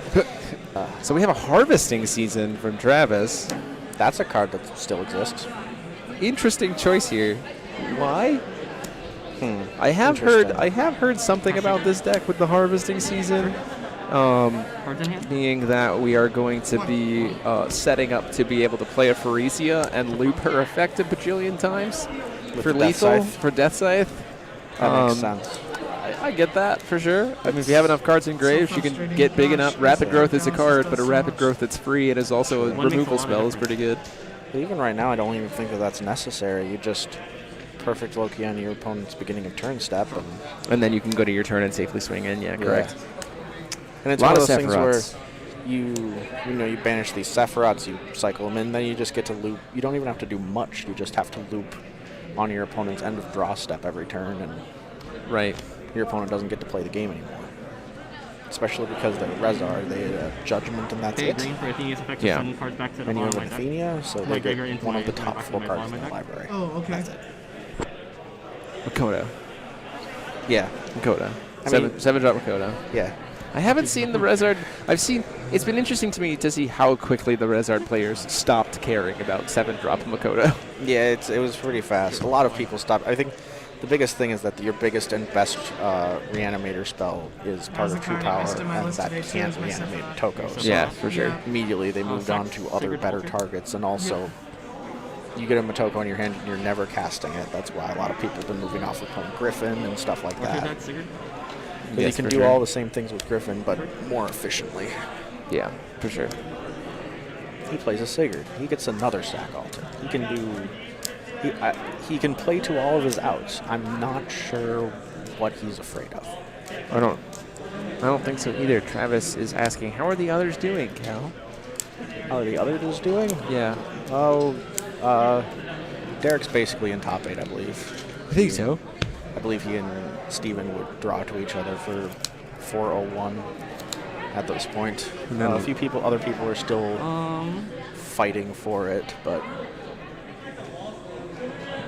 I know that Ryan Miles is in the 1-1 bracket, or the X1 bracket, so I imagine he's probably playing as well. Yep, he's still fighting for it. Billy Bum still isn't with a chance. Yeah, there's a lot that can still happen in the last 2 rounds. So. Absolutely. And there's been so many draws that exactly what top 8's going to look like is a bit of a mess. Dead, huh? Yeah. Okay, in response... Oh, I can't because you've got daggers! Okay, I agree, Adam. 1, 2, 3, 4, 5, 6, 7. Are we not just finishing the game? But, I mean, like, I suppose Rezard will immediately die. Immediately dies. Whatever you reanimate immediately dies. I'm sure you have Death Scythe. You have a Death Scythe and what looks like a Mikage Seijiro's Game of Dreams. I don't think I would cast that if I was Adam. Yeah, with how full Travis' graveyard is. And how empty his is, that seems like a bad plan. Yeah. At this point in time, yeah, I think it's probably best to say concede and go to next game, because you're sitting at a 17-minute clock here, and this game one took us 33 minutes. That's I think what the concern would be is that fact. Dang. So, oh man. Okay. Yeah, I've made it a rule for myself is that once the Sephiroth loop player discards my last card and I scoop. That's what I've been doing. Can you interrupt my mode? Saves you some time. It saves you time, and that's the point at which you're like, it's not very hard for them to I loop can only respond the rest. when you declare them. I can respond before they Just to you loop on your But draw not- every but not turn, in and then you're between. just like, I don't get to play cards anymore. Okay, so what we're gonna do is I'm gonna just play Adam, my however, death side here. Choosing to doesn't fight know through it. how to say Okay, he's done. mode. And I love him for it. My mode's gonna go. He's a beautiful boy. I'll move anything. I might move anyway. So he casts a death save. I'm going to go. And I'm not sure what his plan is. Yeah. We both banish. And I imagine there's probably force a sack yeah, of a we both Resonator, banish send and, 2 strangers to um, graveyard. But free judge. what can we do there? I mean, he might also try to flip his Rezard. Which seems like what's about to happen. Can do. That's illegal. And then the illegal Rezard play. immediately dies. Float the mana, remember? Yeah. 'Cause you have to Float the mana, yeah. Before judgment. Before judgment. Excuse me. Yeah. So Yeah, float the you mana. can't guard. What colors are you playing? So I'm gonna darkness and green. State-based actions, you're dead. Dies on impact? Dies on so impact. the- Oh, because it's still neg from field and it's J slash. He's figuring it out. Ooh, so I don't even get to God's Art. I'll let you replay if you want to. So yeah. You can This game is over. Yeah, do I even get to God's Art? No, you don't even get the opportunity to God's Art. You don't have the opportunity. And that's the Games, frustration. State-based. Yeah. Good old rules process. It's that situation where you're. This is one of the things that kind of exhausts me about specifically the Sigurd Altar deck, because that there's a lot of situations where you get to where you are dead, but you don't necessarily know you're dead. You want to put 2 things in your And so you try to push through it when there's. That's why scoop early, go quickly. 1. I mean, you mill forward. 8. 1, 2, 3, 4, 5, 6, 7, 8, 10. I'm not 100% sure what they're doing. I think we're sending the 2 strangers to grave. I think it was 2 strangers to grave, judgment for 0, and they're kind of just like doing some cleanup.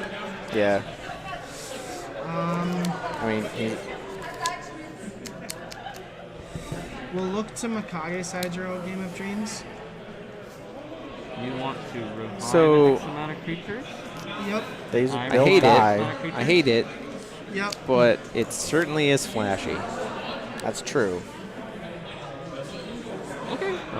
So with doing this play here with Mikage Saijiro, for those of you who haven't seen it, let's put it up on screen. Each player brings all of their resonators into the deck.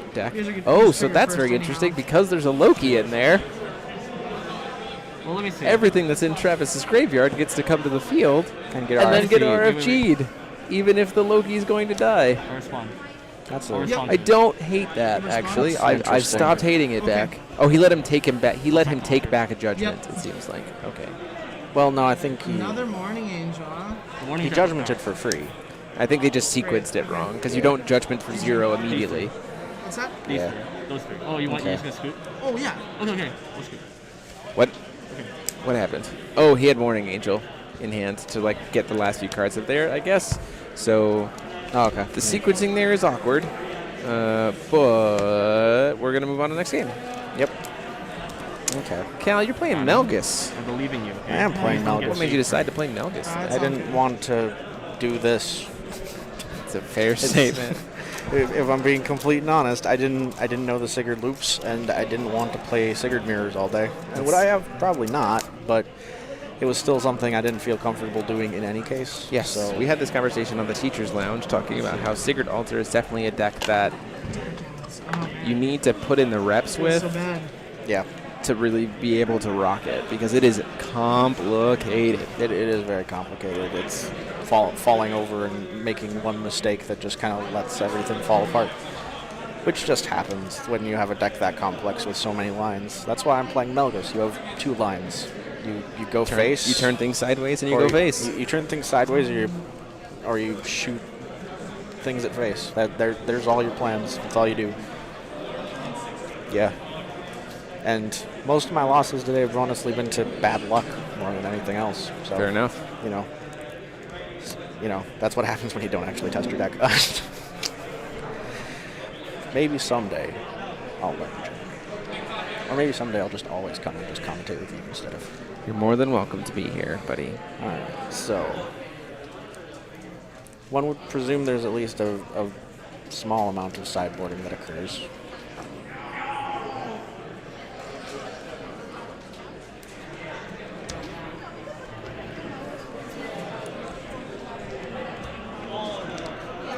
Because these are both playing, you know, loop shenanigans. Are you ready?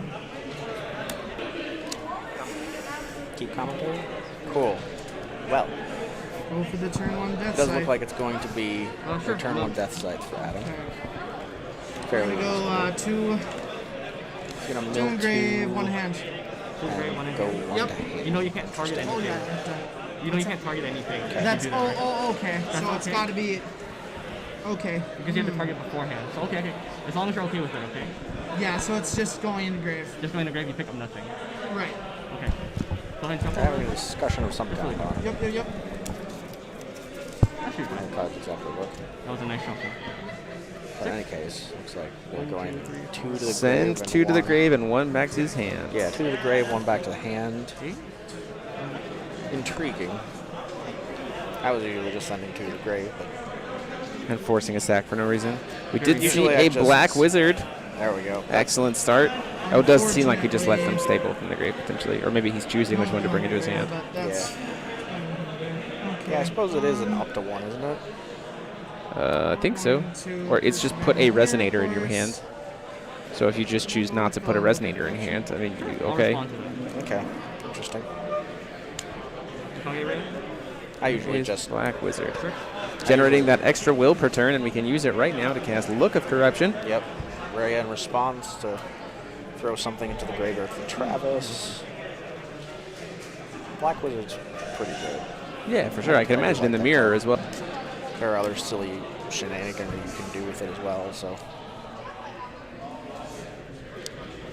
Alright, there's a Pharisia, there's a Moan of the Dead, there's a Sephiroth, and another card. Looked like an evil elemental uprising, but I presume it's not that. If only, right? If only. Let me tell you, this would be a lot easier of a meta if that was a thing. So, whether...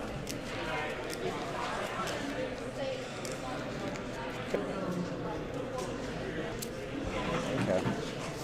This is a very important turn, for sure. This is a very important turn for Adam. He needs to figure out the correct line to probably set up his own reactive board so that he doesn't just get Sigurd looped into Oblivion here.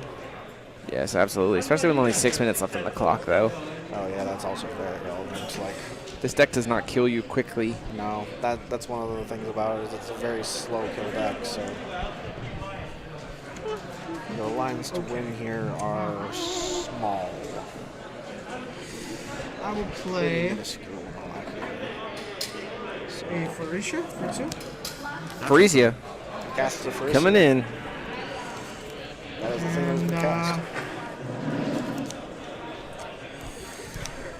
I will. I think he's playing a pretty much all green blacklist, though, right? I believe. If you sack something in response to me targeting, then it can hear. See, there's a I'm asking Moan in because I was trying to get an the effect deck off in the spell. hand. There's not an enormous amount else that's going true. on there for him, so. Yep, that's true. He draws his own Pharisia?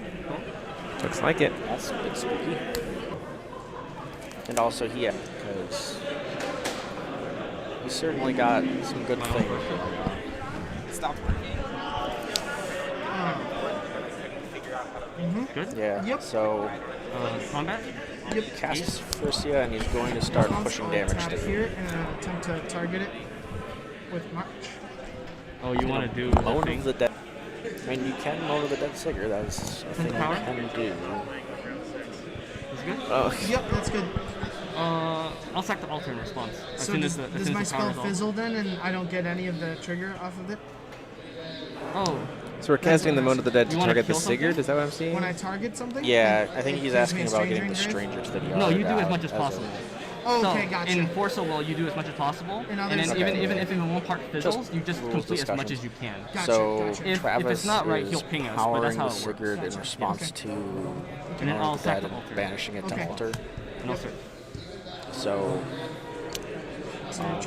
Yep. this is happening. Technically wouldn't have a counter. then you Just do a, your trigger thing. doesn't matter in this sense, but that's technically the you don't have a the counter on that so altar shuffle until and after then- the Sigurd returns and enters and Oh yeah. gets another copy of the altar because it's all being like put back on the chase after like activation for cost. Yeah. That is Adam's tapped true. out, so there's really nothing he can do about Right. it. He But has- proper sequencing needs to be observed there, or just like, at least talked about. Am I able to respond to this re-entering He's field? got a Furcia. You can respond to it as soon as in the That's it. grave and when it's re-entering field, correct? Okay. Yeah, Alright, not much I'm that not Adam's going to be able to do here with 2 minutes left on the clock. No, not really. Okay, These so you're not two gonna altars respond, are right? probably Nope. just going to shred his hand and his board. So it's certainly going to be something. I don't think there's anything else that Adam can really do. Unfortunately, it does not seem that way. Travis is just going to pass, but this could just be him waiting to respond to something as well. Or just being aware of the fact that there are 2 minutes left in the round and he is in an extremely commanding position. Absolutely. Which is just, something that you can use to your advantage in these kind of matchups, especially having one. Being up 1-0 here helps immensely because of that. So Lars, I think there might be a little bit of a distinction here in regards to the concept of shuffle and then pick the card off the Produce top. a darkness mana. Shuffling is not true random in the sense of like once you shuffle, you've created a predetermined order. But anyway, there's also human error that comes into play in terms of shuffling. You can't like make it 100% safe. The other thing is too is if you're going to be shuffling the stranger deck every single time anyway, because you have to, because every stranger, every time you pick a stranger, has to have an equal chance of being selected, you might as well roll a die. So, I'll pick out the shades. Okay, And so then you're a Black Adam went Wizard. to cast And what with Black appears to Wizard? be he went for an Awakened March of the Dead with the Black Wizard mana, and Travis went and fetched a Morning Angel response. That is pretty much lock-in game against That's Adam. pretty close. Paying three will to not do anything. Just a Yeah, quick question. and Do you run then light sources in that? Yes. I was gonna say. maybe I'm just greedy. I would have probably tried to start Run looping him one. last turn, but One. Gotcha. When I hit it, I hit it. he can just wait and now probably do it this turn. Okay.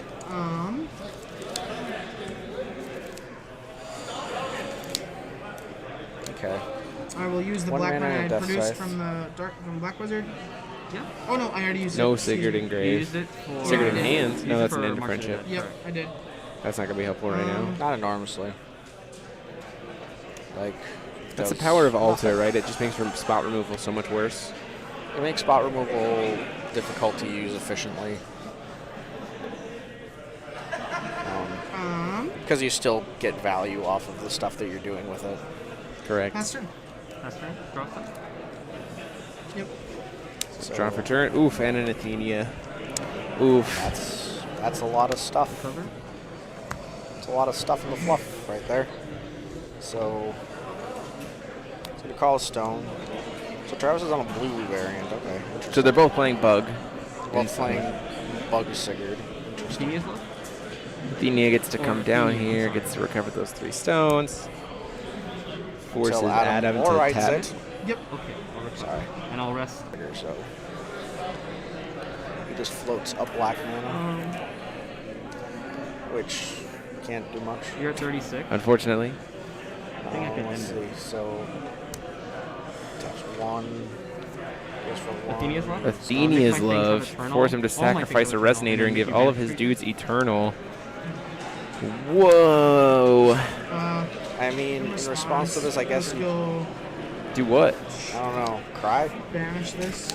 He's gonna end a friendship, it looks like. Play Sure. friendship. Which at least kills 2 things, but in my opinion, you just let the Mikage Rhea and the and the Sigurd, the Morning Angel and the Sigurd die. So Athenia's love. Good card. Very good card, especially in this situation, because now you can just... Now Travis will be able to swing in. They have 4 seconds left on clock, it looks like, or a minute left. Or the clock was a little off. Yeah, they have 1 minute left here. It's okay.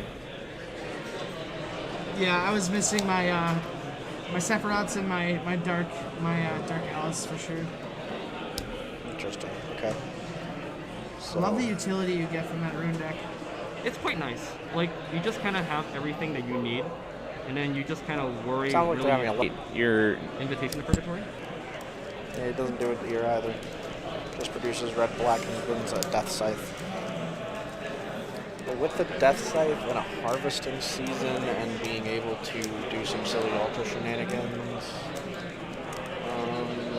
probably has a way to loop Death Scythe enough to kill with Furcia. And there's the end of the clock. So once again, to talk to Lars, if what you're describing is shuffling your Stranger deck once and then having that just draw from the top until the end of the game without ever shuffling again, that's not true random. That's random predetermined order, which is different than a true selection of random every single time you pick a Stranger.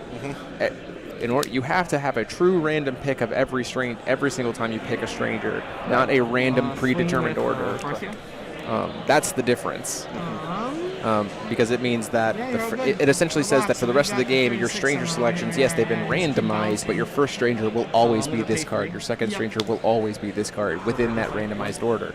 As opposed to saying every single time you pick a Stranger, you choose one of the entire thing at random. That means everyone has a chance to possibly be picked every single time. Yeah. There's a world where you go. 36, right? 4. Yeah. Frisia's. Oh, we're seeing Frisia getting pumped up real big here. Yeah, he's doing the Death Scythe loop. So 4 times 20 to pump up Frisia for lethal, just to try to close out the game that way. Yeah. So you go to 10. And also gain a ton of life. And I gain 26. Yep. So I go 26. Goes 26. Sounds like So it goes to 10. Gains 26, goes up to 7. And then you can swing with Athenia. No, I didn't. Swings down to with Rhea, takes him down to 4. Unless I milled Sax it. 3 to alter, I presume. I didn't mill it. Tackle 3. I mean, he could get a stemma and kill. I think that's what we're gonna see. A single Actually copy of a plays a stemma. Yup. This boy. A stemma for lethal. I need to go tell Derek that he's not doing it. For lethal, going down to 69 and ending it with 6,900 life. Nice. Nice. So that is it. We will see you guys back here shortly for the next match. Oh, actually, you know what? Hold on. Whoop. Hello, Cal. How are you? Jim. How are you? I'm here. Yeah, you are. I am. I'm here. So, you're currently 3-2. Right? You have a 3-2. If you win out, you have a top 16 shot. I think so. Pretty strong. Pretty strong shot for top 16. Getting one of those awesome variants of Altar and how many Arlas. Yeah. Make it an Altar Rezard, the Pharesia Rezard. Interesting. So we'll have to see how they pair up against a few things. All right. But yeah, that'll be it for us for right now. We'll be back right. with next round here in a little bit. So have a good time, everybody.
Sorry. The illusion is broken.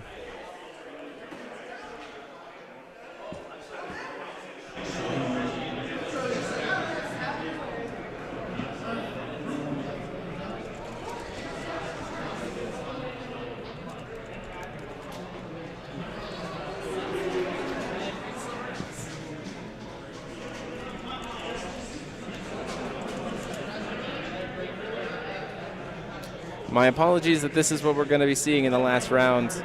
Pretty much all of the tables are some form of altar deck or Arla.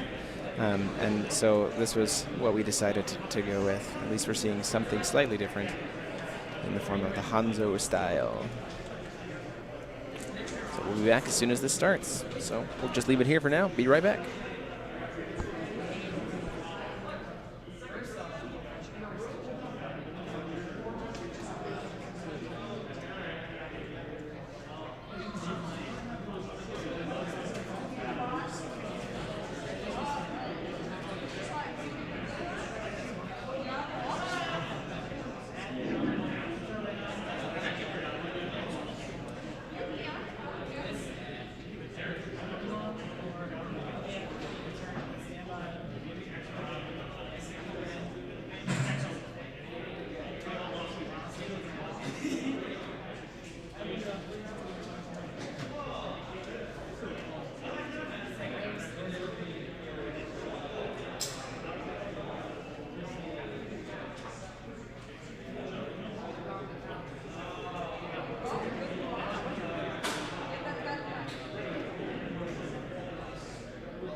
And we are back. Hello, everybody.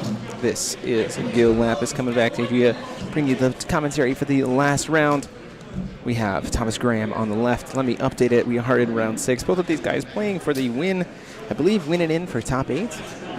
Based on where they are, winner will end up in your top 8 spots. And we have Rezard on the right and Hanzo Alter on the left. I know it's been a lot of Sigurd today, but it's not a lot of Sigurd today. Nothing really much I can do with that.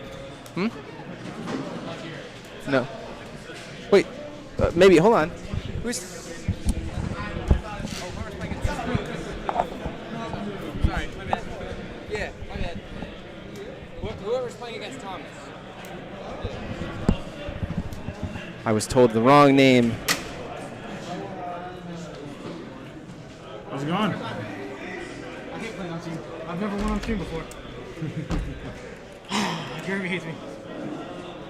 I was told it's not Daniel.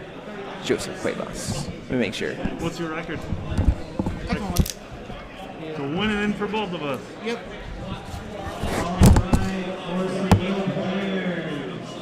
Welcome to your final round.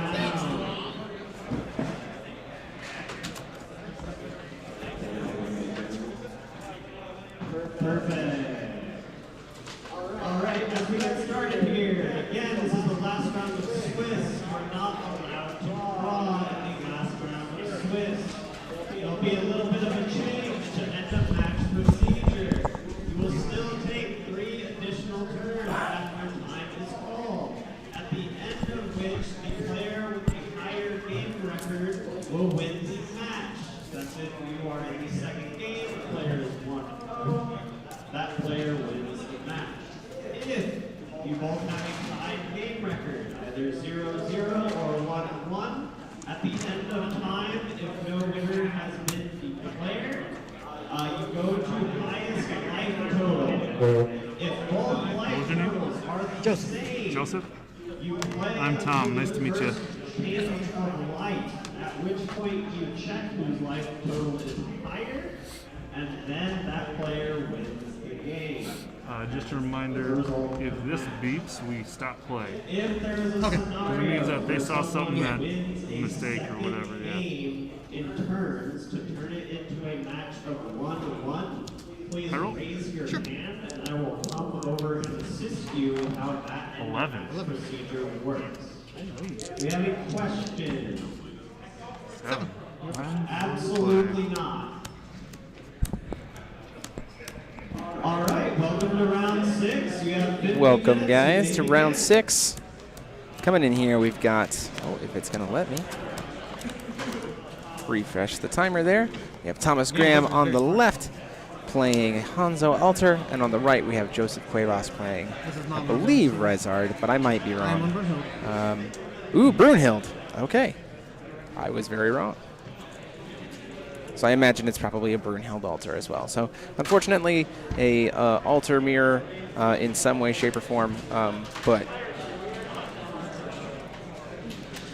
things that should be noted here as we go into the last round here. A lot of cards we've already seen before, so we're going to let the wonderful Shakti and the other wonderful card art kind of share our screen here while we play. Good luck to you. Thank you. You are on the play. Yep.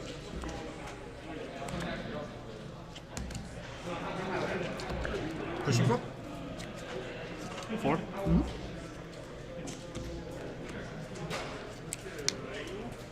What did 2? Brunhild going to be on the draw. Good start for it. Brunhild, my bad. Brunhild, I can type. Yep. First turn Calico Cat for Thomas. Pretty standard strong start for it. Oh, it does look, oh, there's a blue? Oh, this might be a very different take on Brunhild. There's a green-white stone. Oh, this is a very different Brunhild. I'm very excited to see this. We're still seeing Kaguya stuff, but I believe this might be just a green. I think I do remember hearing about this. It is a green-blue-white list, but it is still using Athenia for maybe Dark Alice? How are we casting that? We don't have access to black. Or it's a 4-color. Good. Pass turn at that point. So a very different take on Brunhild. Like I said, these guys playing for top 8 pacing at this point. We're going to see a Sandstorm and then a Explore the Unknown. Looks like we're going to see a Trow get grabbed. It's been a while since we've seen that card, the Giant that ramps you a stone and gets a 1-drop when you discard it. I believe both of these players are sitting. Both of these players, I believe, are X1s, or at the worst, X1 ones. Swinging in for 4, taking him down to 36. And at that point, we're going to go ahead and pass the turn.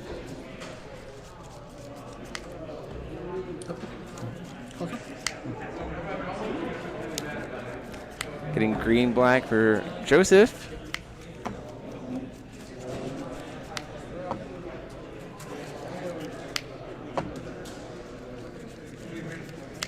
Move to me. Sure. Start my best. Gonna move to end step, discard due to hand size. I imagine that Joseph's probably playing either a Dispel or Light of the Moon to be able to turn on his Kaguya.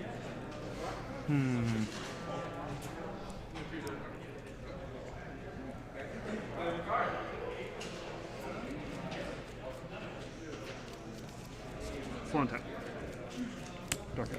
Dark Alice coming in to try to help Thomas kind of get some stuff to the graveyard, dig him a little bit. We get there's the Sigurd. And the question is whether or not this is being done pre-upkeep. So there's a window here where he could potentially have, if he had Morning Angel, get that Sigurd removed. Unfortunately, we did not have it, so we're going to just let the Sigurd get to the grave. Down to 3,200 with the swing from the Calico Cat. And just pass turn there. We're going to use Energize for Trow, turning our Energized coin into a real stone and getting a 1-drop off of it.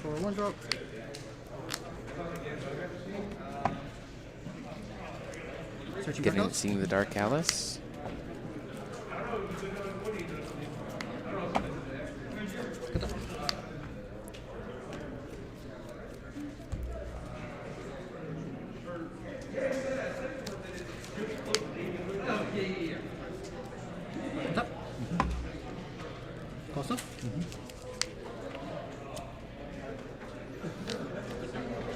Another Gusting Skies.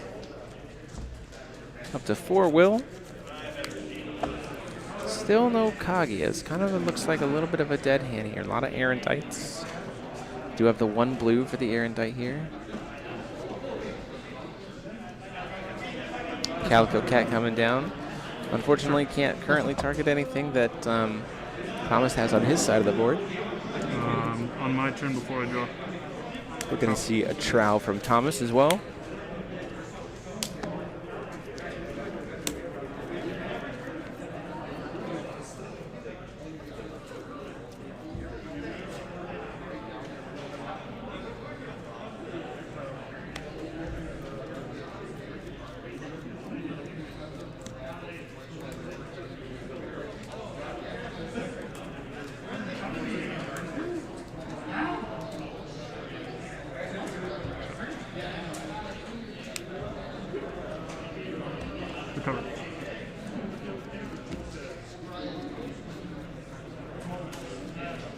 Or I didn't even draw for turn, sorry.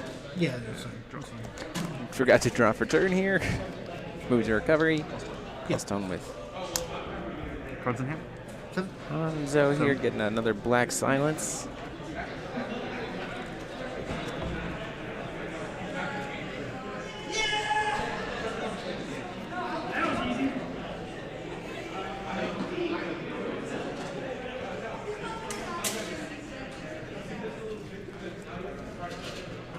Going to see the Athenia come down on Thomas, feeling comfortable enough now that he has access to 2 extra will. Kaguya coming down here, although we need to see a second rune.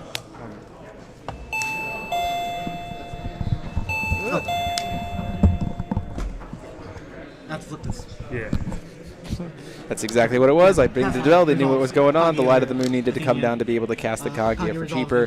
Kaguya comes down for the Thomas. Erendite comes down on Joseph's side. We do get to successfully cancel the Athenia. Yeah, let's just judge.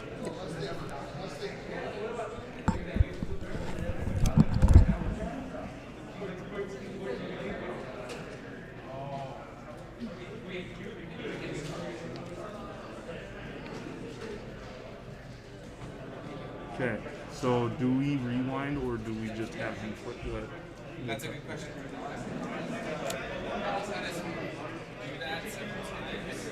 Because it's technically not a card that does anything, it's kind of free. Right. Right? But because it's kind of like a unique shouldn't you have to talk about it? Same one still? Yeah.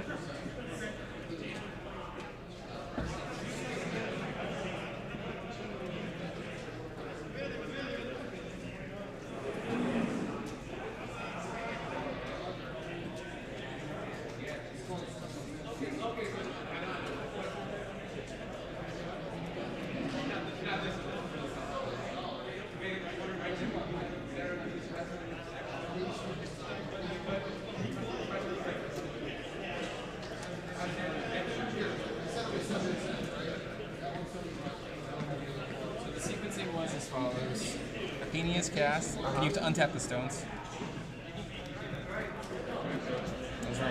So that was not flipped yet. Light Moon was in cast. Athenia was cast. Okay, Athenia.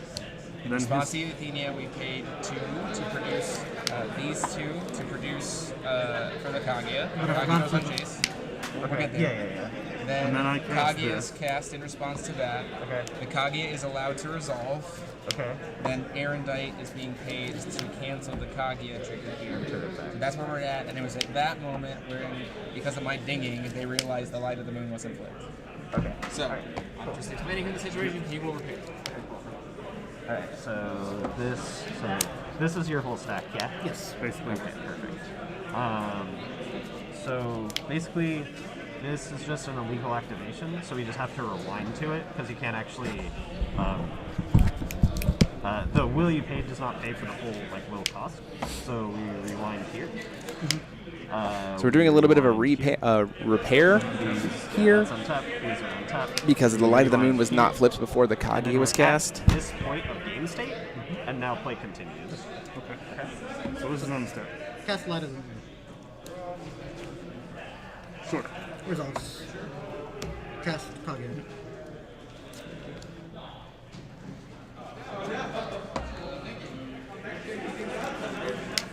So the question becomes here, now that he knows that the Erendite is there, does he technically have to cast the Kaguya here? Or does he just let it get canceled? Yeah. So because of the repairing there, he doesn't have to recommit the Kaguya to the Erendite.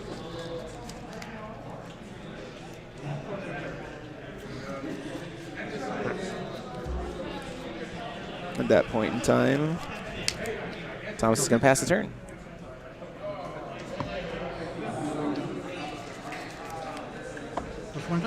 Potentially we see Dark Alice get cast here. That would have been Chance of Tranquility, but Dark Alice being cast here. Results. Draw.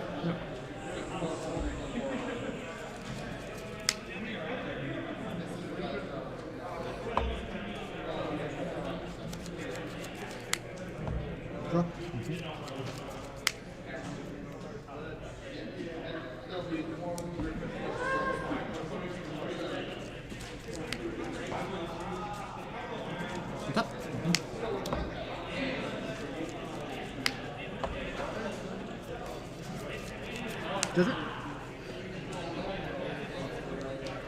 The Calico Cat makes the Deepwood Stone able to produce white because it's technically treated as a wind magic stone, and Calico lets you do that. So now we're still in the pre-recovery. Probably trying to see what exactly we're going to be discarding or setting up with the Dark Alice.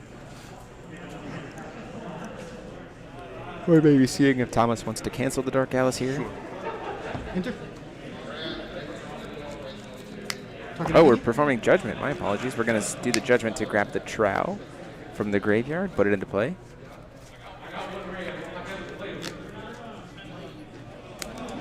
Response, we're going to see a Dark Alice of Thomas's own.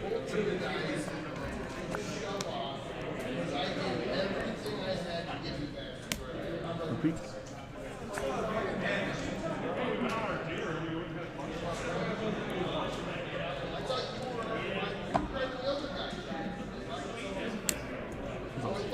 The Trow gets to come into play. Oh, grabbing the Athenia. Tapping your stone, untapping your I thought they grabbed Trow, but that makes a lot more sense. Produce. Recovering 3 stones. Green. Green. Thomas is going to have to float some will in response to the effect.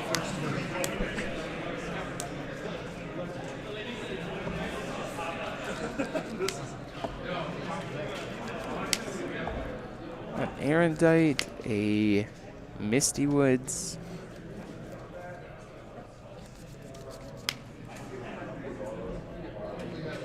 We do have that Alice's Castling available now.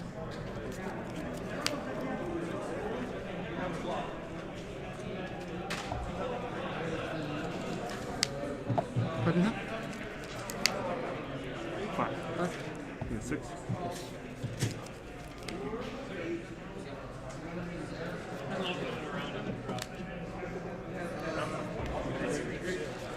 So this is an interesting position here with, like, you know, he's able to just kind of loop these Athenias over and over again.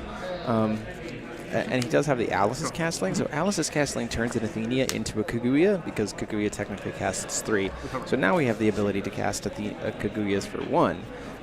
And with that, being able to also leave up your own, now that he cast the second Athenia, being able to say, hey, not only do I have an Athenia, but I can keep an Athenia on board while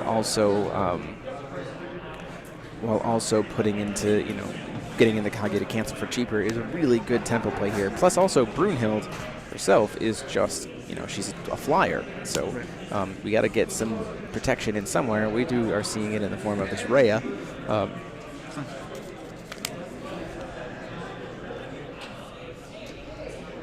But still, there's a lot left to be desired for Thomas going into this board. He does have the double Dark Alice, which is an excellent protection, and the Rhea to be able to send the Sigurd and, like, potentially be able to set stuff up. The question becomes, how many times can we stop? A single cancel on the Sigurd is actually really good here because Thomas only has access to 1 more Black Will, Darkness Will, so he only can cast Sigurd 1 time, even if he sends him to the grave. Looks like we're sending a Fallen Angel of Fiery Vengeance, though. Pass. At that point, we're just going to pass the turn.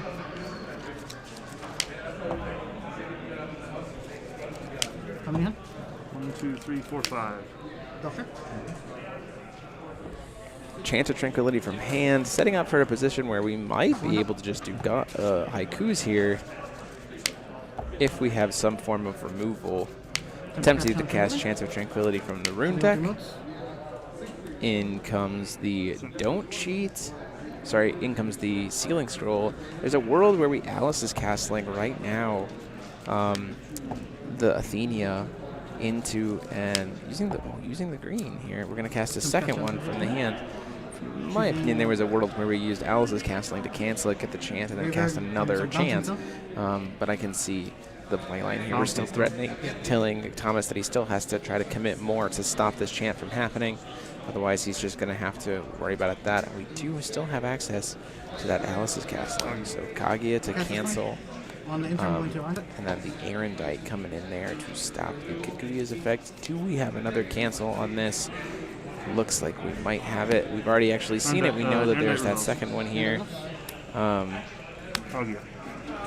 Second Kaguya to cancel the chant. So at this point, we do bait out a lot, and the problem is Joseph does not have a ton of will. If he had a little bit more will to be able to work with, there is something to say about, like, swing in, and then, like, Odin's Judgment. so that Brunhild can just kind of clear the board that way, but being in the fact that Thomas is an alter deck versus Joseph, who is a reanimate deck, but also at the same time, like, he needs bodies on board to make the best sense of Alice's castling, so it's a little bit tricky to kind of make that distinction. 32.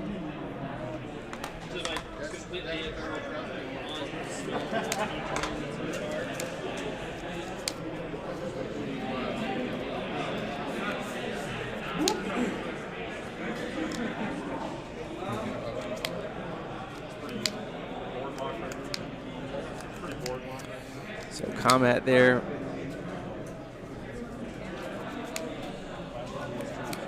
Athenia hitting in, taking him down to 32.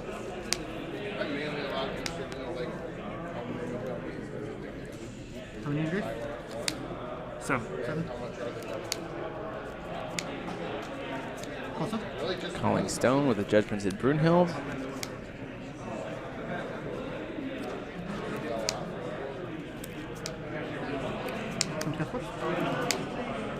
Let's look at the top 3 and go with Fairy Tale, top 4. And then 2 mana tap sack to put a Fairy Tale into play. From your Good old Forest of the Lost Misty Woods coming into play here. Can I just read it? Yeah.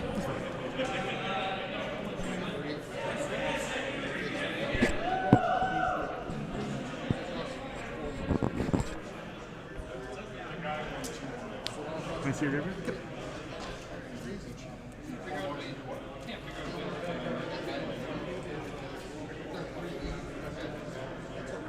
Not sure what Thomas is trying to do here in response to the Misty Woods. I'm not sure what he could do in response to the Misty Woods. Another Kaguya.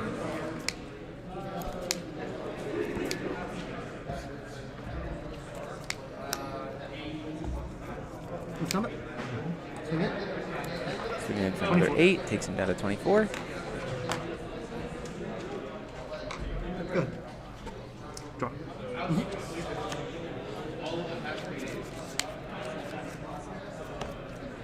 Recover.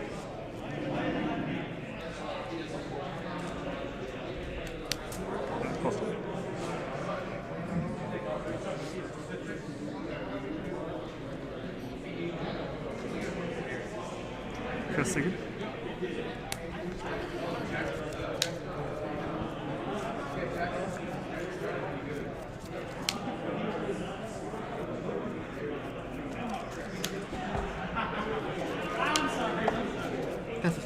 Finally starting to pull off the altars pieces. We're going to see a Erendite to cancel the Sigurd. It doesn't look like Thomas has very much to be able to recycle the Sigurd at this moment. Sure.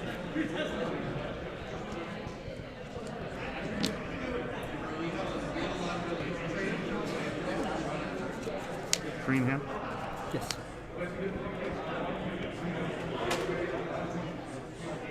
Combat.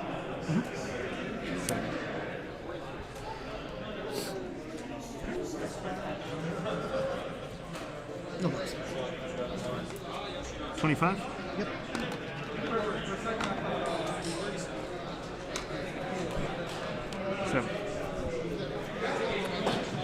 Kage getting the swing in there for 7, and then another 7, so 14. Down to 18. 4. In the air. Yep. Rhea swinging in for 4. 14 to another 14, and up to 28. Yep.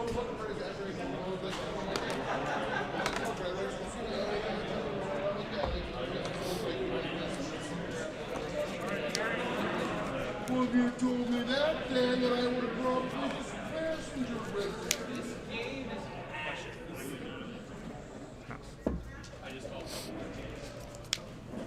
Doctor?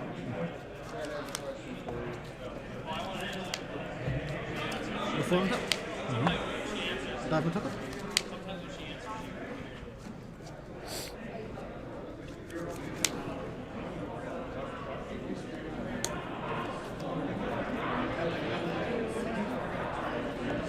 Champ. All 3 modes.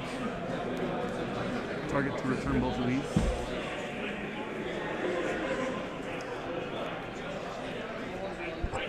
Put those back from my graveyard and fall stone.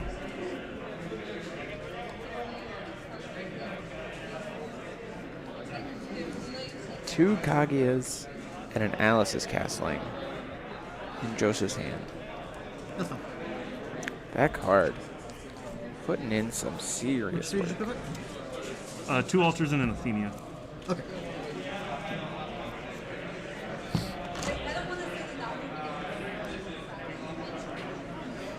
Let's go back to hand. And then I actually have Using Chance of Tranquility to ramp.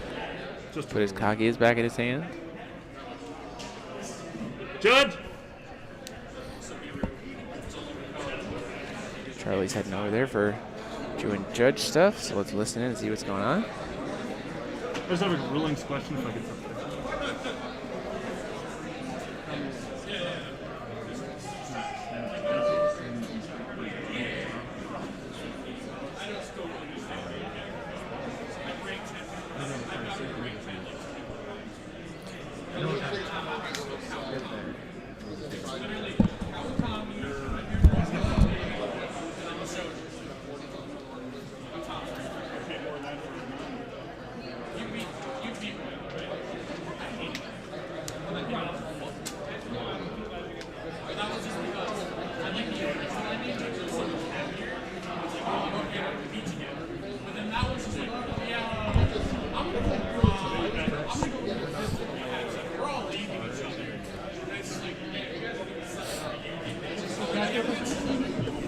Whatever the name card is, can it be put into other effects? My other card? Yes. So like if I flip and bring something in that it falls, that's legal. Correct. Okay. Because you're not physically playing. Okay, just making sure. The chant resolves, you pick up, you got your stone. Okay. Does mental go off? You can just. Is it Borma? Sure. 4.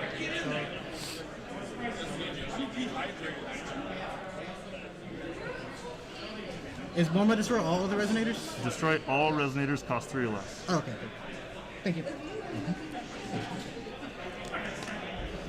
Results. Yep.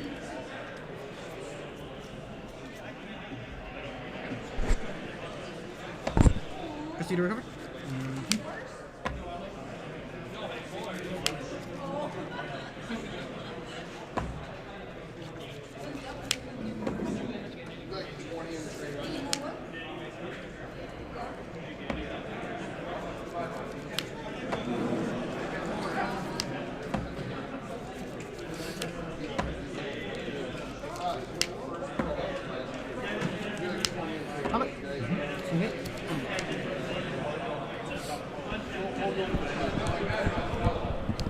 How's it going? Brandon, welcome. What we are what in watching we are in game 1 of a Hanzo Altar deck versus a Brunhild deck. Oh, just riveting. A green, blue, white Brunhild deck. Borma seems to have just been died. Yeah. So we're going to be wiping the board here. Looks like that's going to wipe it all. I'm going to put Calico Cat to kind of reshuffle his own cards back in. A Chance of Tranquility here. What game is this? Game 1. Oh. I don't love the Borma here because Joseph has This is on the Joseph's Misty Woods. end step, I'm guessing, right? I'm not sure. I'm trying to get you to sit down with me, so I looked away. My apologies. Oh, okay. I figured it's got to be, you wouldn't just like tap out against this deck in basically any world. Yeah. So now Thomas is going to go into recovery. Sect Rider, a.k.a. Kyran. Welcome, buddy. Thank you for joining us as a member here on the channel. Be sure to pick up your syllabus and report to class. Your class is Turning Things Sideways 101. It's your first class here at Ruler School. So enjoy. Brunhild looks like it just swung in the air. Take him down to 16. Bam. Sometimes that's how you do it. You just get in there with the ruler. Yes, absolutely. The Phoenicia not being able to hit the ruler, the Borma obviously not hitting it, sometimes can make the ruler a little tenacious, especially if the other guy's doing things like Atheniaing away your graveyard. Sometimes you do need to kind of put something together to beat that, although to be honest, it's not. So typically Joseph's hand is Atlas's Castling double Kaguya, and he has a Kaguya engrave, and he has access to Misty Woods. Oh, fascinating. So we're not gonna see things resolve on drafts this item. That's my thought here. We're going for Sigurd Kage from hand here. Okay. I don't know if I agree with that. Outside of maybe being afraid of something like a Morning Angel. Main Morning Angel. I mean, I have seen main Morning Angel, although I don't think I would assume it game 1. Second Kage coming in here. Yeah, now you can kind of do nonsense like sacking the wood. Don't sack your stones. Just sack this. Don't sack your stones. Just sack the card. That's a good idea. To try to target the Kage that's in the graveyard. Yeah.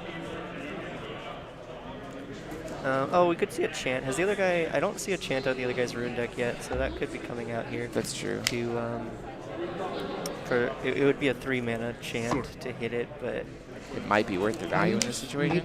Oh, nope, it's going to happen. We're going to cancel the cancel. Yeah, the other guy's got a Kage in hand, but of course he can't cancel the Misty Wood with it. Oh, you target that. Right, so we're still going to try to cancel the first one. Right. This is when we're going to see an Alice's Castling on the Kage that successfully got into the field. Oh, what a great game. Yep, so he gets to shuffle the Kage, or put the Kage back on the bottom of his deck. If he does, put another Resonator from his hand that has the same total cost into the play, and then draw a card. That resolves. Yeah, I mean, I don't... These Alice's Castling is about to resolve. The Kage goes to the bottom. In comes the Kage to cancel the other Kage. So now both of Joseph's Kages are going to enter. Man, what a funny little Kage fight. I really liked that. And then the Sigurd will get canceled. So with the Misty Woods kind of being an uncounterable Kage. So the bottom one's starting this one. Yes. And that one's starting this, right? Yeah, this one's targeting one, one's targeting the other one. Yeah, there's listening to a little confusion about where targetings go. Essentially, the end game of that is Thomas got to play 0 cards.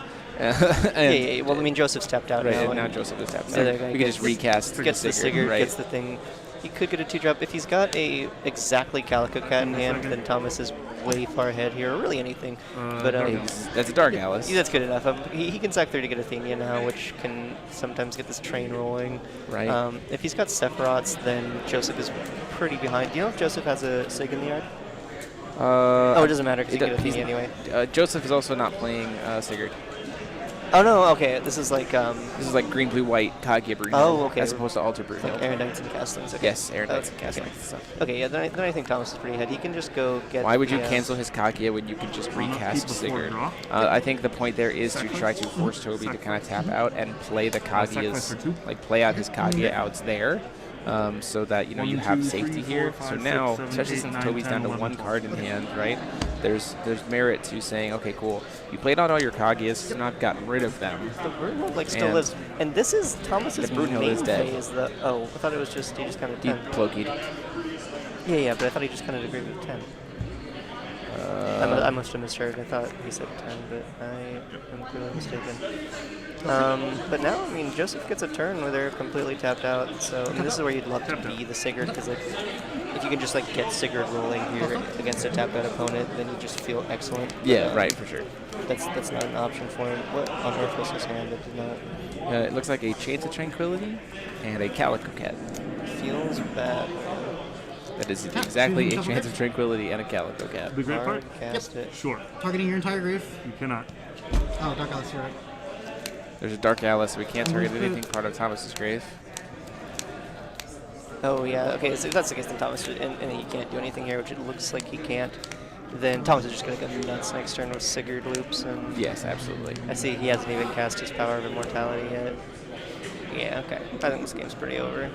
Yep, unfortunately. A little bit of back and forth fighting here, but ultimately Sigurd generates a lot of value in this matchup. Yeah, I wonder if Joseph has, what he's planning on doing. So clearly he's done well, right? What's this? What's these guys are playing to get into top cut, I believe. Are they X1-1? Yeah, I think they're either X1s or X11s. Okay. Yes. So winner of this should advance to top 8. Well, Joseph's definitely gotten far with this then. I wonder what his matchups have been. What is your ending record, Brandon? X2. X2? Tragic. So you could, based on breakers and how things go, potentially get a top 8 slot? Maybe I try not to get married to the possibility of this, right, of course. But yeah. Well, if it doesn't happen, we're so glad to see you here on day 1. You put on quite a show for us in round 1, and hopefully we'll see you on the commentary table tomorrow. Unless you want to go play Wanderer. No, I'd love to. Sigurd. Love to commentate that. Have you back on the mic. Yeah, always. Yeah, okay, so like this is... I'll put you and Cal Tuma on commentary, and then I can go take a break. This is going to be pretty long-winded, but like the TLDR here is like at the very, very, very, very, very least. 18. Okay. The very, very, very least, he can. He's not even going to let him. He's just like, okay, I only have 18 minutes left. I'm not going to let you I was about to say waste. this is going to take a while, but Thomas is locking this game up. Yeah, like there's. I'm not even going to let you have the time there. I'm going to. We got to go to the next game. game. That's smart for Joseph if he wants to have any chance of. Obviously, he can't draw this, but like you could sneak in a win in 17 minutes and then win in the 2-round 7-deck. Higher life total. Right, exactly. Correct. So like I think especially if Brunhild is playing Dispel. It was a good scoop for Joseph. I think I think there's an argument for him just scooping when he drew the Calico Cat or drew the whatever made him see his second card in hand last turn. Like the game's just over. So like, yeah, I think as soon as you see the Chant, you just scoop it at that point because he had Calico in hand and the top deck was Chant. I think you just scoop it. Yeah, you just like this game is far from winnable at this point, so maybe you try and pull something out in 17 minutes and players want to play fast. Want to go speedy. Gotta go fast. I'll show you real speed. Looks like we saw some. I saw, at least Joseph and looking at hand, looked like we saw some Earthly Flashes, some Loki's Insights, and some Don't Cheats. Ooh, yeah, those are good against the Brunhild. Who brought in the Loki's Insights, Joseph? Joseph did. Yeah. This is what I expect that they want to do. They're gonna. Oh, also, Thomas also bringing Loki's Insights. Wow, how many blue sources does Thomas have?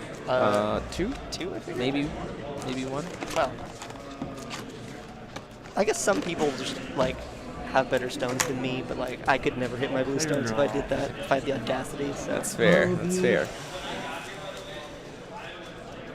How is Joseph thinking he's winning these games? Is he like Kusanagi Makoto or?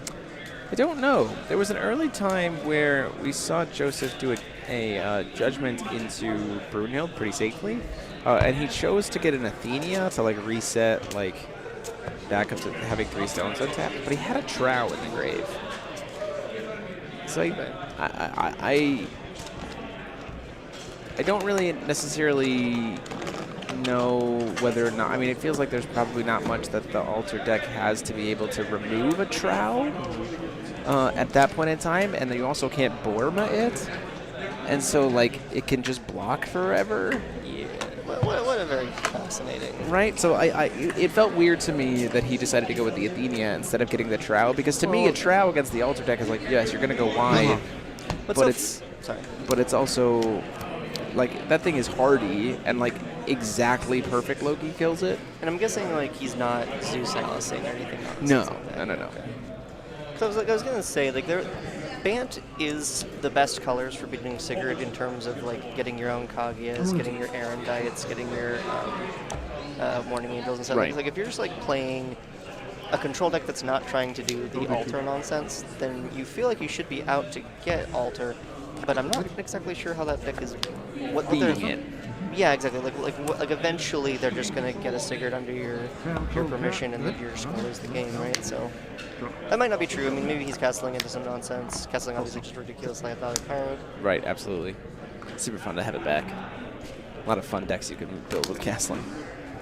Yeah, I'm fascinated to see what Joseph does. I hope that also interesting here to see Joseph take the play after losing game 1. Yeah. Maybe he feels like it's better here. I mean, there's no Regalia to energize. Maybe seeing if he can sneak it in underneath and call Sigurd? Where's the don't cheat? Is there a world where you call Sigurd here off the major? Because major just says the card can't be played. And as we said before, the altar deck doesn't necessarily have spot removal. Before you go on Whereas the Sigurd, because they have so many other ways to break Sigurd out, is it just not worth your time?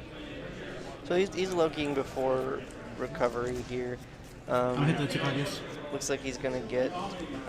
the 2 Kaguya's out. The 2 Kaguya's, yeah. So, and that was after draw, right? So we know Correct. he's not going to get a rare. Looks good to me.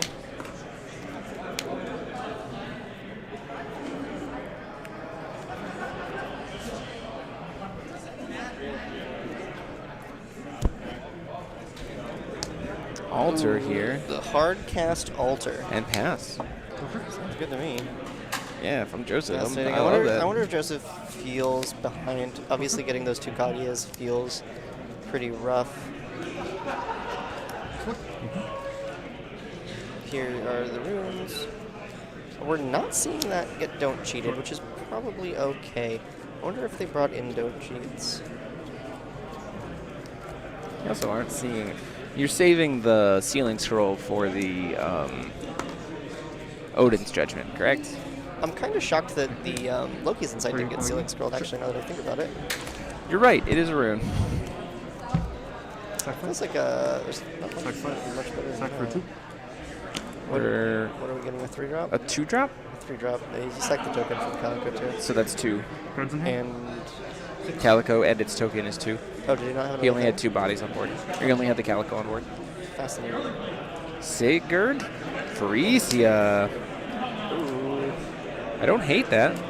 No, absolutely not. Don't really know what answers Joseph has in his deck, if any. Obviously, not much answers that. Right. Move to my turn? Yep. Drop. Except for Brunhild's Master, but I can't have that because Hanzo. Right. We're going to keep doing this. Funny little way to beat up on Frisia is just to kind of take their hand forever. We never allow them to actually play. Okay, so he's leaving the don't cheat, which is probably fine. And the Calico Cat. Drop? Yeah. Or no, Honestly, Thomas's hand does not have a lot of gas in it. We'll see if he can... Calico and a don't cheat are the only cards here. We can grab something because we also have access to explore the unknown, right? Right, absolutely. It's a miss so far. Oh no! Thomas. The problem is, though, I mean, even in this situation, though, the thing is for Thomas is he's still technically winning the match, even if he's not doing anything, right? So this Varisia getting to swing in for 6 is relevant, right? Yeah, no, I mean, Joseph is definitely pressured to answer this, although, I mean, Joseph's got a stacked hand right now, so, like, if this deck is meant to beat Hanzo Altar in any capacity, like, it's got to expect that this is the way it's going to do it, right? Like, it would, I mean, they got actual nothing that they're doing. Sure. So we'll see. Although again, like as I kind of said before, I'm not really sure I'm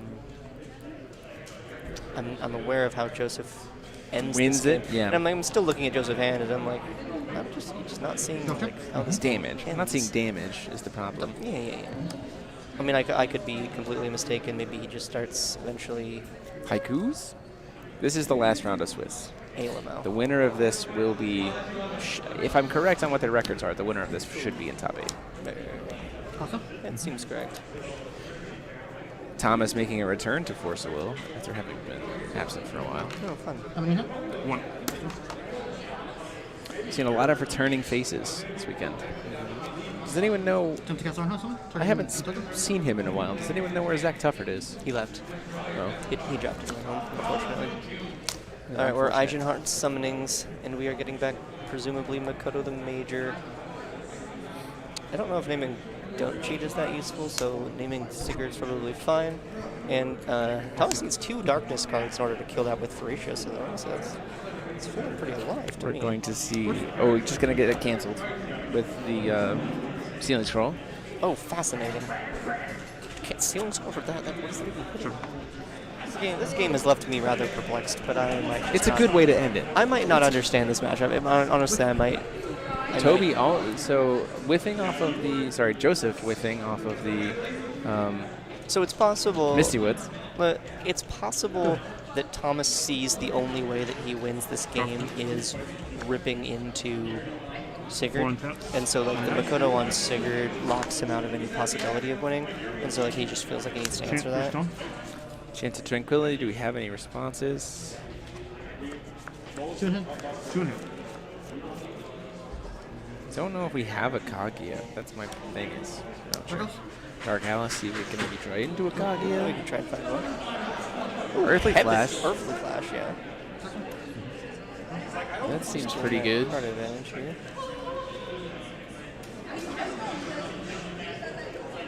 Sack a stone. Just go for 5 colors with Dark Alice. I'm just kidding. That's the worst decision you can make right now. Wow, great play. All right, so we're going to get a stone. And presumably we're going to recover. Yep. Although Joseph still knows the cards in his opponent's hand. He knows one of them is the don't cheat. We don't know what the second one is. I see. The Awakening of the Winged Lord. Ooh. Could be good. That could be a Sigurd. Could be. Could just become a Sigurd. It could be a boat. Come on. Could be a boat. 20. Going in with another 6 damage from Pharesia here. It also could be a rapid growth. That is true. You could just make the card a rapid growth. Free rapid growth sounds good enough. How many have two? Yeah, like again, there we see a card. There's a card. One card, 2 deep. Sorry, I'm late, guys. What a fascinating game. Like, it feels like if Joseph was Judgment. Alter. God, how risky is this? What happens if Tom, like... What is the play here? Did Bruno targets, right? So Calico will just counter this no matter what. Oh, no. He's got Dark House. Top 4? Have a... Yeah, well, there's all that Thomas could have ever asked for. So. Search trigger? Yep, in response. Yeah, and there's a Sigurd in the top 4. She's like, altar in the top 4. She's like, can I just grab the altar? All he could have asked for. Like, see, and now, like, even Joe's gonna get back Athenia, of course, and Sandstones. But, like, even so, like, it just doesn't feel winning for Joseph, even though... I agree. In general, I feel like it just felt like they're, like, how could you get more commanding than that? How does Joseph ever expect to beat this deck? Tapped out. 3 stones. That might look like lucky, like, oh, he had nice Thomas drew into the Awakening, into the Sigurd, now he's back in it, but, like, that was just bound to happen eventually. Joseph was putting 0 pressure on him. You said you're targeting Correct. I don't think that was, like, a lucky rip or anything.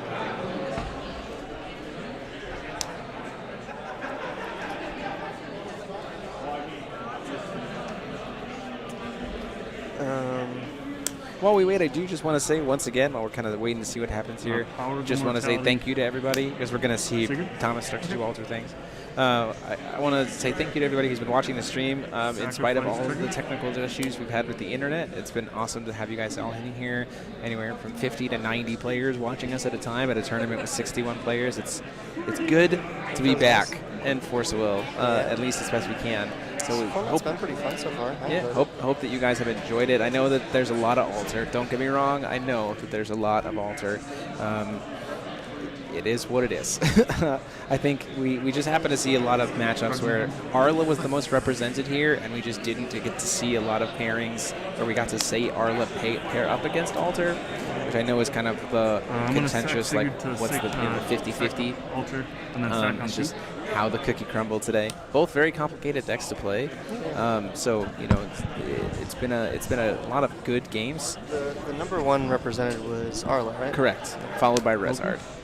And then Hanzo and Brunhild. Oh yeah, so if this just kills the Brunhild, like... yeah, I think so. I don't know if there's enough... And then Calico can hit whatever Brunhild is trying to bring back, and then he's tapped out going into Thomas's turn. Yeah, that's just completely unbelievable. Your target is Athenia, right? Yes. Okay, target Athenia. Athenia enter? Oh yeah, and then Calico hits the reanimate target for Brunhild. This game is out of Joseph's reach. I think. Oh nope, still playing it up. Oh yeah, and that was on Joseph's turn. What? We also do want to say thanks to all of the sponsors. You've been seeing their little placards here at the bottom corner of the screen. Super helpful to being able to make it. Super glad that they decided to sponsor the stream and make it happen for you guys. You can check their links down below in the description. Give them some love down there. And of course, if you like what we've been doing, you can consider becoming a member. We got more syllabuses. We got more rooms in class. Absolutely. So you can go ahead and join us as a in member. Ruler School on Mondays. Sometimes out there. Sometimes. It's based on when you get out of work. That's right. Yeah, this game is wildly over. So it's been a pleasure, Jeremy. It has been a pleasure as well, Brandon. You can continue commenting what is sure to be a riveting last 3 minutes. Alter on bottom. Sacrifice, and then sacrifice the token, make it 3. There's really nothing much for us to say at this point, so I'm going to go ahead and pump up the volume on our guys and let them take us out into the end of the match.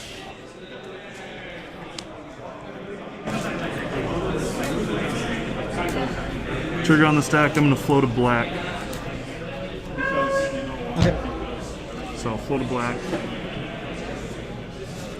untapped. Trigger. You discard, I draw.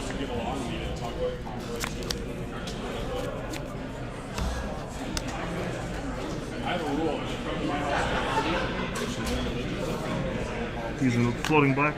Sigurd.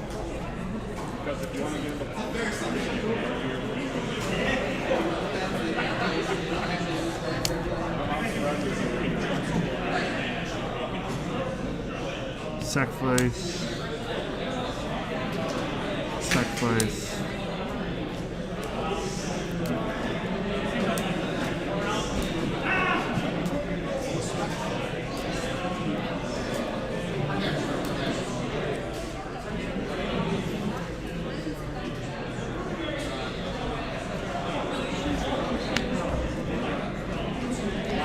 We're at 28. But combat. I'm gonna swing for 6. Give it +4/+4. Give it +4/+4.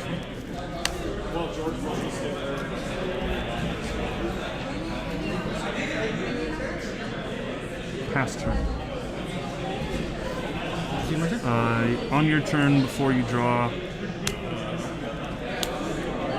activate. Put this on bottom. Which one is it? Perfect loki. 1, 2, 3. Oh, wait, I want to play one. 9, 10, 11.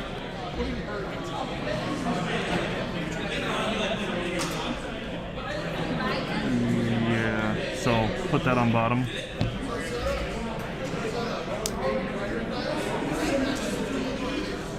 Sacrifice this for green, and then sacrifice 13.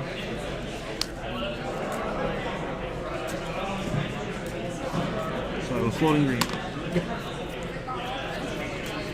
And then you may proceed.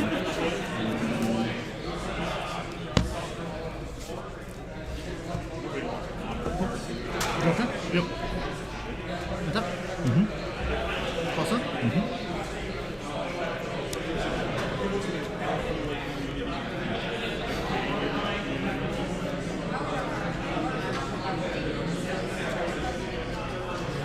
After your neighbors know you live in your house,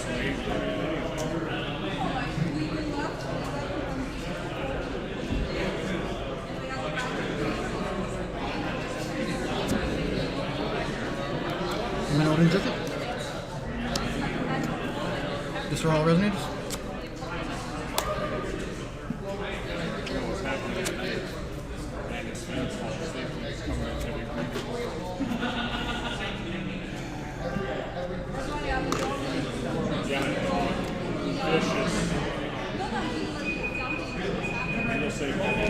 It's time. Yep. Turn 0.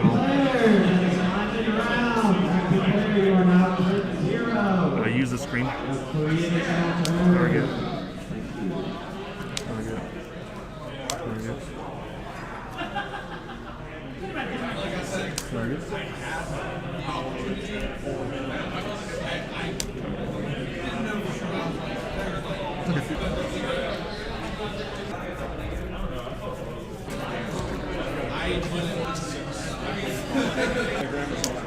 Trigger on the stack. Yep. Triggers. Yep, I'm going to float away. Sure. Cut.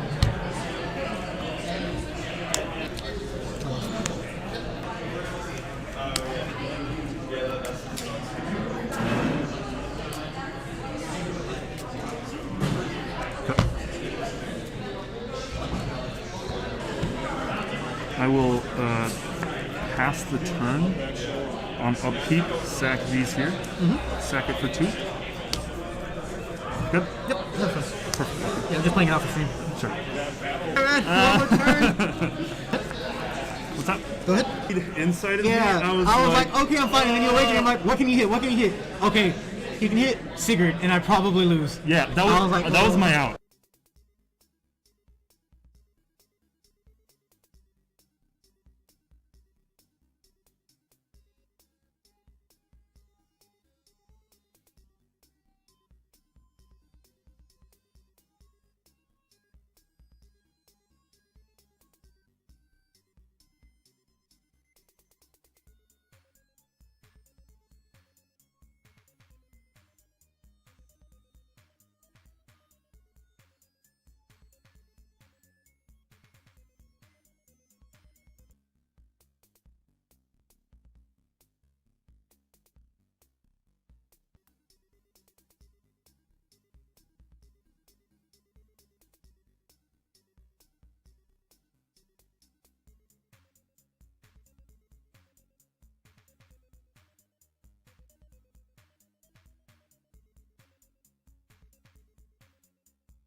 I do.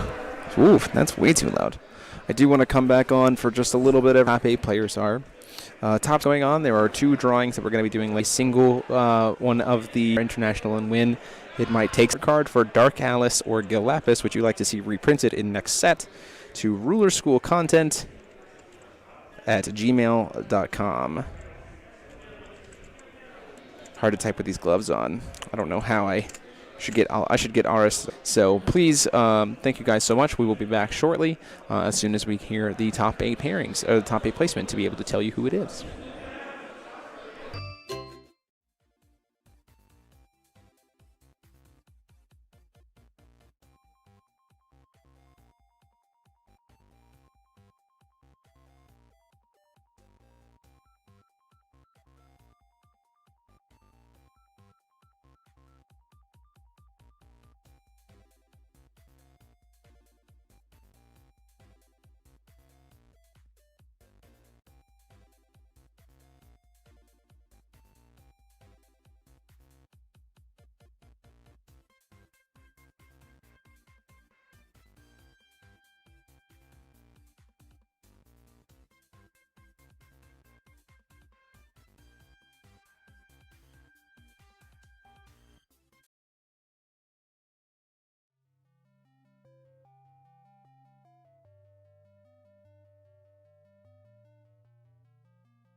Hello, everyone. I'm back.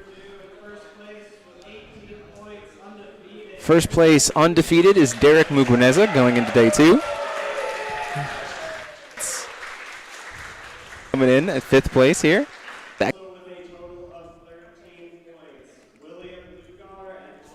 And Thomas Graham took 10th, and William Lugar took 9th. So that is it for us for today, everybody. Thank you guys so much for watching. We will be back tomorrow with commentary and top 8, usually probably around the same time.